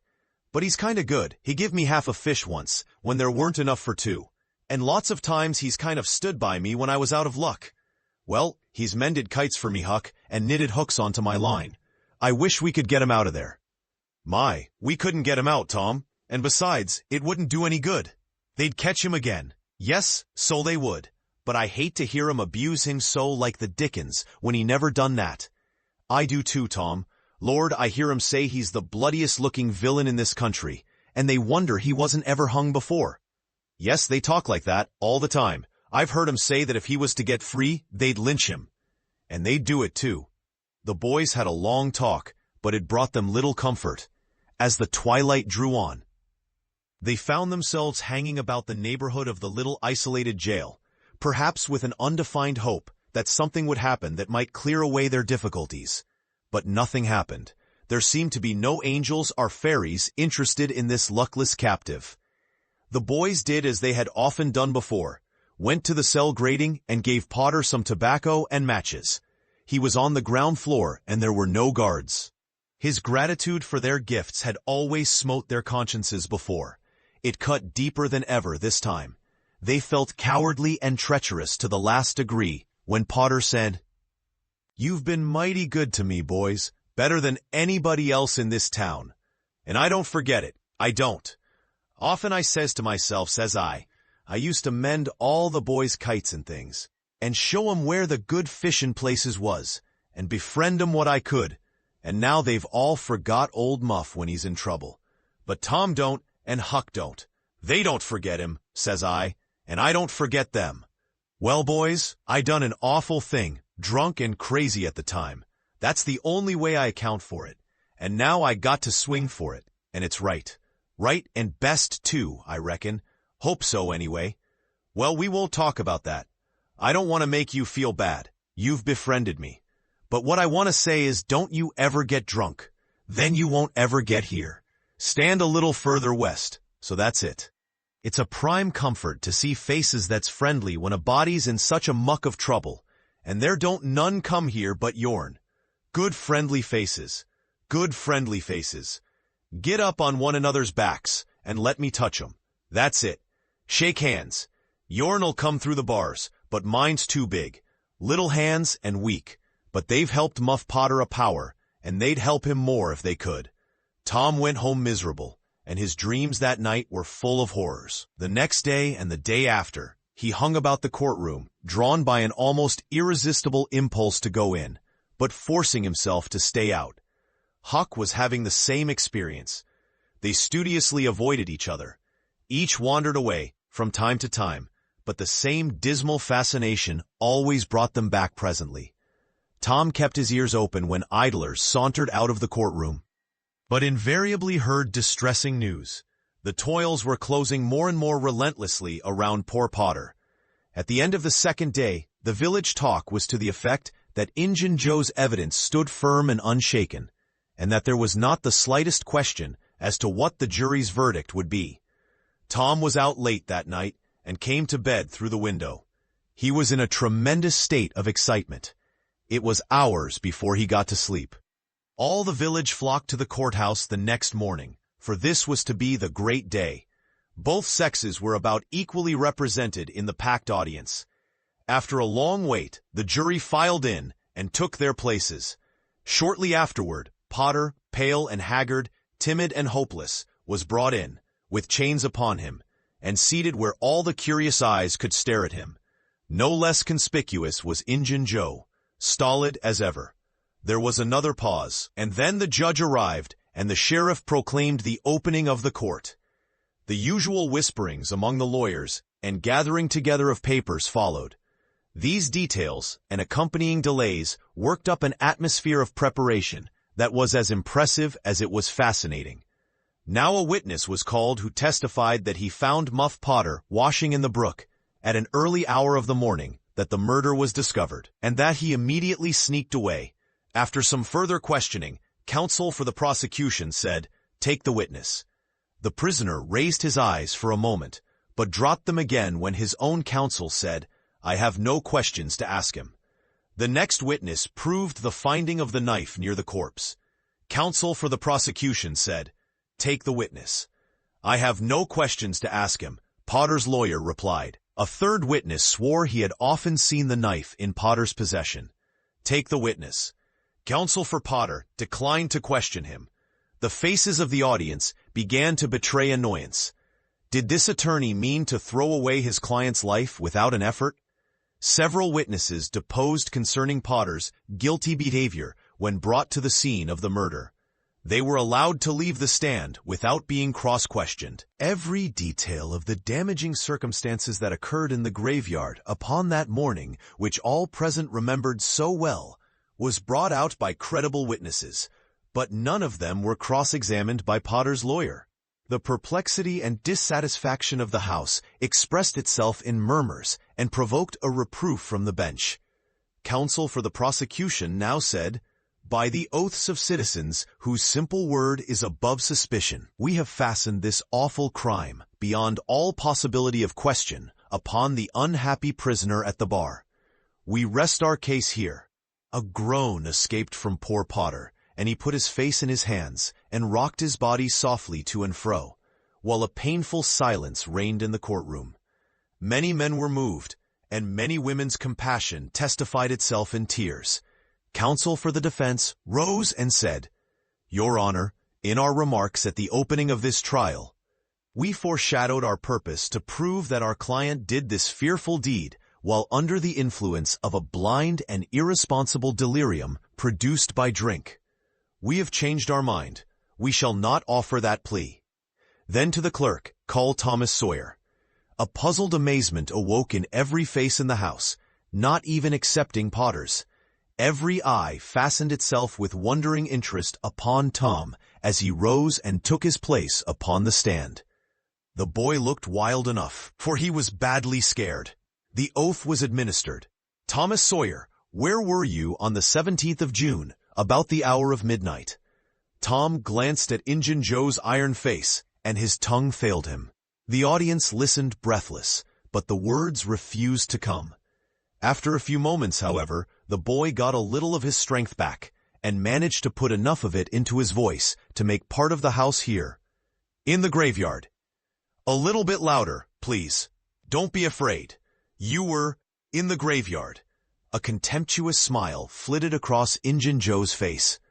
"Were you anywhere near Horse William's grave?" "Yes, sir." "Speak up, just a trifle louder. How near were you?" "Near as I am to you." "Were you hidden or not?" "I was hid." "Where?" "Behind the elms that's on the edge of the grave." Injun Joe gave a barely perceptible start. "Anyone with you?" "Yes, sir. I went there with—" Wait a moment. Never mind mentioning your companion's name. We will produce him at the proper time. Did you carry anything there with you?" Tom hesitated and looked confused. "Speak out, my boy. Don't be diffident. The truth is always respectable. What did you take there?" "Only a dead cat." There was a ripple of mirth, which the court checked. "We will produce the skeleton of that cat. Now, my boy, tell us everything that occurred. Tell it in your own way. Don't skip anything, and don't be afraid." Tom began, hesitatingly at first, but as he warmed to his subject, his words flowed more and more easily. In a little while, every sound ceased but his own voice. Every eye fixed itself upon him. With parted lips and bated breath, the audience hung upon his words, taking no note of time, wrapped in the ghastly fascinations of the tale. The strain upon pent emotion reached its climax when the boy said, "And as the doctor fetched the board around and Muff Potter fell. Injun Joe jumped with the knife and... crash! Quick as lightning, the half-breed sprang for a window, tore his way through all opposers, and was gone. Chapter 24. Tom was a glittering hero once more, the pet of the old, the envy of the young. His name even went into immortal print, for the village paper magnified him. There were some that believed he would be president, yet if he escaped hanging. As usual, the fickle, unreasoning world took Muff Potter to its bosom and fondled him as lavishly as it had abused him before. But that sort of conduct is to the world's credit. Therefore, it is not well to find fault with it. Tom's days were days of splendor and exultation to him, but his nights were seasons of horror. Injun Joe infested all his dreams, and always with doom in his eye. Hardly any temptation could persuade the boy to stir abroad after nightfall. Poor Huck was in the same state of wretchedness and terror, for Tom had told the whole story to the lawyer the night before the great day of the trial, and Huck was sore afraid that his share in the business might leak out. Yet, notwithstanding Injun Joe's flight had saved him the suffering of testifying in court. The poor fellow had got the attorney to promise secrecy. But what of that? Since Tom's harassed conscience had managed to drive him to the lawyer's house by night and wring a dread tale from lips that had been sealed with the dismalest and most formidable of oaths, Huck's confidence in the human race was well-nigh obliterated. Daily Muff Potter's gratitude made Tom glad he had spoken, but nightly he wished he had sealed up his tongue. Half the time Tom was afraid Injun Joe would never be captured. The other half he was afraid he would be. He felt sure he never could draw a safe breath again until that man was dead and he had seen the corpse. Rewards had been offered, the country had been scoured, but no Injun Joe was found. One of those omniscient and awe-inspiring marvels, a detective, came up from St. Louis, moused around, shook his head, looked wise, and made that sort of astounding success which members of that craft usually achieve. That is to say, he found a clue. But you can't hang a clue for murder. And so after that detective had got through and gone home, Tom felt just as insecure as he was before. The slow days drifted on, and each left behind it a slightly lightened weight of apprehension. Chapter 25. There comes a time in every rightly constructed boy's life when he has a raging desire to go somewhere and dig for hidden treasure. This desire suddenly came upon Tom one day. He sallied out to find Joe Harper, but failed of success. Next he sought Ben Rogers. He had gone fishing. Presently he stumbled upon Huck Finn, the red-handed. Huck would answer. Tom took him to a private place and opened the matter to him confidentially. Huck was willing. Huck was always willing to take a hand in any enterprise that offered entertainment and required no capital, for he had a troublesome superabundance of that sort of time, which is not money. "Where we dig," said Huck. "Oh, most anywhere." "Why, is it hid all around?" "No, indeed it ain't. It's hid in mighty particular places, Huck. Sometimes on islands, sometimes in rotten chests under the end of a limb of an old dead tree, just where the shadow falls at midnight. But mostly under the floor in haunted houses." "Who hides it?" "Why, robbers, of course. Who'd you reckon? Sunday school superintendents? I don't know. If it was mine, I wouldn't hide it. I'd spend it and have a good time." "So would I. But robbers don't do that way. They always hide it and leave it there. Don't they come after it any more?" "No, they think they will, but they generally forget the marks, or else they die. Anyway, it lays there a long time and gets rusty. And by somebody finds an old yellow paper that tells how to find the marks. A paper that's got to be ciphered over about a week because it's mostly signs and hieroglyphics." "Hiero which?" "Hieroglyphics, pictures and things, you know, that don't seem to mean anything. Have you got one of them papers, Tom?" "No." "Well then, how you gonna find the marks?" "I don't want any marks. They always bury it under a haunted house or on an island, or under a dead tree that's got one limb sticking out." "Well, we've tried Jackson's Island a little, and we can try it again sometime. And there's the old haunted house up the Stillhouse branch, and there's lots of dead-limb trees, dead loads of 'em." "Is it under all of them?" "How you talk." "No, then how you gonna know which one to go for?" "Go for all of 'em." "Why, Tom, it'll take all summer." "Well, what of that? suppose you find a brass pot with $100 in it, all rusty and gray, or rotten chest full of diamonds. How's that? Huck's eyes glowed. That's bully. Plenty bully enough for me. Just you gimme the $100, and I don't want no diamonds. All right, but I bet you I ain't gonna throw off on diamonds. Some of 'em's worth $20 apiece. There ain't any hardly but worth 6 bits or $1. No? Is that so? Certainly, anybody'll tell you so. Hain't you ever seen one, Huck? Not as I remember. Oh, kings have slathers of them. Well, I don't know no kings, Tom. I reckon you don't. But if you was to go to Europe, you'd see a raft of 'em hopping around. Do they hop? Hop? Your granny, no. Well, what did you say they did for? Shucks, I only meant you'd see 'em, not hopping. Of course, what do they want to hop for? But I mean, you'd just see 'em, scattered around, you know, in a kind of a general way, like that old humpbacked Richard. Richard? What's his other name? He didn't have any other name. Kings don't have any but a given name. No? But they don't. Well, if they like it, Tom, all right.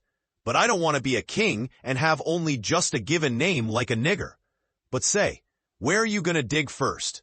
Well, I don't know. Suppose we tackle that old dead limb tree on the hill, t'other side of Stillhouse Branch. I'm agreed. So they got a crippled pick and a shovel and set out on their 3-mile tramp. They arrived hot and panting and threw themselves down in the shade of a neighboring elm to rest and have a smoke. I like this, said Tom. So do I. Say, Huck, if we find a treasure here, what you gonna do with your share? Well, I'll have pie and a glass of soda every day, and I'll go to every circus that comes along. I bet I'll have a gay time. Well, ain't you gonna save any of it? Save it? What for? Why, so as to have something to live on by and by. Oh, that ain't any use. Pap would come back to this here town someday and get his claws on it if I didn't hurry up. And I tell you, he'd clean it out pretty quick. What you gonna do with yourn, Tom?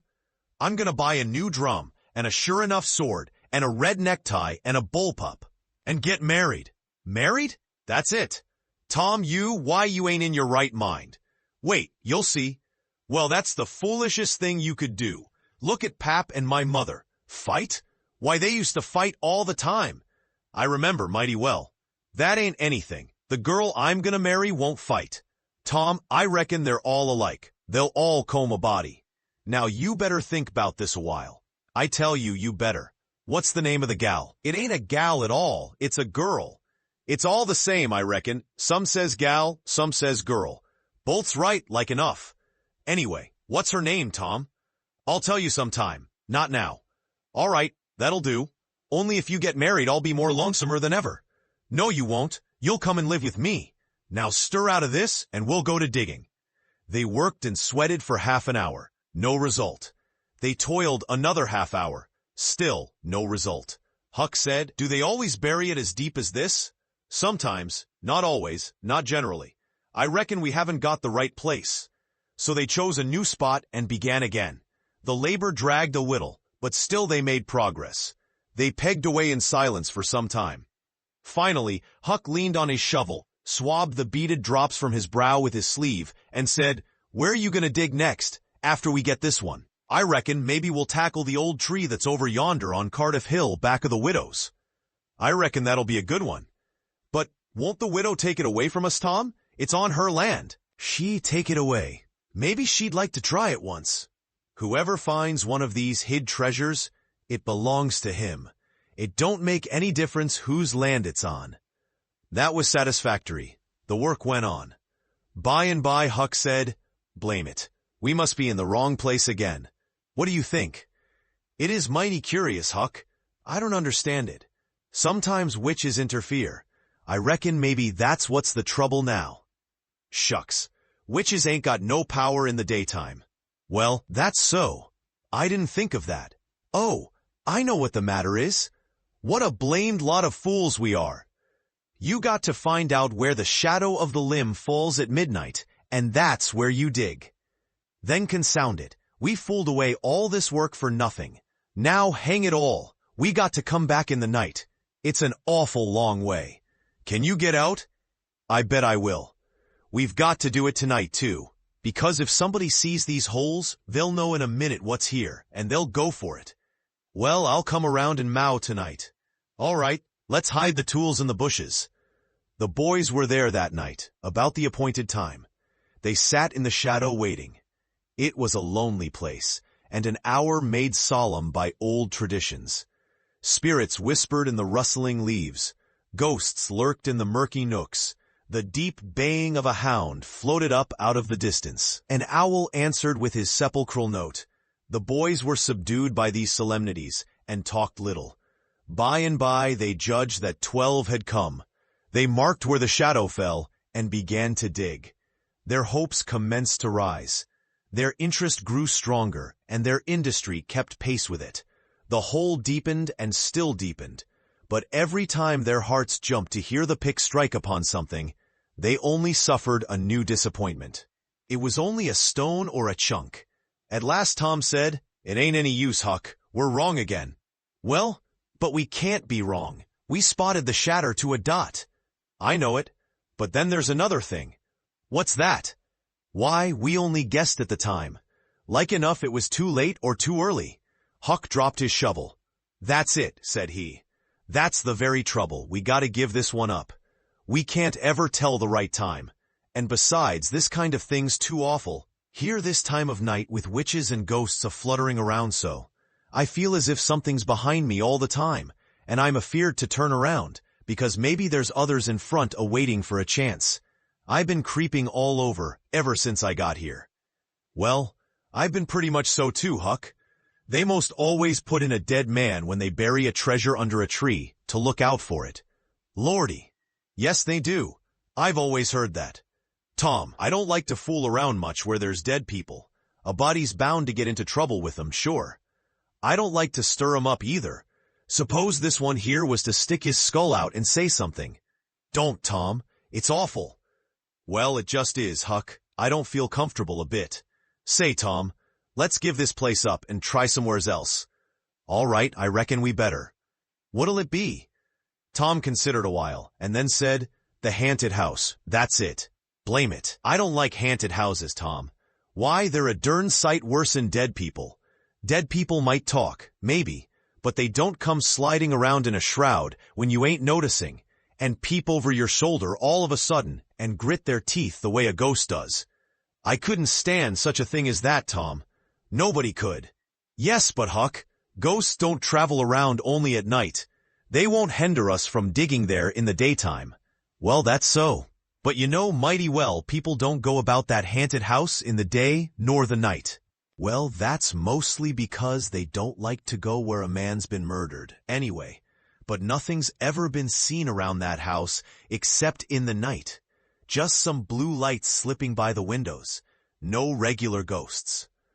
"Well, where you see one of them blue lights flickering around, Tom, you can bet there's a ghost mighty close behind it. It stands to reason. Because you know that they don't anybody but ghosts use 'em." "Yes, that's so. But anyway, they don't come around in the daytime. So what's the use of our being afeared?" "Well, all right. We'll tackle the haunted house if you say so. But I reckon it's taking chances." They had started down the hill by this time.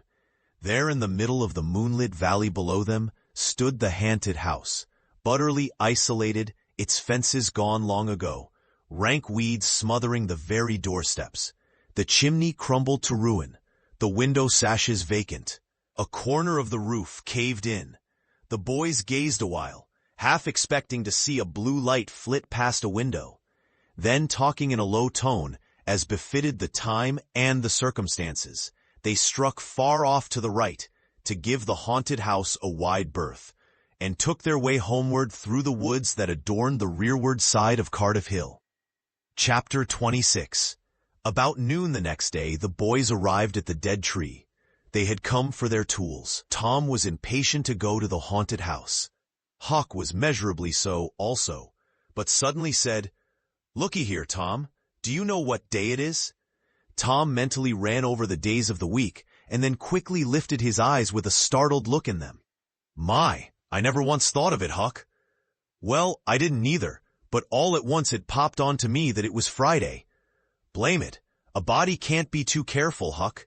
We might have gotten to an awful scrape tackling such a thing on a Friday. Might. Better say we would. There's some lucky days maybe, but Friday ain't. Any fool knows that. I don't reckon you was the first that found it out, Huck. Well, I never said I was, did I? And Friday ain't all, neither. I had a rotten bad dream last night. Dreamt about rats. No, sure sign of trouble. Did they fight? No. Well, that's good, Huck. When they don't fight, it's only a sign that there's trouble around, you know? All we gotta do is to look mighty sharp and keep out of it. We'll drop this thing for today and play. Do you know Robin Hood, Huck? No. Who's Robin Hood? Why, he was one of the greatest men that was ever in England, and the best. He was a robber. Cracky, I wished I was. Who did he rob? Sheriffs and bishops and rich people and kings and such like. But he never bothered the poor. He loved 'em. He always divided up with them perfectly square. Well, he must have been a brick. I bet you he was, Huck. Oh, he was the noblest man that ever was. They ain't any such men now, I can tell you. He could lick any man in England, with one hand tied behind him. And he could take his U-bow and plug a 10-cent piece every time, a mile and a half. What's a U-bow? I don't know. It's some kind of a bow, of course. And if he hit that dime only on the edge, he would set down and cry and curse. But we'll play Robin Hood. It's nobby fun. I'll learn you. I'm agreed. So they played Robin Hood all the afternoon, now and then casting a yearning eye down upon the haunted house and passing a remark about the morrow's prospects and possibilities there. As the sun began to sink into the west, they took their way homeward athwart the long shadows of the trees, and soon were buried from sight in the forests of Cardiff Hill. On Saturday, shortly after noon, the boys were at the dead tree again. They had a smoke and a chat in the shade, and then dug a little in their last hole, not with great hope, but merely because Tom said there were so many cases where people had given up a treasure after getting down within 6 inches of it, and then somebody else had come along and turned it up with a single thrust of a shovel. The thing failed this time, however, so the boys shouldered their tools and went away feeling that they had not trifled with fortune, but had fulfilled all the requirements that belong to the business of treasure hunting. When they reached the haunted house, there was something so weird and grisly about the dead silence that reigned there under the baking sun, and something so depressing about the loneliness and desolation of the place, that they were afraid, for a moment, to venture in. Then they crept to the door and took a trembling peep. They saw a weed-grown, floorless room, unplastered, an ancient fireplace, vacant windows, a ruinous staircase, and here, there, and everywhere hung ragged and abandoned cobwebs. They presently entered softly, with quickened pulses, talking in whispers, ears alert to catch the slightest sound, and muscles tense and ready for instant retreat. In a little while, familiarity modified their fears, and they gave the place a critical and interested examination, rather admiring their own boldness and wondering at it too. Next, they wanted to look upstairs. This was something like cutting off retreat, but they got to daring each other, and of course, there could be but one result. They threw their tools into a corner and made the ascent. Up there were the same signs of decay. In one corner, they found a closet that promised mystery, but the promise was a fraud. There was nothing in it. Their courage was up now and well in hand. They were about to go down and begin work when, "Shh," said Tom. "What is it?" whispered Huck, blanching with fright. "Shh, there, hear it." "Yes, oh my, let's run." "Keep still. Don't you budge. They're coming right toward the door." The boys stretched themselves upon the floor, with their eyes to knotholes in the planking, and lay waiting in a misery of fear. "They've stopped. No, coming. Here they are. Don't whisper another word, Huck. My goodness, I wish I was out of this." 2 men entered. Each boy said to himself, "There's the old deaf and dumb Spaniard that's been about town once or twice lately. Never saw t'other man before." T'other was a ragged, unkempt creature, with nothing very pleasant in his face. The Spaniard was wrapped in a syrup. He had bushy white whiskers, long white hair flowed from under his sombrero, and he wore green goggles. When they came in, T'other was talking in a low voice. They sat down on the ground, facing the door, with their backs to the wall, and the speaker continued his remarks. His manner became less guarded, and his words more distinct as he proceeded. "No," said he, "I've thought it all over, and I don't like it. It's dangerous." "Dangerous?" grunted the deaf and dumb Spaniard, to the vast surprise of the boys. "Milksop." This voice made the boys gasp and quake. It was Injun Joe's. There was silence for some time. Then Joe said, "What's any more dangerous than that job up yonder? But nothing's come of it. That's different. Away up the river so, and not another house about. 'Twon't ever be known that we tried anyway, long as we didn't succeed. Well, what's more dangerous than coming here in the daytime? Anybody would suspicion us that saw us." "I know that, but there warn't any other places handy after that fool of a job. I want to quit this shanty. I wanted to yesterday, only it warn't any use trying to stir out of here, with those infernal boys playing over there on the hill right in full view." Those infernal boys quaked again under the inspiration of this remark, and thought how lucky it was that they had remembered it was Friday, and concluded to wait a day. They wished in their hearts they had waited a year. The two men got out some food and made a luncheon. After a long and thoughtful silence, Injun Joe said, "Look here, lad, you go back up the river where you belong. Wait there till you hear from me. I'll take the chances on dropping into this town just once more, for a look. We'll do that dangerous job after I've spied around a little, and think things look well for it. Then, for Texas. We'll leg it together." This was satisfactory. Both men presently fell to yawning, and Injun Joe said, "I'm dead for sleep. It's your turn to watch." He curled down in the weeds and soon began to snore. His comrades stirred him once or twice, and he became quiet. Presently, the watcher began to nod. His head drooped lower and lower. Both men began to snore now. The boys drew a long, grateful breath. Tom whispered, "Now's our chance. Come." Huck said, "I can't. I'd die if they was to wake." Tom urged. Huck held back. At last, Tom rose slowly and softly, and started alone. But the first step he made wrung such a hideous creak from the crazy floor that he sank down almost dead with fright. He never made a second attempt. The boys lay there counting the dragging moments till it seemed to them that time must be done and eternity growing gray. And then they were grateful to note that at last the sun was setting.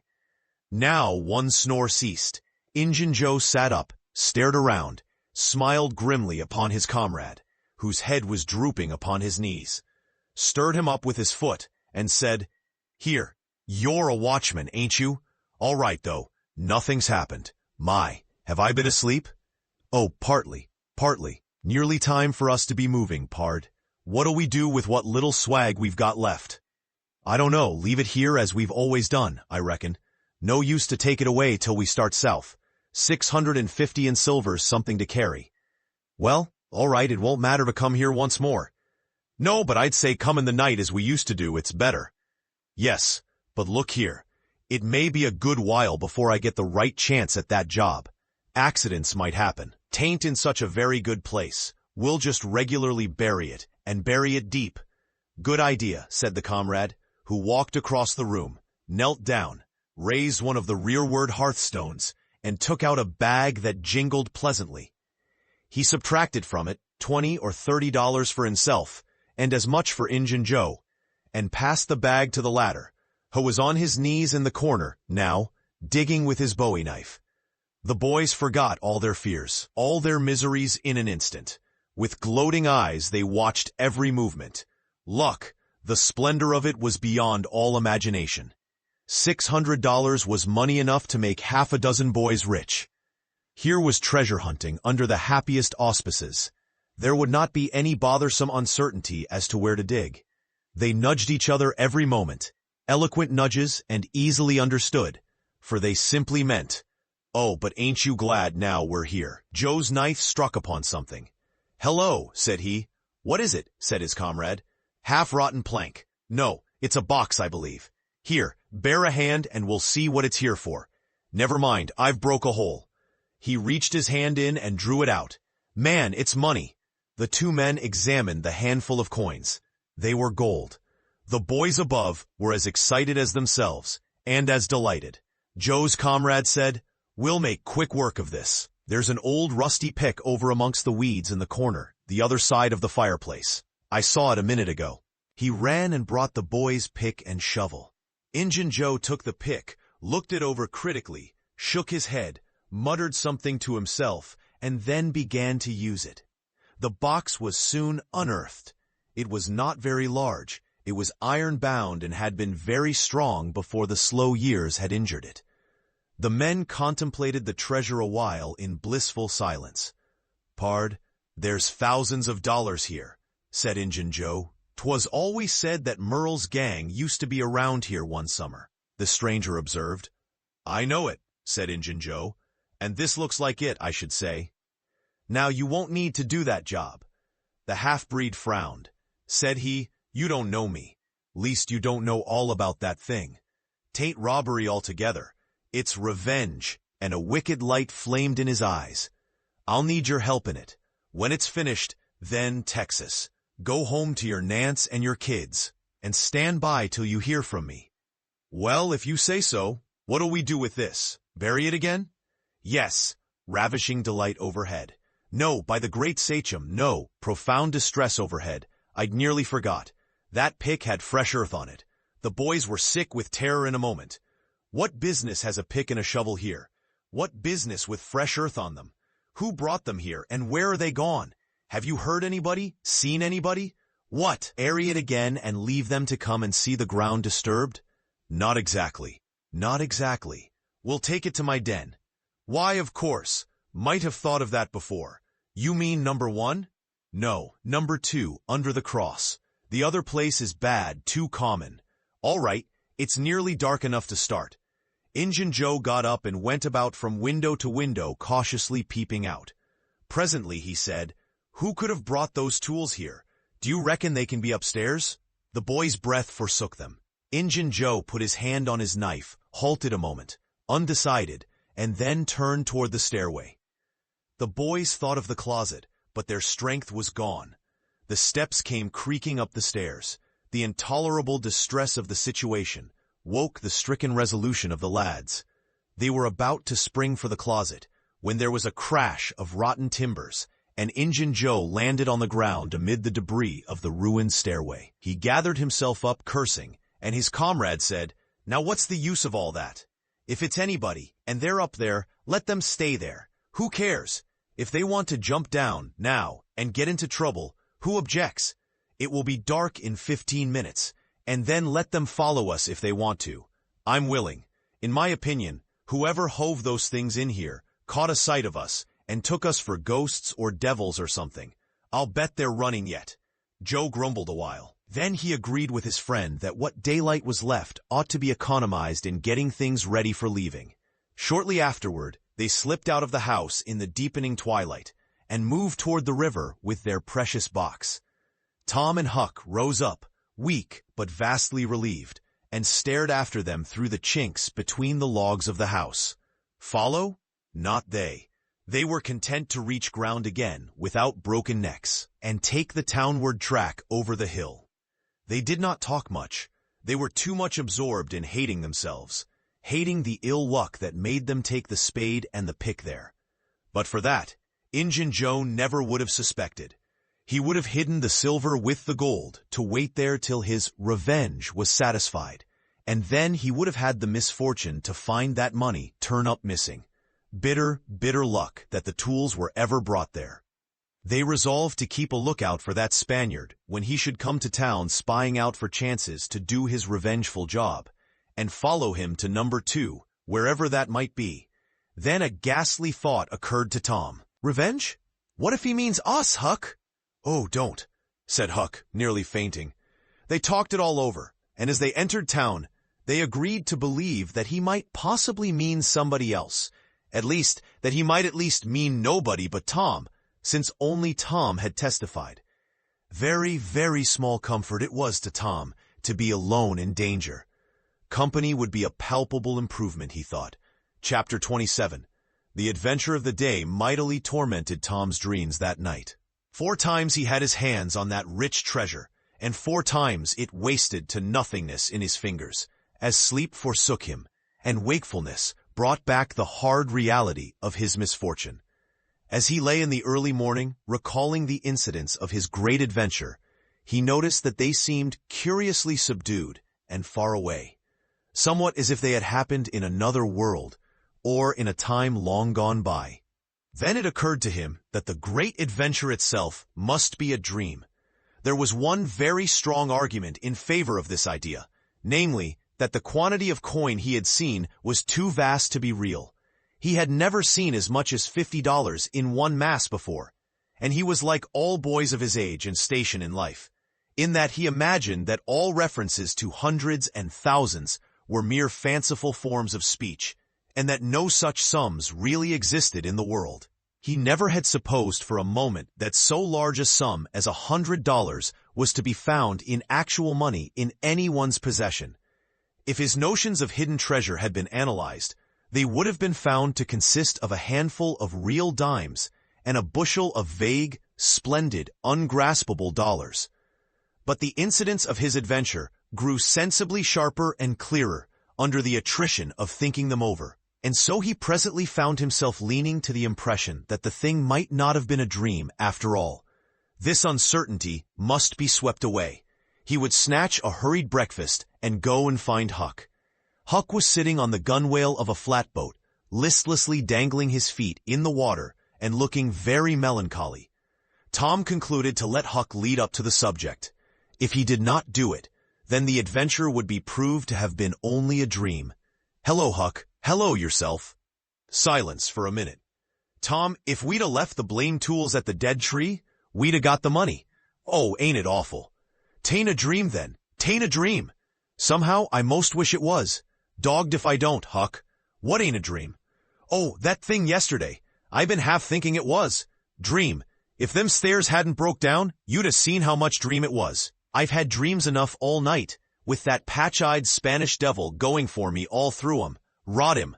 No, not rot him. Find him. Track the money. Tom, we'll never find him.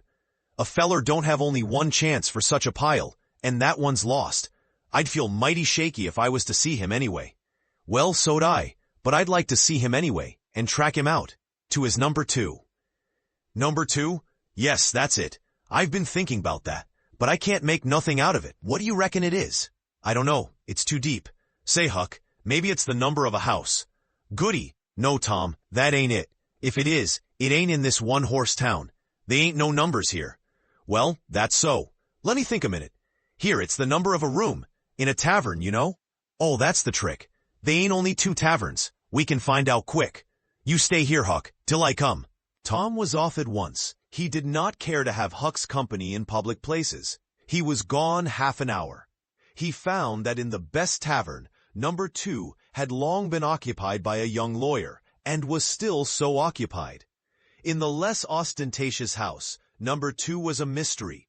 The tavern keeper's young son said it was kept locked all the time, and he never saw anybody go into it or come out of it except at night. He did not know any particular reason for this state of things. Had some little curiosity, but it was rather feeble. Had made the most of the mystery by entertaining himself with the idea that that room was haunted. Had noticed that there was a light in there the night before. "That's what I've found out, Huck. I reckon that's the very number 2 we're after." "I reckon it is, Tom. Now what you going to do?" "Let me think." Tom thought a long time. Then he said, "I'll tell you. The back door of that number 2. 2 is the door that comes out into that little close alley between the tavern and the old rattletrap of a brick store. Now you get hold of all the door keys you can find, and I'll nip all of Auntie's, and the first dark night we'll go there and try 'em. And mind you, keep a lookout for Injun Joe, because he said he was going to drop into town and spy around once more for a chance to get his revenge. If you see him, You just follow him. And if he don't go to that number 2, that ain't the place. Lordy, I don't want to follow him by myself. Why, it'll be night, sure. He mightn't ever see you. And if he did, maybe he'd never think anything. Well, if it's pretty dark, I reckon I'll track him. I don't know, I'll try. You bet I'll follow him if it's dark, Huck. Why, he might have found out he couldn't get his revenge, and be going right after that money. It's so, Tom, it's so. I'll follow him, I will, by jingoes. Now you're talking. Don't you ever weaken, Huck, and I won't. Chapter 28. That night Tom and Huck were ready for their adventure. They hung about the neighborhood of the tavern until after 9, one watching the alley at a distance and the other the tavern door. Nobody entered the alley or left it. Nobody resembling the Spaniard entered or left the tavern door. The night promised to be a fair one, so Tom went home with the understanding that if a considerable degree of darkness came on, Huck was to come and mal, whereupon he would slip out and try the keys. But the night remained clear, and Huck closed his watch and retired to bed in an empty sugar hogshead about 12. Tuesday, the boys had the same ill luck. Also Wednesday, but Thursday night promised better. Tom slipped out in good season with his aunt's old tin lantern and a large towel to blindfold it with. He hid the lantern in Huck's sugar hogshead, and the watch began. An hour before midnight, the tavern closed up and its lights, the only ones thereabouts, were put out. No Spaniard had been seen. Nobody had entered or left the alley. Everything was auspicious. The blackness of darkness reigned. The perfect stillness was interrupted only by occasional mutterings of distant thunder. Tom got his lantern, lit it in the hogshead, wrapped it closely in the towel, and the two adventurers crept in the gloom toward the tavern. Huck stood sentry, and Tom felt his way into the alley. Then there was a season of waiting anxiety that weighed upon Huck's spirits like a mountain. He began to wish he could see a flash from the lantern. It would frighten him, but it would at least tell him that Tom was alive yet. It seemed hours since Tom had disappeared. Surely he must have fainted. Maybe he was dead. Maybe his heart had burst under terror and excitement. In his uneasiness, Huck found himself drawing closer and closer to the alley, fearing all sorts of dreadful things, and momentarily expecting some catastrophe to happen that would take away his breath. There was not much to take away, for he seemed only able to inhale it by thimblefuls, and his heart would soon wear itself out the way it was beating. Suddenly there was a flash of light, and Tom came tearing by him. "Run!" said he. "Run for your life!" He needn't have repeated it. Once was enough. Huck was making 30 or 40 miles an hour before the repetition was uttered. The boys never stopped till they reached the shed of a deserted slaughterhouse at the lower end of the village. Just as they got within its shelter, the storm burst and the rain poured down. As soon as Tom got his breath, he said, "Huck, it was awful. I tried 2 of the keys, just as soft as I could, but they seemed to make such a power of racket that I couldn't hardly get my breath, I was so scared. They wouldn't turn in the lock either. Well, without noticing what I was doing, I took hold of the knob, and open comes the door. It worked locked. I hopped in and shook off the towel, and great Caesar's ghost! What'd you see, Tom? Huck, I most stepped onto Injun Joe's hand. No. Yes, he was lying there, sound asleep on the floor, with his old patch on his eye and his arms spread out. Lordy, what did you do? Did he wake up? No, never budged. Drunk, I reckon. I just grabbed that towel and started. I'd never have thought of the towel, I bet. Well, I would. My aunt would make me mighty sick if I lost it. Say, Tom, did you see that box? Huck, I didn't wait to look around. I didn't see the box. I didn't see the cross. I didn't see anything but a bottle and a tin cup on the floor by Injun Joe. Yes, I saw 2 barrels and lots more bottles in the room. Don't you see now what's the matter with that haunted room? How? Why, it's haunted with whiskey. Maybe all the temperance taverns have got a haunted room. Hey, Huck? Well, I reckon maybe that's so. Who'd have thought such a thing? But say, Tom, now's a mighty good time to get that box if Injun Joe's drunk. It is that. You try it. Huck shuddered. Well, no, I reckon not. And I reckon not, Huck. Only 1 bottle alongside of Injun Joe ain't enough. If there'd been 3, he'd be drunk enough and I'd do it. There was a long pause for reflection, and then Tom said, "Looky here, Huck. Let's not try that thing anymore till we know Injun Joe's not in there. It's too scary. Now, if we watch every night, we'll be dead sure to see him go out, sometime or other, and then we'll snatch that box, quicker than lightning." "Well, I'm agreed. I'll watch the whole night long, and I'll do it every night too, if you'll do the other part of the job." "All right, I will. All you gotta do is to trot up Hooper Street a block and mow, and if I'm asleep, you throw some gravel at the window, and that'll fetch me." "Agreed, and good as wheat. Now, Huck, the storm's over, and I'll go home. It'll begin to be daylight in a couple of hours. You go back and watch that long, will you?" "I said I would, Tom, and I will. I'll haunt that tavern every night for a year.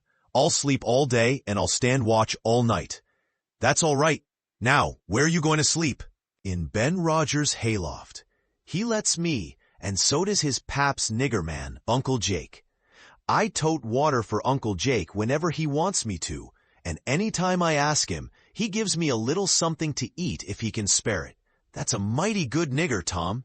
He likes me, because I don't ever act as if I was above him. Sometime I've set right down and eat with him, but you needn't tell that. A body's got to do things when he's awful hungry he wouldn't want to do as a steady thing." "Well, if I don't want you in the daytime, I'll let you sleep. I won't come bothering around.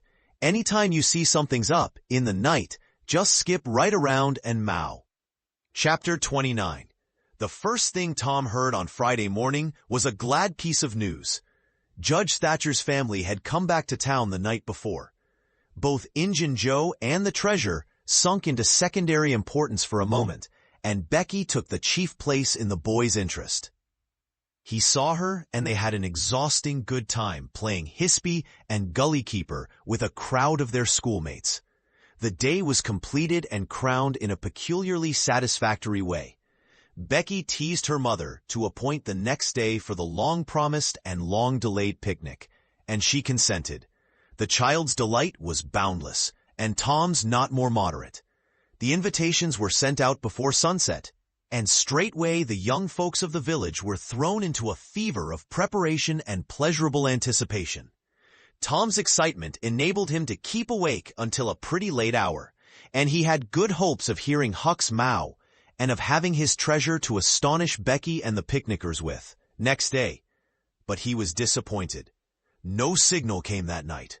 Morning came eventually, and by 10 or 11 o'clock, a giddy and rollicking company were gathered at Judge Thatcher's, and everything was ready for a start. It was not the custom for elderly people to mar the picnics with their presence.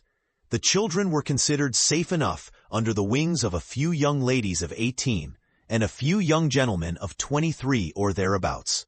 The old steam ferryboat was chartered for the occasion. Presently, the gay throng filed up the main street, laden with provision baskets.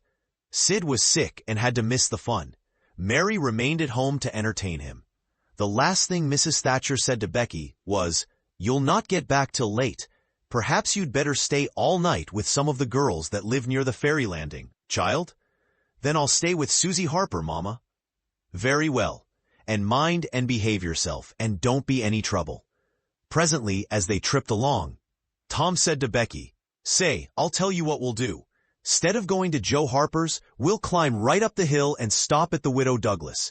She'll have ice cream. She has it most every day, dead loads of it, and she'll be awful glad to have us." "Oh, that will be fun."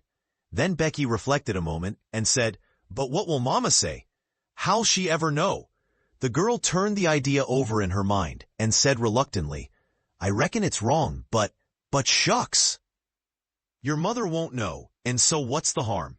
All she wants is that you'll be safe, and I bet you she'd 'a' said go there if she'd 'a' thought of it. I know she would."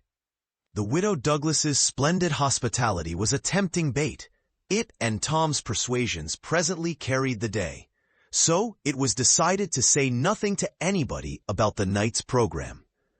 Presently it occurred to Tom that maybe Huck might come this very night and give the signal.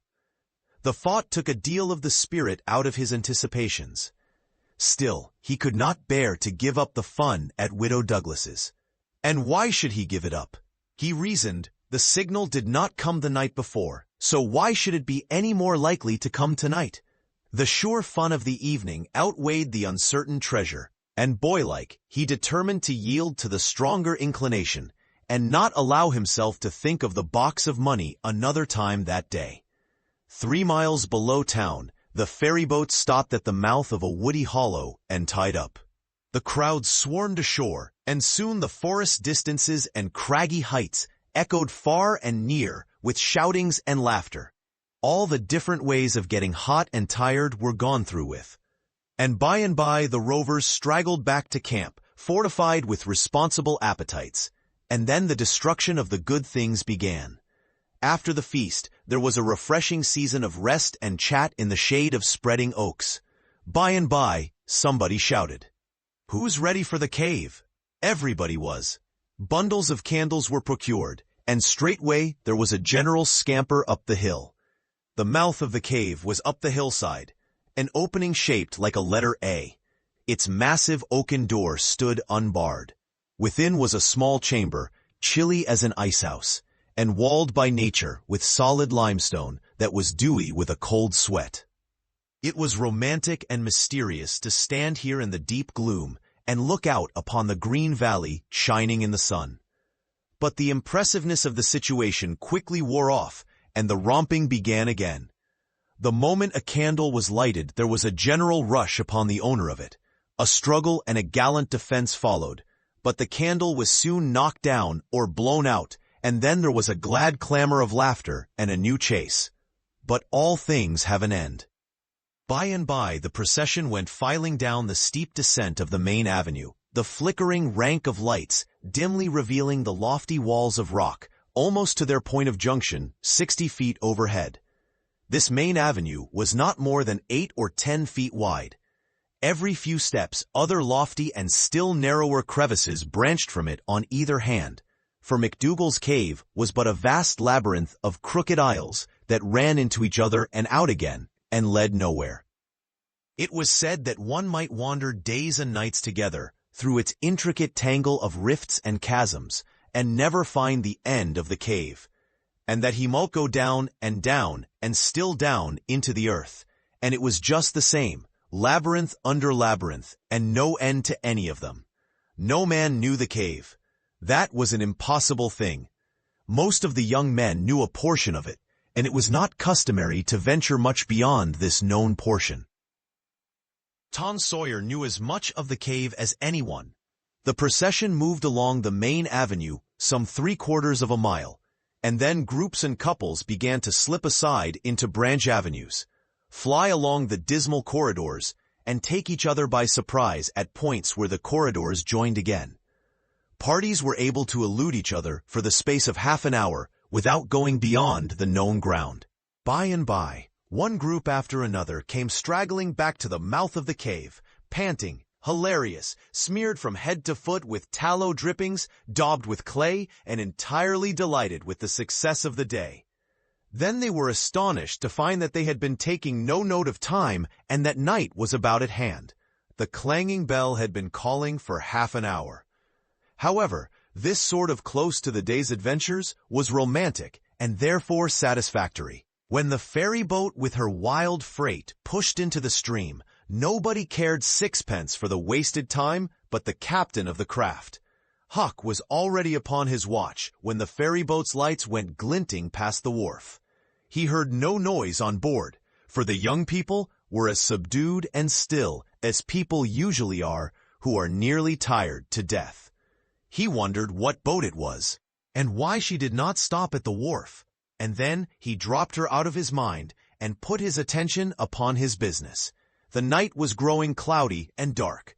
10 o'clock came, and the noise of vehicles ceased. Scattered lights began to wink out. All straggling foot passengers disappeared. The village betook itself to its slumbers, and left the small watcher alone with the silence and the ghosts. 11 o'clock came, and the tavern lights were put out. Darkness everywhere now. Huck waited what seemed a weary long time, but nothing happened. His faith was weakening. Was there any use? Was there really any use? Why not give it up and turn in? A noise fell upon his ear. He was all attention in an instant. The alley door closed softly. He sprang to the corner of the brick store. The next moment, two men brushed by him, and one seemed to have something under his arm. It must be that box. So they were going to remove the treasure. Why call Tom now? It would be absurd. The men would get away with the box and never be found again. No, he would stick to their wake and follow them. He would trust to the darkness for security from discovery. So communing with himself, Huck stepped out and glided along behind the men, cat-like, with bare feet, allowing them to keep just far enough ahead not to be invisible. They moved up the river street 3 blocks, then turned to the left up a cross street. They went straight ahead, then, until they came to the path that led up Cardiff Hill. This they took. They passed by the old Welshman's house, halfway up the hill, without hesitating, and still climbed upward. Good, thought Huck. They will bury it in the old quarry. But they never stopped at the quarry. They passed on, up the summit. They plunged into the narrow path between the tall sumac bushes and were at once hidden in the gloom. Huck closed up and shortened his distance, now, for they would never be able to see him. He trotted along a while, then slackened his pace, fearing he was gaining too fast, moved on a piece, then stopped altogether, listened. No sound, none save that he seemed to hear the beating of his own heart.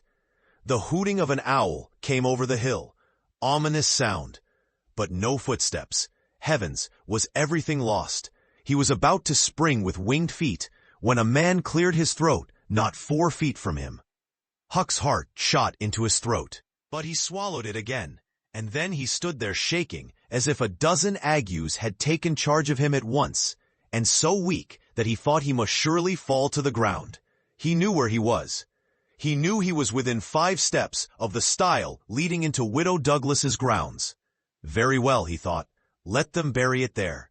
It won't be hard to find. Now there was a voice. A very low voice, Injun Joe's. Damn her, maybe she's got company. There's lights, late as it is. I can't see any. This was that stranger's voice, the stranger of the haunted house. A deadly chill went to Huck's heart. This, then, was the revenge job. His thought was, to fly. Then he remembered that the Widow Douglas had been kind to him more than once, and maybe these men were going to murder her. He wished he dared venture to warn her. But he knew he didn't dare. They might come and catch him. He thought all this and more, in the moment that elapsed between the stranger's remark and Injun Joe's next, which was, because the bush is in your way. Now, this way. Now you see, don't you? Yes. Well, there is company there, I reckon. Better give it up. Give it up, and I just leaving this country forever. Give it up and maybe never have another chance. I tell you again, as I've told you before, I don't care for her swag. You may have it. But her husband was rough on me. Many times he was rough on me. And mainly, he was the justice of the peace that jugged me for a vagrant. And that ain't all. It ain't a millionth part of it. He had me horsewhipped in front of the jail, like a nigger, with all the town looking on. Horsewhipped. Do you understand? He took advantage of me and died. But I'll take it out of her. Oh, don't kill her. Don't do that. Kill? Who said anything about killing? I would kill him if he was here, but not her. When you want to get revenge on a woman, you don't kill her. Bosh. You go for her looks. You slit her nostrils. You notch her ears like a sow. By God, that's... Keep your opinion to yourself. It will be safest for you. I'll tie her to the bed. If she bleeds to death, is that my fault? I'll not cry if she does. My friend, you'll help me in this thing for my sake. That's why you're here. I mightn't be able alone. If you flinch, I'll kill you. Do you understand that? And if I have to kill you, I'll kill her. And then I reckon nobody'll ever know much about who done this business. Well, if it's got to be done, let's get at it. The quicker the better. I'm all in a shiver. Do it now? And company there? Look here, I'll get suspicious of you, first thing you know.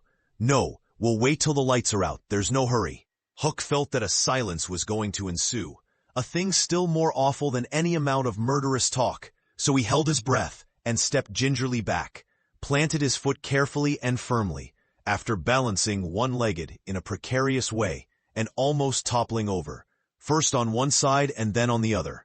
He took another step back, with the same elaboration and the same risks, then another, and a twig snapped under his foot. His breath stopped, and he listened. There was no sound. The stillness was perfect. His gratitude was measureless. Now he turned in his tracks, between the walls of sumac bushes, turned himself as carefully as if he were a ship, and then stepped quickly but cautiously along. When he emerged at the quarry, he felt secure, and so he picked up his nimble heels and flew. Down, down he sped, till he reached the Welshman's. He banged at the door, and presently the heads of the old man and his two stalwart sons were thrust from windows. "What's the row there? Who's banging? What do you want?" "Let me in, quick, I'll tell everything." "Why, who are you?" "Huckleberry Finn. Quick, let me in." "Huckleberry Finn, indeed. It ain't a name to open many doors, I judge. But let it in, lads, and let's see what's the trouble." "Please don't ever tell I told you," were Huck's first words when he got in. "Please don't. I'd be killed." "Sure, but the widow's been good friends to me sometimes, and I want to tell. I will tell if you'll promise you won't ever say it was me." "By George, he has got something to tell, or he wouldn't act so," exclaimed the old man. "Out with it, and nobody here will ever tell, lad." 3 minutes later, the old man and his sons, well armed, were up the hill, and just entering the sumac path on tiptoe, their weapons in their hands. Huck accompanied them no further. He hid behind a great boulder and fell to listening. There was a lagging, anxious silence, and then, all of a sudden, there was an explosion of firearms and a cry. Huck waited for no particulars. He sprang away and sped down the hill as fast as his legs could carry him. Chapter 30X. As the earliest suspicion of dawn appeared on Sunday morning, Huck came groping up the hill and rapped gently at the old Welshman's door. The inmates were asleep, but it was a sleep that was set on a hair trigger, on account of the exciting episode of the night. A call came from a window. "Who's there?" Huck's scared voice answered in a low tone. "Please let me in, it's only Huck Finn." "It's a name that can open this door night or day, lad, and welcome." These were strange words to the vagabond boy's ears, and the pleasantest he had ever heard. He could not recollect that the closing word had ever been applied in his case before. The door was quickly unlocked, and he entered. Huck was given a seat, and the old man and his brace of tall sons speedily dressed themselves. "Now, my boy, I hope you're good and hungry, because breakfast will be ready as soon as the sun's up, and we'll have a piping hot one. Too, make yourself easy about that. I and the boys hoped you'd turn up and stop here last night." "I was awful scared," said Huck, "and I run. I took out when the pistols went off, and I didn't stop for 3 mile. I've come now because I wanted to know about it, you know? And I come before daylight because I didn't want to run across them devils, even if they was dead." "Well, poor chap, you do look as if you'd had a hard night of it, but there's a bed here for you when you've had your breakfast. No, they ain't dead, lad. We are sorry enough for that. You see, we knew right where to put our hands on them, by your description. So we crept along on tiptoe till we got within 15 feet of them. Dark as a cellar that sumac path was, and just then I found I was going to sneeze. It was the meanest kind of luck. I tried to keep it back, but no use. 'Twas bound to come, and it did come. I was in the lead with my pistol raised, and when the sneeze started, those scoundrels a-rustling to get out of the path, I sung out, "Fire, boys!" and blazed away at the place where the rustling was. So did the boys, but they were off in a jiffy, those villains, and we after them, down through the woods. I judge we never touched them. They fired a shot apiece as they started, but their bullets whizzed by and didn't do us any harm. As soon as we lost the sound of their feet, we quit chasing, and went down and stirred up the constables. They got a posse together and went off to guard the river bank, and as soon as it is light, the sheriff and a gang are going to beat up the woods. My boys will be with them presently. I wish we had some sort of description of those rascals. 'Twould help a good deal, but you couldn't see what they were like in the dark, lad, I suppose?" "Oh yes, I saw them downtown and followed them." "Splendid. Describe them, my boy."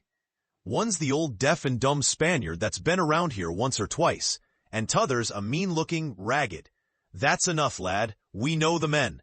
Happened on them in the woods back of the widow's one day, and they slunk away. Off with you, boys, and tell the sheriff. Get your breakfast tomorrow morning. The Welshman's sons departed at once. As they were leaving the room, Huck sprang up and exclaimed, "Oh, please, don't tell anyone it was me that blowed on them. Oh, please." "All right if you say it, Huck, but you ought to have the credit of what you did." "Oh, no, please don't tell." When the young men were gone, the old Welshman said, "They won't tell, and I won't. But why don't you want it known?" Huck would not explain, further than to say that he already knew too much about one of those men, and would not have the man know that he knew anything against him for the whole world. He would be killed for knowing it, sure. The old man promised secrecy once more, and said, "How did you come to follow these fellows, lad? Were they looking suspicious?" Huck was silent while he framed a duly cautious reply. Then he said, "Well, you see, I'm a kind of a hard lot. Least everybody says so, and I don't see nothing agin it. And sometimes I can't sleep much, on account of thinking about it and sort of trying to strike out a new way of doing. That was the way of it last night. I couldn't sleep, and so I come along up street 'bout midnight, a-turning it all over. And when I got to that old shackly brick store by the Temperance Tavern, I backed up again the wall to have another think. Well, just then along comes these two chaps, slipping along close by me, with something under their arm, and I reckon they'd stole it. One was a-smoking, and t'other one wanted a light. So they stopped right before me, and the cigars lit up their faces, and I see that the big one was the deaf and dumb Spaniard, by his white whiskers and the patch on his eye, and t'other one was a rusty, ragged-looking devil. Could you see the rags by the light of the cigars? This staggered Huck for a moment. Then he said, "Well, I don't know, but somehow it seems as if I did." Then they went on, and you follered 'em. Yes, that was it. I wanted to see what was up. They sneaked along so. I dogged 'em to the widder's stile, and stood in the dark and heard the ragged one beg for the widder, and the Spaniard swear he'd spile her looks just as I told you and your two. What? The deaf and dumb man said all that? Huck had made another terrible mistake. He was trying his best to keep the old man from getting the faintest hint of who the Spaniard might be, and yet his tongue seemed determined to get him into trouble in spite of all he could do. He made several efforts to creep out of his scrape, but the old man's eye was upon him, and he made blunder after blunder. Presently the Welshman said, "My boy, don't be afraid of me. I wouldn't hurt a hair of your head for all the world. No, I'd protect you. I'd protect you. This Spaniard is not deaf and dumb. You've let that slip without intending it. You can't cover that up now. You know something about that Spaniard that you want to keep dark. Now trust me. Tell me what it is, and trust me. I won't betray you." Huck looked into the old man's honest eyes a moment, then bent over and whispered in his ear, "'Tain't a Spaniard. It's Injun Joe." The Welshman almost jumped out of his chair. In a moment he said, "It's all plain enough now. When you talked about notching ears and slitting noses, I judged that that was your own embellishment, because white men don't take that sort of revenge. But an Injun, that's a different matter altogether." During breakfast the talk went on, and in the course of it the old man said that the last thing which he and his sons had done, before going to bed, was to get a lantern and examine the stile and its vicinity for marks of blood. They found none, but captured a bulky bundle of what? If the words had been lightning, they could not have leaped with a more stunning suddenness from Huck's blanched lips. His eyes were staring wide now, and his breath suspended, waiting for the answer.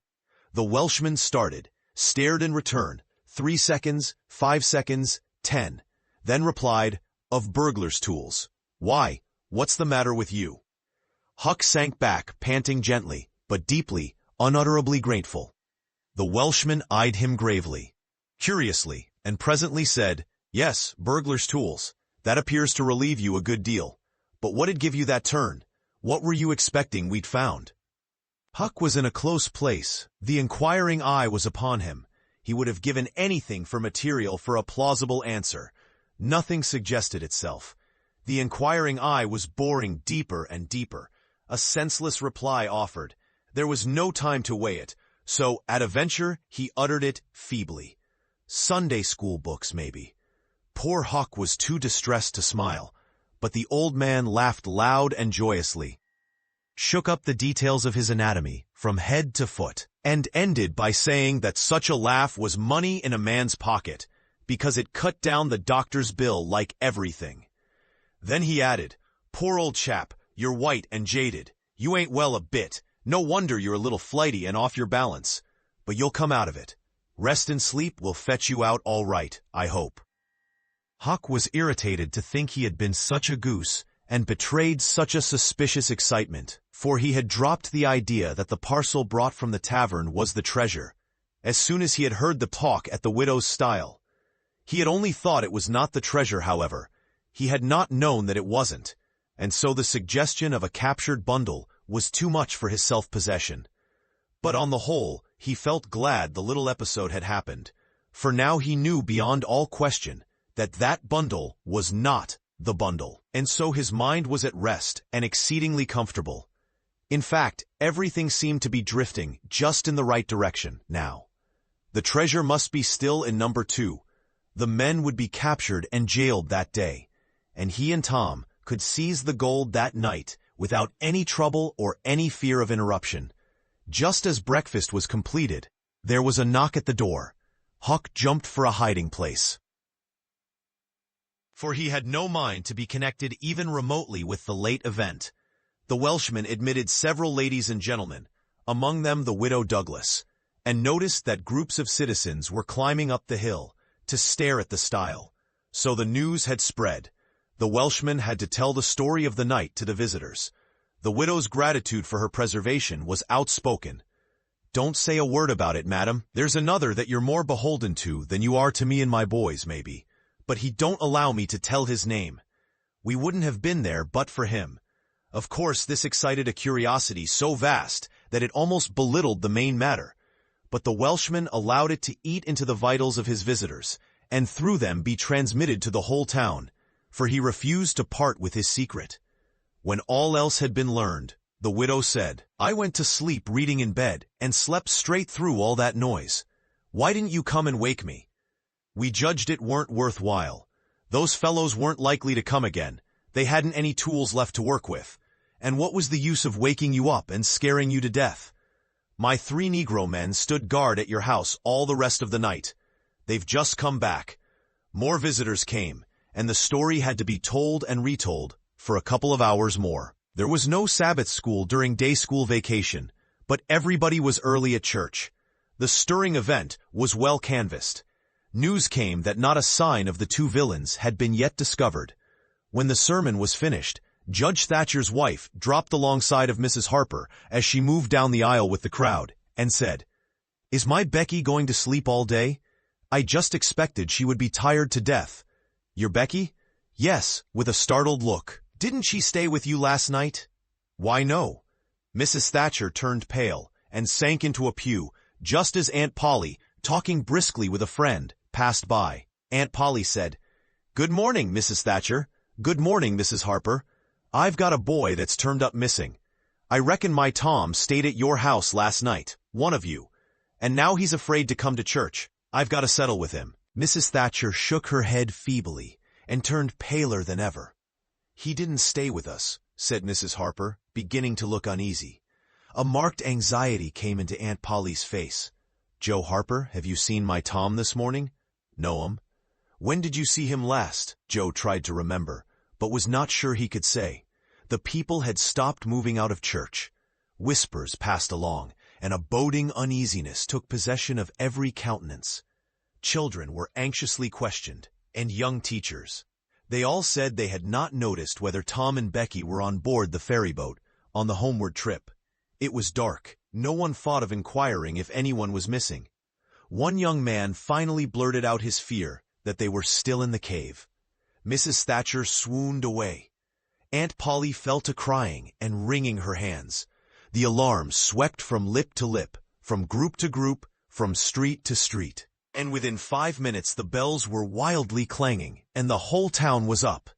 The Cardiff Hill episode sank into instant insignificance. The burglars were forgotten. Horses were saddled. Skiffs were manned. The ferryboat ordered out. And before the horror was half an hour old, 200 men were pouring down high road and river toward the cave. All the long afternoon, the village seemed empty and dead. Many women visited Aunt Polly and Mrs. Thatcher and tried to comfort them. They cried with them too, and that was still better than words. All the tedious night the town waited for news, but when the morning dawned at last, all the word that came was send more candles and send food. Mrs. Thatcher was almost crazed, and Aunt Polly also.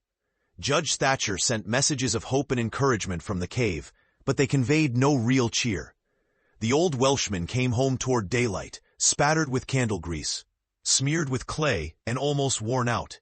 He found Huck still in the bed that had been provided for him, and delirious with fever. The physicians were all at the cave, so the widow Douglas came and took charge of the patient. She said she would do her best by him, because whether he was good, bad, or indifferent, he was the Lord's, and nothing that was the Lord's was a thing to be neglected. The Welshman said Huck had good spots in him, and the widow said, "You can depend on it. That's the Lord's mark. He don't leave it off. He never does. Puts it somewhere on every creature that comes from his hands." Early in the forenoon, parties of jaded men began to straggle into the village, but the strongest of the citizens continued searching. All the news that could be gained was that remotenesses of the cavern were being ransacked that had never been visited before, that every corner and crevice was going to be thoroughly searched, that wherever one wandered through the maze of passages, lights were to be seen flitting hither and thither in the distance, and shoutings and pistol shots sent their hollow reverberations to the ear down the somber aisles. In one place, far from the section usually traversed by tourists, the names Becky and Tom had been found traced upon the rocky wall with candle smoke, and near at hand, a grease-soiled bit of ribbon. Mrs. Thatcher recognized the ribbon and cried over it. She said it was the last relic she should ever have of her child, and that no other memorial of her could ever be so precious, because this one parted latest from the living body before the awful death came. Some said that now and then, in the cave, a faraway speck of light would glimmer, and then a glorious shout would burst forth, and a score of men go trooping down the echoing aisle. And then a sickening disappointment always followed. The children were not there. It was only a searcher's light. 3 dreadful days and nights dragged their tedious hours along, and the village sank into a hopeless stupor. No one had heart for anything. The accidental discovery just made that the proprietor of the Temperance Tavern kept liquor on his premises scarcely fluttered the public pulse, tremendous as the fact was.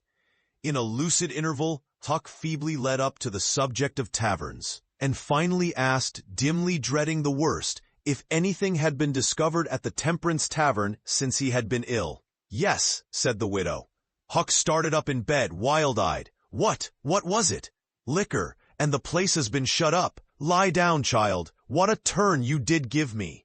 Only tell me just one thing, only just one, please. Was it Tom Sawyer that found it?" The widow burst into tears. "Hush, hush, child, hush. I've told you before, you must not talk. You are very, very sick." Then nothing but liquor had been found. There would have been a great powwow if it had been the gold. So the treasure was gone forever, gone forever. But what could she be crying about? Curious that she should cry.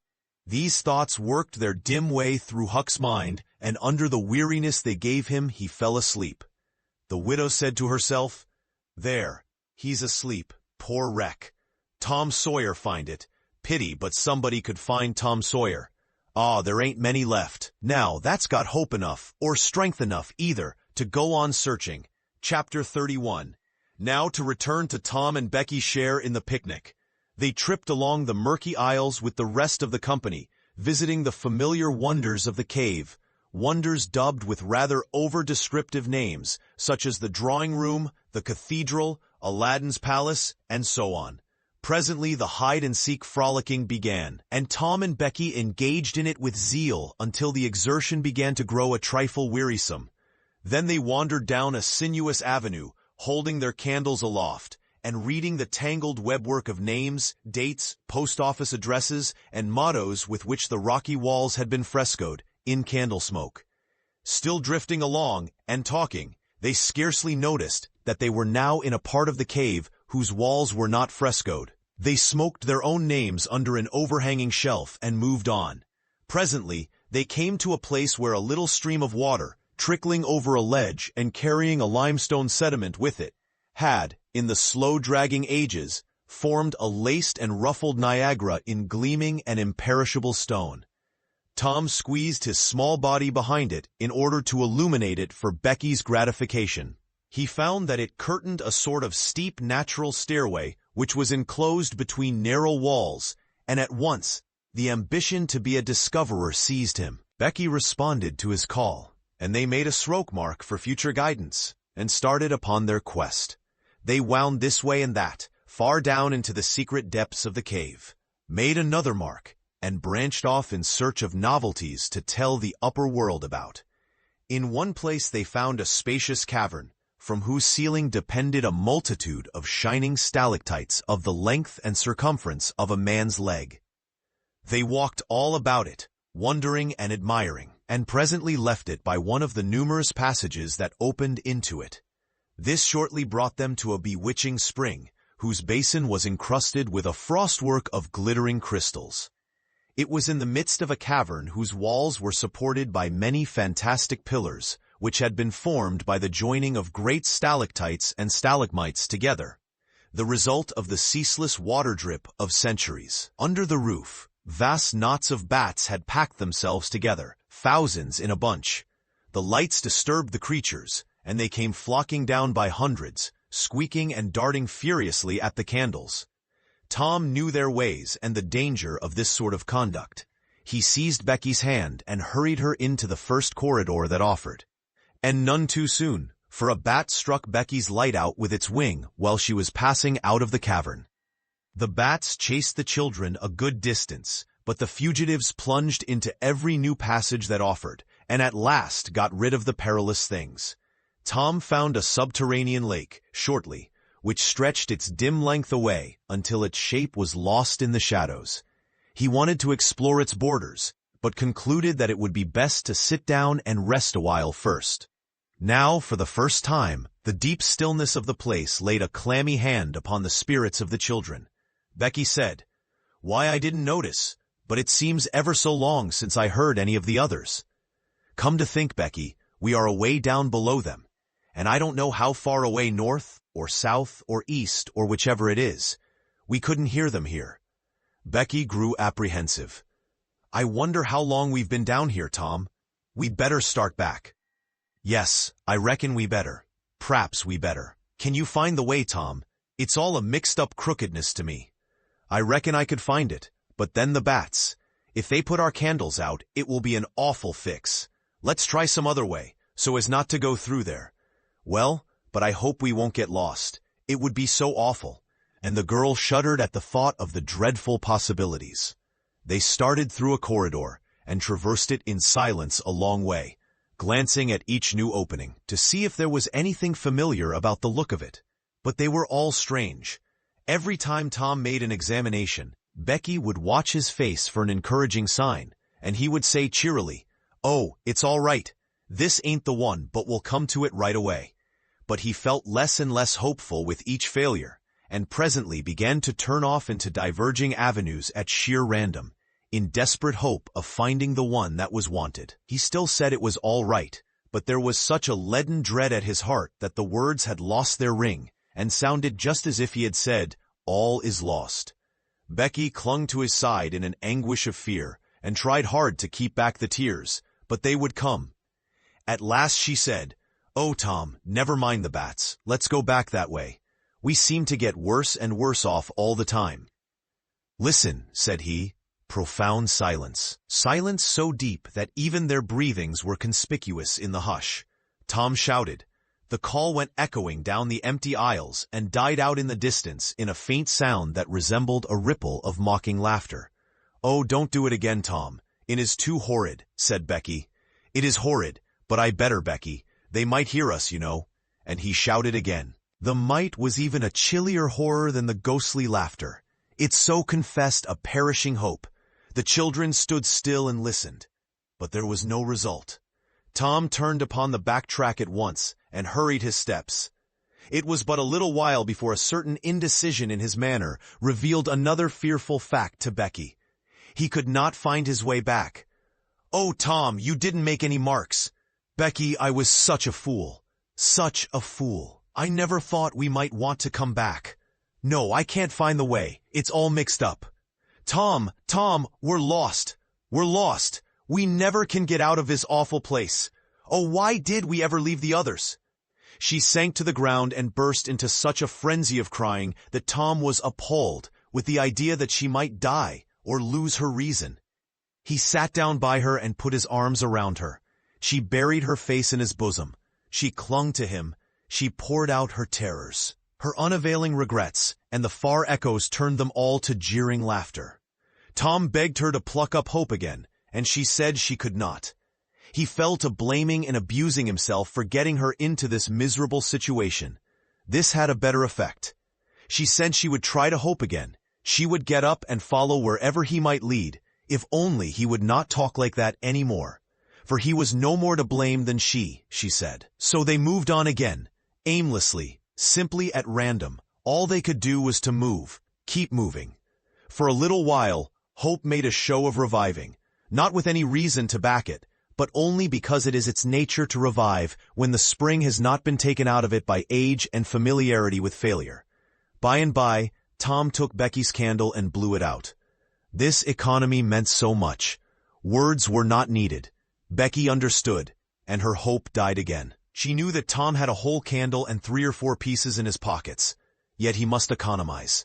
By and by, fatigue began to assert its claims. The children tried to pay attention, for it was dreadful to think of sitting down when time was grown to be so precious. Moving in some direction, in any direction, was at least progress and might bear fruit. But to sit down was to invite death and shorten its pursuit.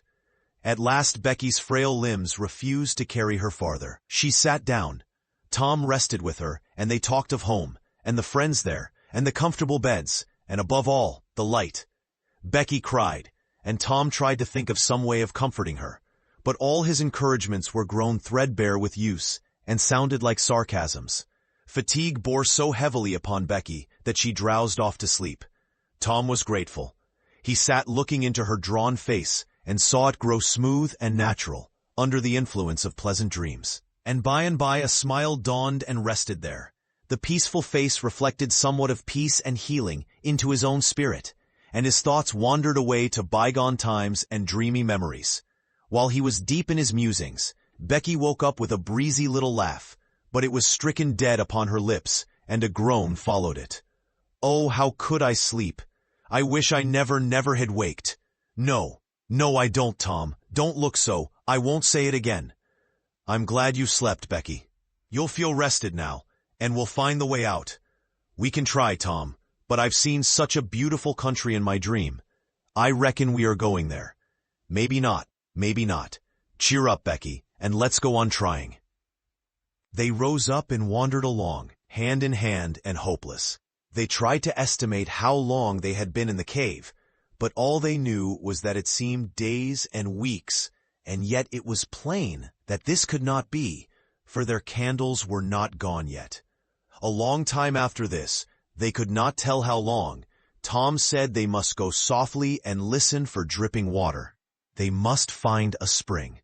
They found one presently, and Tom said it was time to rest again. Both were cruelly tired, yet Becky said she thought she could go a little farther. She was surprised to hear Tom dissent. She could not understand it. They sat down, and Tom fastened his candle to the wall in front of them with some clay.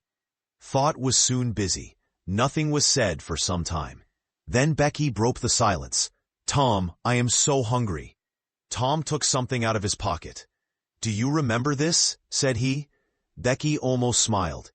"It's our wedding cake, Tom." "Yes, I wish it was as big as a barrel, for it's all we've got. I saved it from the picnic for us to dream on, Tom, the way grown-up people do with wedding cake, but it'll be our." She dropped the sentence where it was. Tom divided the cake, and Becky ate with good appetite, while Tom nibbled at his moiety. There was abundance of cold water to finish the feast with. By and by, Becky suggested that they move on again. Tom was silent a moment. Then he said, "Becky, can you bear it if I tell you something?" Becky's face paled, but she thought she could.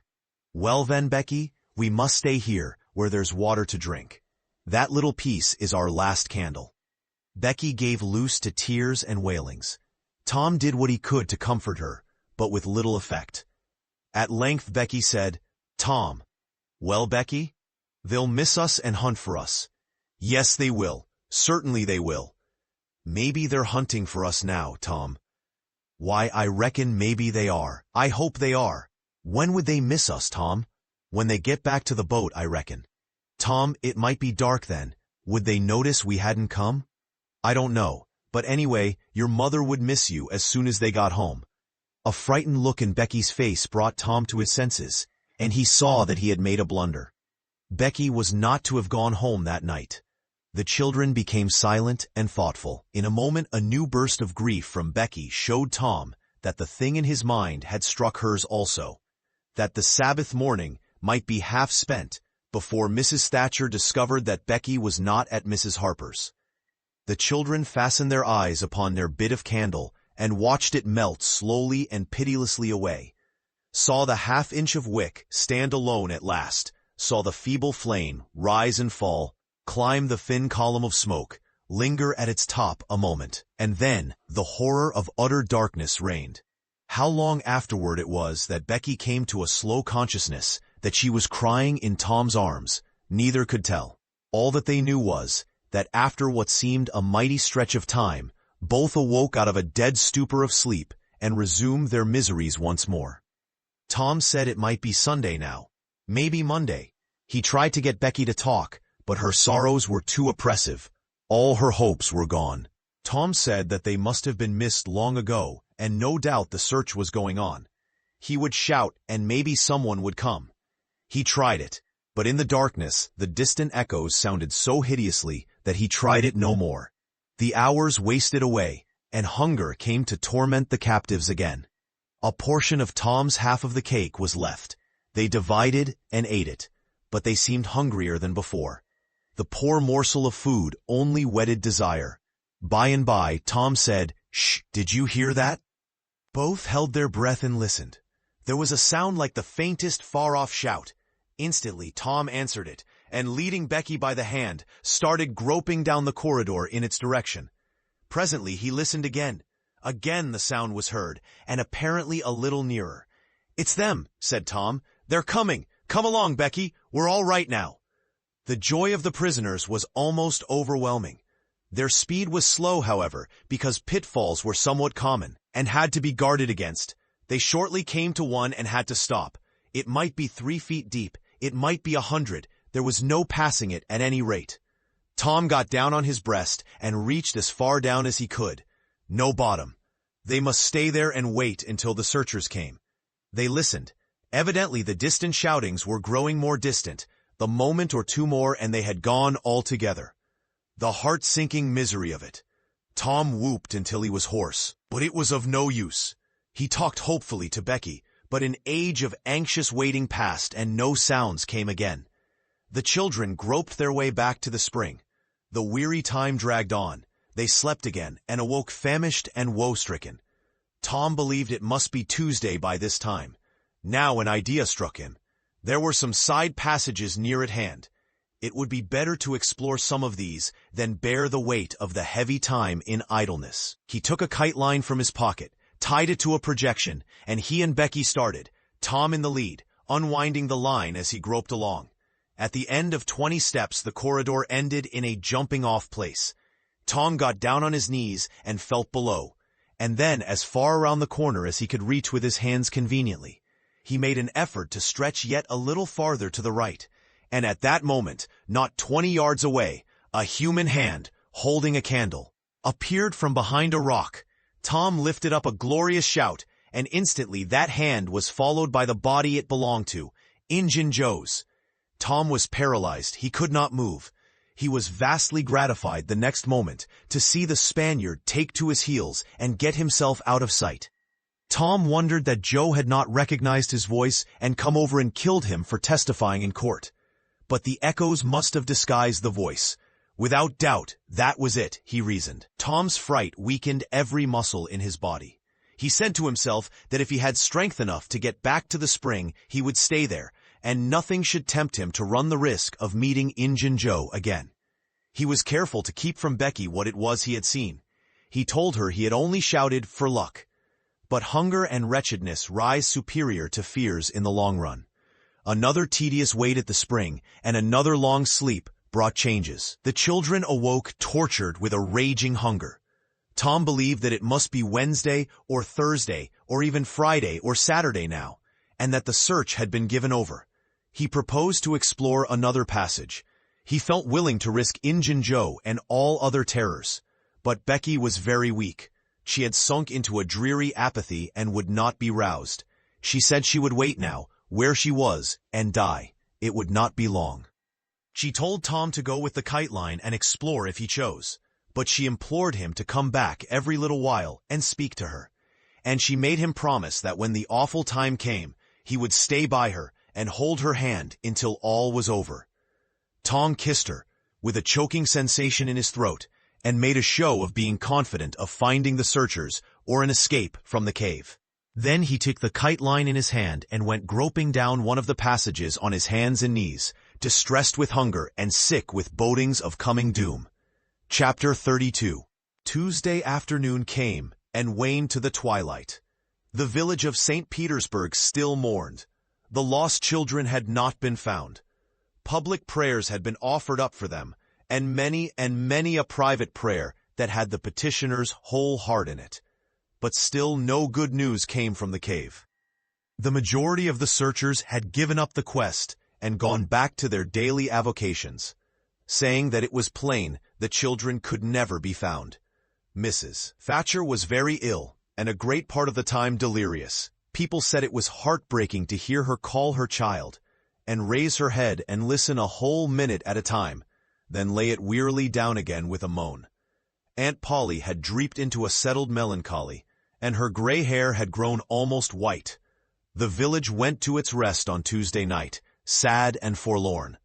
Away in the middle of the night, a wild peal burst from the village bells, and in a moment, the streets were swarming with frantic half-clad people, who shouted, "Turn out! Turn out! They're found! They're found!" Tin pans and horns were added to the din. The population massed itself and moved toward the river, met the children coming in an open carriage drawn by shouting citizens, thronged around it, joined its homeward march, and swept magnificently up the main street, roaring huzzah after huzzah. The village was illuminated. Nobody went to bed again. It was the greatest night the little town had ever seen.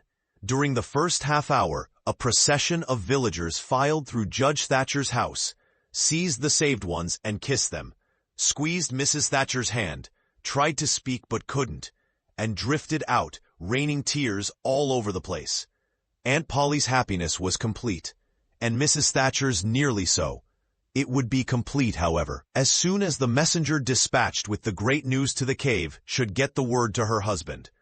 Tom lay upon a sofa with an eager auditory about him, and told the history of the wonderful adventure, putting in many striking additions to adorn it withal, and closed with a description of how he left Becky and went on an exploring expedition, how he followed 2 avenues as far as his kite line would reach, how he followed a third to the fullest stretch of the kite line, and was about to turn back when he glimpsed a far-off speck that looked like daylight, dropped the line and groped toward it, pushed his head and shoulders through a small hole, and saw the broad Mississippi rolling by. And if it had only happened to be night, he would not have seen that speck of daylight, and would not have explored that passage any more. He told how he went back for Becky and broke the good news, and she told him not to fret her with such stuff, for she was tired, and knew she was going to die, and wanted to. He described how he labored with her, and convinced her, and how she almost died for joy when she had groped to where she actually saw the blue speck of daylight, how he pushed his way out at the hole and then helped her out, how they sat there and cried for gladness, how some men came along in a skiff, and Tom hailed them and told them their situation and their famished condition, how the men didn't believe the wild tale at first, because, said they, You are 5 miles down the river below the valley the cave is in. Then took them aboard, rode to a house, gave them supper, made them rest till 2 or 3 hours after dark, and then brought them home, before day dawn. Judge Thatcher, and the handful of searchers with him, were tracked out, in the cave, by the twine clues they had strung behind them, and informed of the great news. 3 days and nights of toil and hunger in the cave were not to be shaken off at once, as Tom and Becky soon discovered. They were bedridden all of Wednesday and Thursday, and seemed to grow more and more tired and worn all the time. Tom got about a little on Thursday, was downtown Friday, and nearly as whole as ever Saturday, but Becky did not leave her room until Sunday, and then she looked as if she had passed through a wasting illness. Tom learned of Huck's sickness and went to see him on Friday, but could not be admitted to the bedroom. Neither could he on Saturday or Sunday. He was admitted daily after that, but was warned to keep still about his adventure and introduce no exciting topic. The widow Douglas stayed by to see that he obeyed. At home, Tom learned of the Cardiff Hill event. Also, that the ragged man's body had eventually been found in the river near the ferry landing. He had been drowned while trying to escape, perhaps. About a fortnight after Tom's rescue from the cave, he started off to visit Huck, who had grown plenty strong enough now to hear exciting talk, and Tom had some that would interest him, he thought. Judge Thatcher's house was on Tom's way, and he stopped to see Becky. The judge and some friends set Tom to talking, and someone asked him ironically if he wouldn't like to go to the cave again. Tom said he thought he wouldn't mind it. The judge said, "Well, there are others just like you, Tom, I've not the least doubt, but we have taken care of that. Nobody will get lost in that cave anymore." "Why?" "Because I had its big door sheathed with boiler iron 2 weeks ago, and triple locked, and I've got the keys." Tom turned as white as a sheet. "What's the matter, boy? Here, run somebody, fetch a glass of water." The water was brought and thrown into Tom's face. "Ah, now you're all right. What was the matter with you, Tom?" "Oh, Judge, Injun Joe's in the cave." Chapter 33. Within a few minutes the news had spread, and a dozen skiff-loads of men were on their way to McDougal's cave, and the ferry boat, well filled with passengers, soon followed. Tom Sawyer was in the skiff that bore Judge Thatcher. When the cave door was unlocked, a sorrowful sight presented itself in the dim twilight of the place. Injun Joe lay stretched upon the ground, dead, with his face close to the crack of the door, as if his longing eyes had been fixed, to the latest moment, upon the light and the cheer of the free world outside. Tom was touched, for he knew by his own experience how this wretch had suffered. His pity was moved, but nevertheless he felt an abounding sense of relief and security now, which revealed to him in a degree which he had not fully appreciated before, how vast a weight of dread had been lying upon him since the day he lifted his voice against this bloody-minded outcast. Injun Joe's bowie knife lay close by, its blade broken in two. The great foundation beam of the door had been chipped and hacked through with tedious labor. Useless labor, too, it was, for the native rock formed a sill outside it, and upon that stubborn material the knife had wrought no effect. The only damage done was to the knife itself. But if there had been no stony obstruction there, the labor would have been useless still, for if the beam had been wholly cut away, Injun Joe could not have squeezed his body under the door, and he knew it. So he had only hacked that place in order to be doing something, in order to pass the weary time, in order to employ his tortured faculties. Ordinarily, one could find half a dozen bits of candle stuck around in the crevices of this vestibule, left there by tourists. But there were none now. The prisoner had searched them out and eaten them. He had also contrived to catch a few bats, and these also he had eaten, leaving only their claws. The poor unfortunate had starved to death. In one place, near at hand, a stalagmite had been slowly growing up from the ground for ages, builded by the water drip from the stalactite overhead. The captive had broken off the stalagmite, and upon the stump had placed a stone, wherein he had scooped a shallow hollow to catch the precious drop that fell once in every 3 minutes with the dreary regularity of a clock tick, a dessert spoonful once in 24 hours. That drop was falling when the pyramids were new, when Troy fell, when the foundations of Rome were laid, when Christ was crucified, when the conqueror created the British Empire, when Columbus sailed, when the massacre at Lexington was news. It is falling now. It will still be falling when all these things shall have sunk down the afternoon of history, and the twilight of tradition, and been swallowed up in the thick night of oblivion. Has everything a purpose and a mission? Did this drop fall patiently during 5,000 years to be ready for this flitting human insect's need?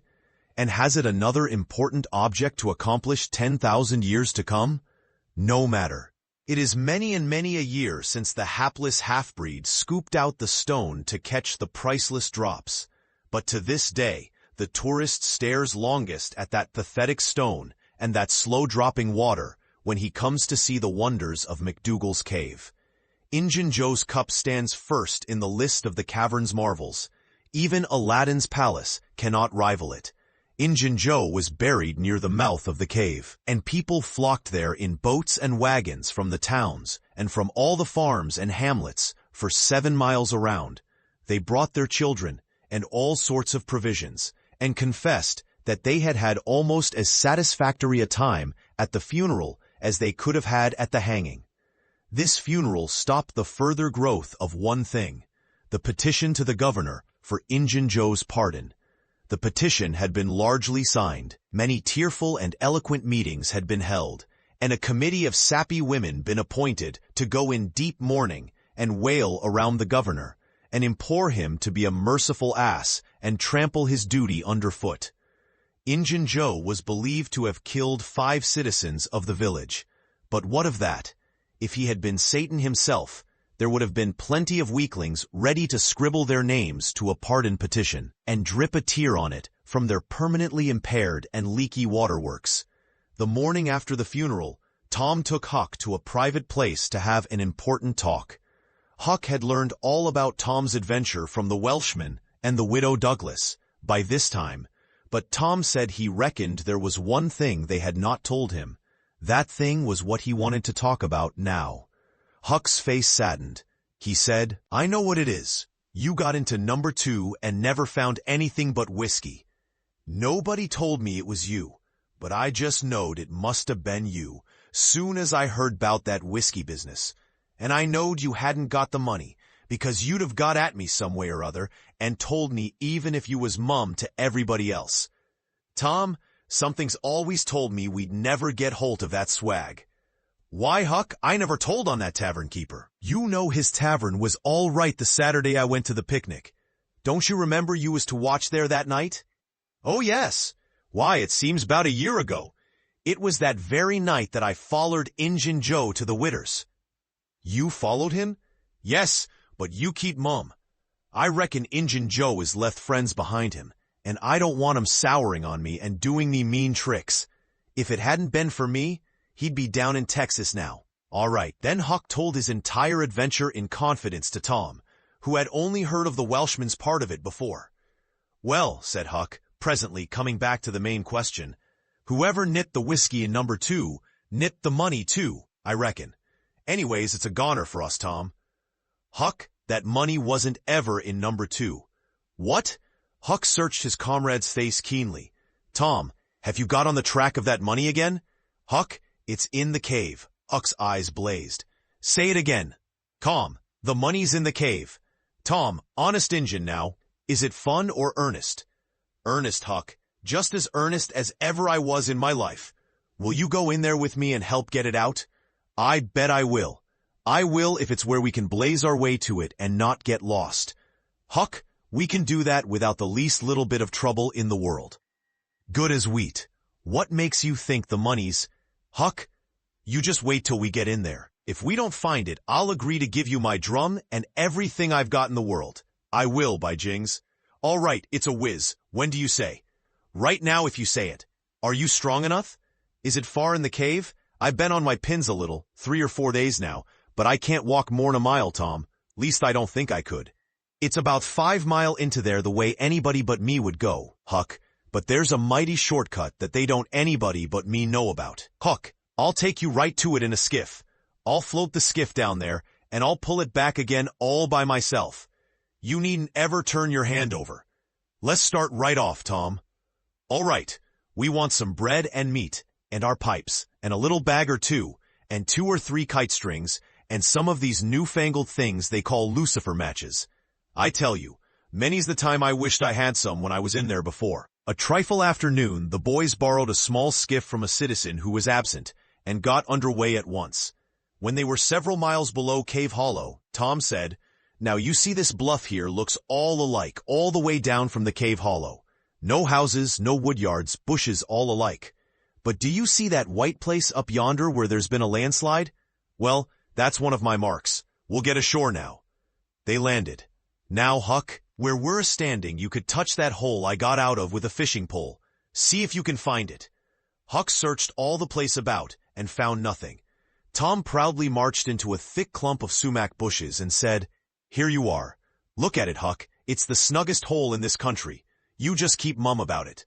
All along I've been wanting to be a robber, but I knew I'd got to have a thing like this. And where to run across it was the bother.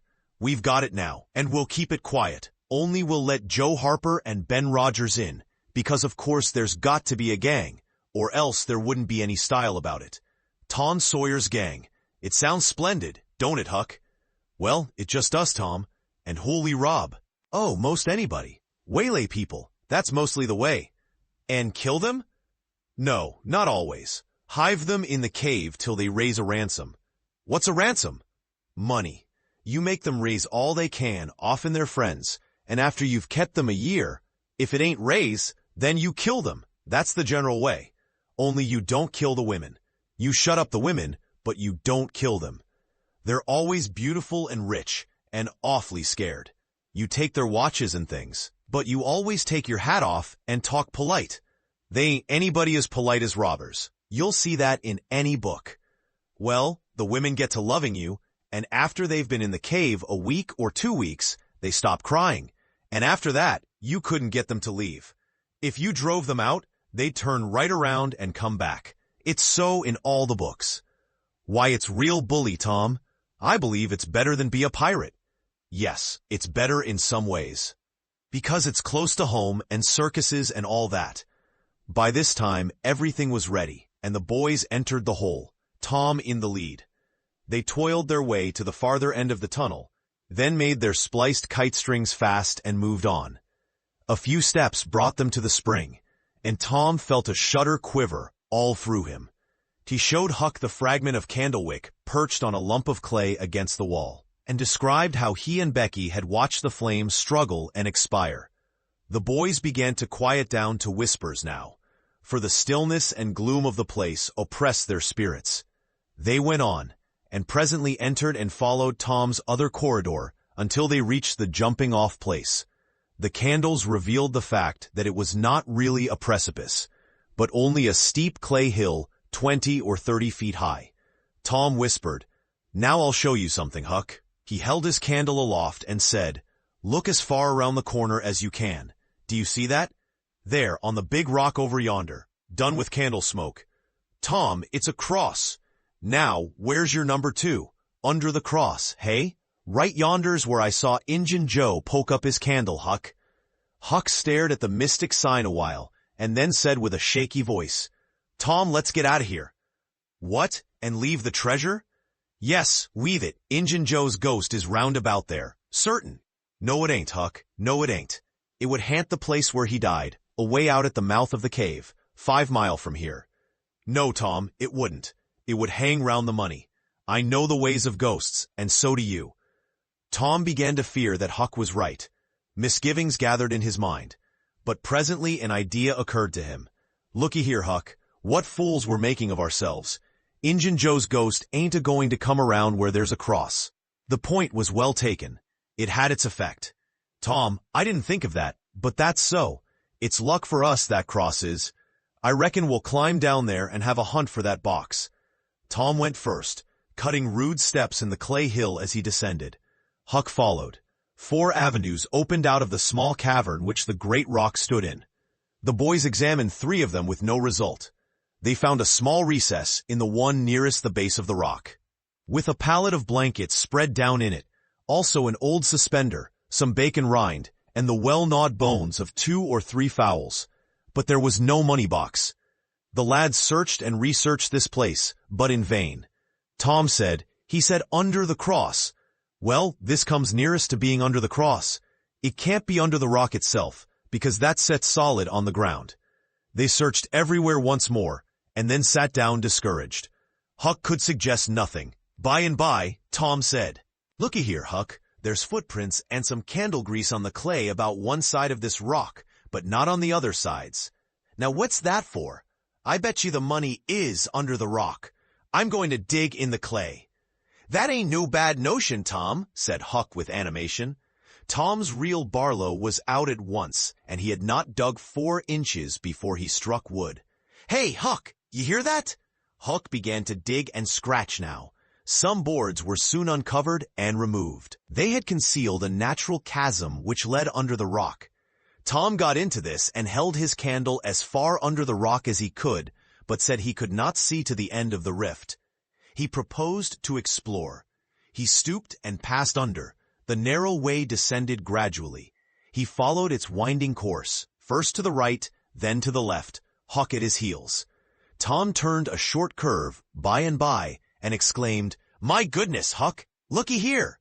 It was the treasure box, sure enough, occupying a snug little cavern, along with an empty powder keg, a couple of guns in leather cases, 2 or 3 pairs of old moccasins, a leather belt, and some other rubbish well soaked with the water drip. "Got it at last," said Huck, plowing among the tarnished coins with his hand. "My, but we're rich, Tom." "Huck, I always reckoned we'd get it. It's just too good to believe, but we have got it, sure. Say, let's not fool around here. Let's snake it out. Let me see if I can lift the box." It weighed about 50 pounds. Tom could lift it after an awkward fashion, but could not carry it conveniently. "I thought so," he said. "They carried it like it was heavy that day at the haunted house. I noticed that. I reckon I was right to think of fetching the little bags along." The money was soon in the bags, and the boys took it up to the cross rock. "Now let's fetch the guns and things," said Huck. "No, Huck, leave them there. They're just the tricks to have when we go to robbing. We'll keep them there all the time, and we'll hold our orgies there too. It's an awful snug place for orgies." "What orgies?" "I don't know, but robbers always have orgies, and of course we've got to have them too. Come along, Huck, we've been in here a long time. It's getting late, I reckon. I'm hungry too. We'll eat and smoke when we get to the skiff." They presently emerged into the clump of sumac bushes, looked warily out, found the coast clear, and were soon lunching and smoking in the skiff. As the sun dipped toward the horizon, they pushed out and got under way. Tom skimmed up the shore through the long twilight, chatting cheerily with Huck, and landed shortly after dark. "Now, Huck," said Tom, "we'll hide the money in the loft of the widow's woodshed, and I'll come up in the morning, and we'll count it and divide. And then we'll hunt up a place out in the woods for it, where it will be safe. Just you lay quiet here and watch the stuff till I run and hook Benny Taylor's little wagon. I won't be gone a minute." He disappeared, and presently returned with the wagon, put the 2 small sacks into it, threw some old rags on top of them, and started off dragging his cargo behind him. When the boys reached the Welshman's house, they stopped to rest. Just as they were about to move on, the Welshman stepped out and said, "Hello, who's that?" "Huck and Tom Sawyer." "Good, come along with me, boys. You're keeping everybody waiting. Here, hurry up, trot ahead. I'll haul the wagon for you. Why, it's not as light as it might be. Got bricks in it? Or old metal?" "Old metal," said Tom. "I judge so. The boys in this town will take more trouble and fool away more time hunting up 6 bits worth of old iron to sell to the foundry than they would to make twice the money at regular work. But that's human nature. Hurry along, hurry along." The boys wanted to know what the hurry was about. "Never mind, you'll see when we get to the Widow Douglas's," Huck said with some apprehension, for he was long used to being falsely accused. "Mr. Jones, we haven't been doing nothing." The Welshman laughed. "Well, I don't know, Huck, my boy. I don't know about that. Ain't you and the widow good friends?" Yes, well, she's been good friends to me anyway. All right then, what do you want to be afraid for? This question was not entirely answered in Huck's slow mind before he found himself pushed, along with Tom, into Mrs. Douglas's drawing room.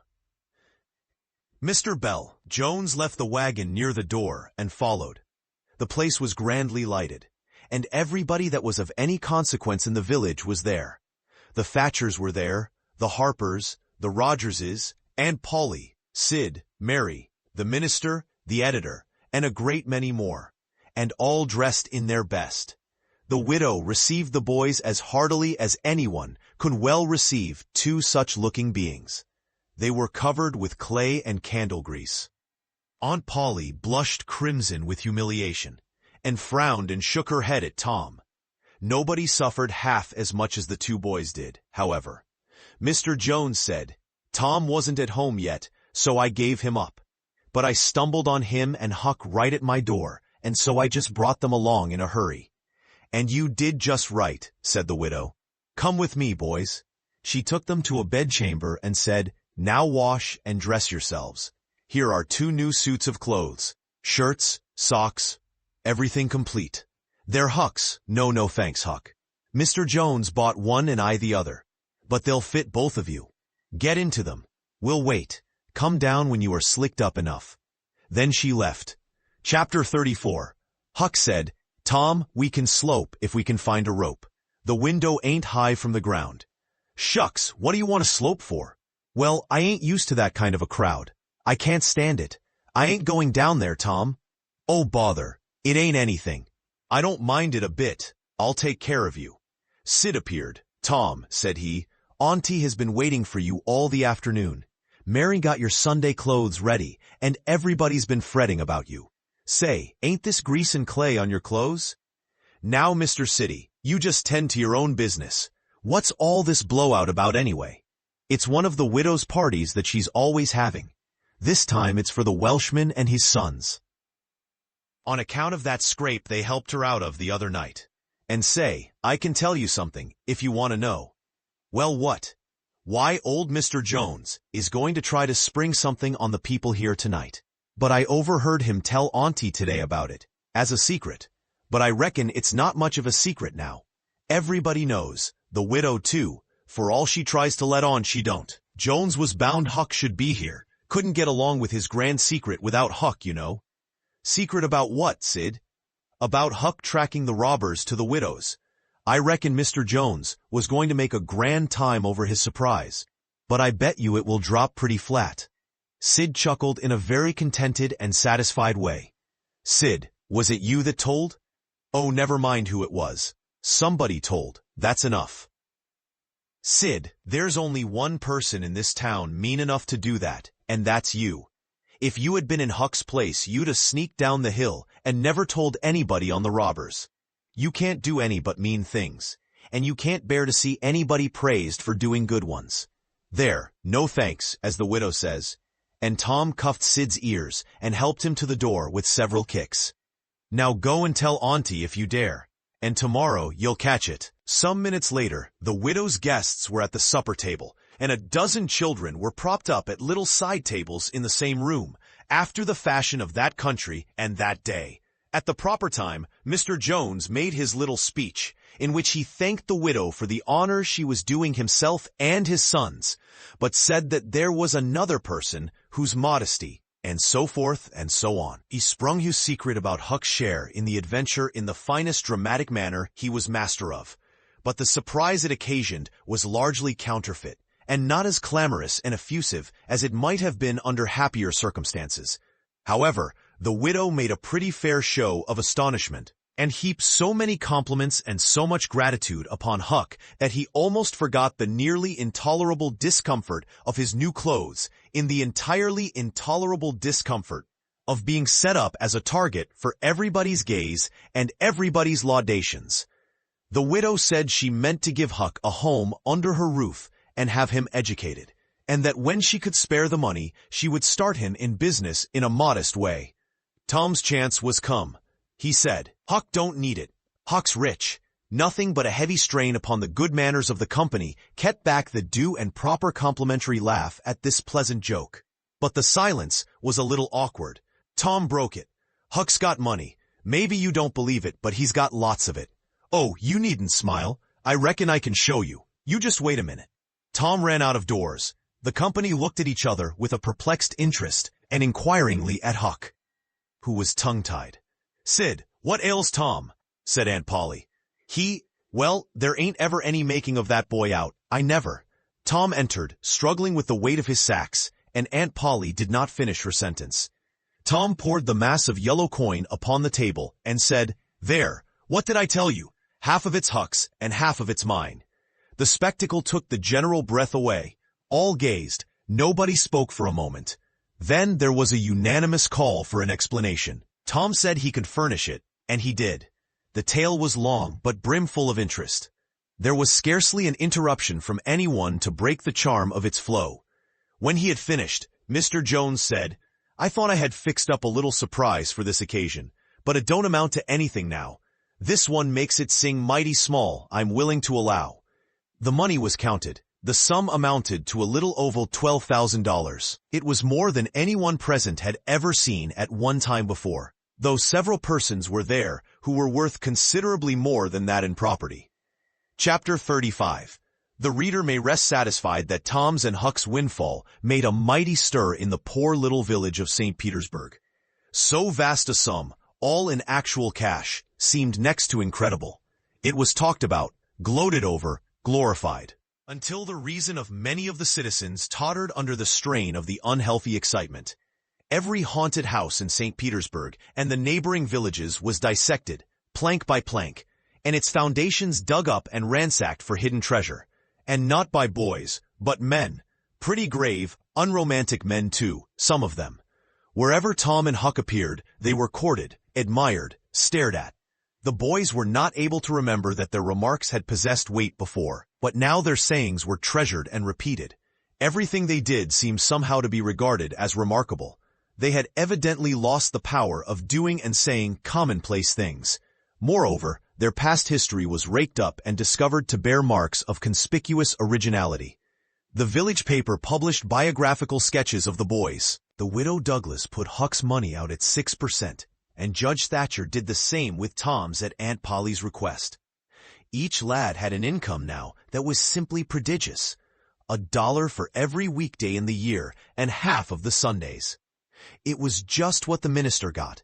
No, it was what he was promised. He generally couldn't collect it. $1.25 a week would board, lodge, and school a boy in those old simple days, and clothe him and wash him too. For that matter, Judge Thatcher had conceived a great opinion of Tom. He said that no commonplace boy would ever have got his daughter out of the cave. When Becky told her father, in strict confidence, how Tom had taken her whipping at school, the judge was visibly moved. And when she pleaded grace for the mighty lie which Tom had told in order to shift that whipping from her shoulders to his own, the judge said with a fine outburst that it was a noble, a generous, a magnanimous lie, a lie that was worthy to hold up its head and march down through history breast to breast with George Washington's lauded truth about the hatchet. Becky thought her father had never looked so tall and so superb as when he walked the floor and stamped his foot and said that. She went straight off and told Tom about it. Judge Thatcher hoped to see Tom a great lawyer or a great soldier someday. He said he meant to look to it that Tom should be admitted to the National Military Academy and afterward trained in the best law school in the country, in order that he might be ready for either career or both. Huck Finn's wealth and the fact that he was now under the widow Douglas's protection introduced him into society. No, dragged him into it, hurled him into it, and his sufferings were almost more than he could bear. The widow's servants kept him clean and neat, combed and brushed, and they bedded him nightly in unsympathetic sheets that had not one little spot or stain which he could press to his heart and know for a friend. He had to eat with a knife and fork. He had to use napkin, cup, and plate. He had to learn his book. He had to go to church. He had to talk so properly that speech was become insipid in his mouth. Whithersoever he turned, the bars and shackles of civilization shut him in and bound him hand and foot. He bravely bore his miseries 3 weeks, and then one day turned up missing. For 48 hours the widow hunted for him everywhere in great distress. The public were profoundly concerned. They searched high and low, they dragged the river for his body.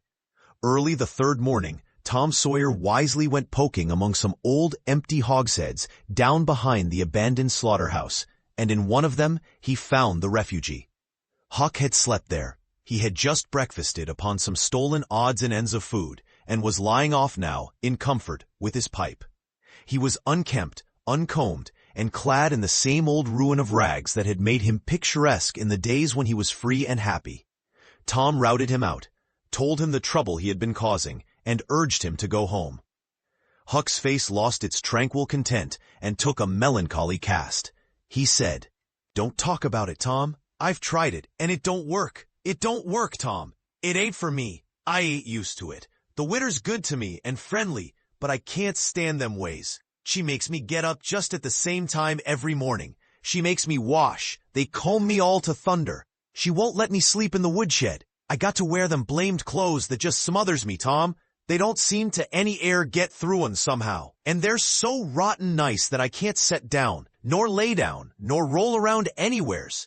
I hate slid on a cellar door for, well, it 'pears to be years. I got to go to church and sweat and sweat. I hate them ornery sermons. I can't catch a fly in there. I can't chaw. I got to wear shoes all Sunday. The widder eats by a bell. She goes to bed by a bell. She gets up by a bell. Everything's so awful regular a body can't stand it." "Well, everybody does that way, Huck." "Tom, it don't make no difference. I ain't everybody, and I can't stand it. It's awful to be tied up so. And grub comes too easy. I don't take no interest in victuals that way. I got to ask to go a-fishing. I got to ask to go in a-swimming. Derned if I hate got to ask to do everything. Well, I'd got to talk so nice it wasn't no comfort. I'd got to go up in the attic and rip out a while, every day, to get a taste in my mouth, or I'd have died, Tom. The widder wouldn't let me smoke. She wouldn't let me yell. She wouldn't let me gape, nor stretch, nor scratch before folks. Then, with a spasm of special irritation and injury, and dad fetch it, she prayed all the time. I never see such a woman. I had to shove, Tom. I just had to. And besides, that school's going to open, and I'd have had to go to it. Well, I wouldn't stand that, Tom. Looky here, Tom. Being rich ain't what it's cracked up to be. It's just worry, and sweat, and a wishing you was dead all the time. Now these clothes suits me, and this barrel suits me, and I ain't ever going to shake 'em any more. Tom, I wouldn't ever got into all this trouble if it hadn't a been for that money. Now you just take my share of it along with yourn, and gimme a 10-center sometimes. Not many times, because I don't give a dern for a thing thout it's tollable hard to get. And you go and beg off for me with the widder. Oh, Huck, you know I can't do that. 'Tain't fair. And besides, if you'll try this thing just a while longer, you'll come to like it. Like it? Yes, the way I'd like a hot stove if I was to set on it long enough. No, Tom, I won't be rich. And I won't live in them cussed smothery houses. I like the woods and the river and hogsheads, and I'll stick to 'em too. Blame it all. Just as we got guns, and a cave, and all just fixed to rob, here this dern foolishness has got to come up and spile it all. Tom saw his opportunity. Looky here, Huck. Being rich ain't going to keep me back from turning robber. No. Oh, good licks. Are you in real deadwood earnest, Tom? Just as dead earnest as I'm sitting here. But Huck, we can't let you into the gang if you ain't respectable, you know. Huck's joy was quenched. Can't let me in, Tom? Didn't you let me go for a pirate? Yes, but that's different. A robber is more high-toned than what a pirate is, as a general thing. In most countries, they're awful high up in the nobility, dukes and such. Now, Tom, hain't you always been friendly to me? You wouldn't shet me out, would you, Tom? You wouldn't do that now, would you, Tom?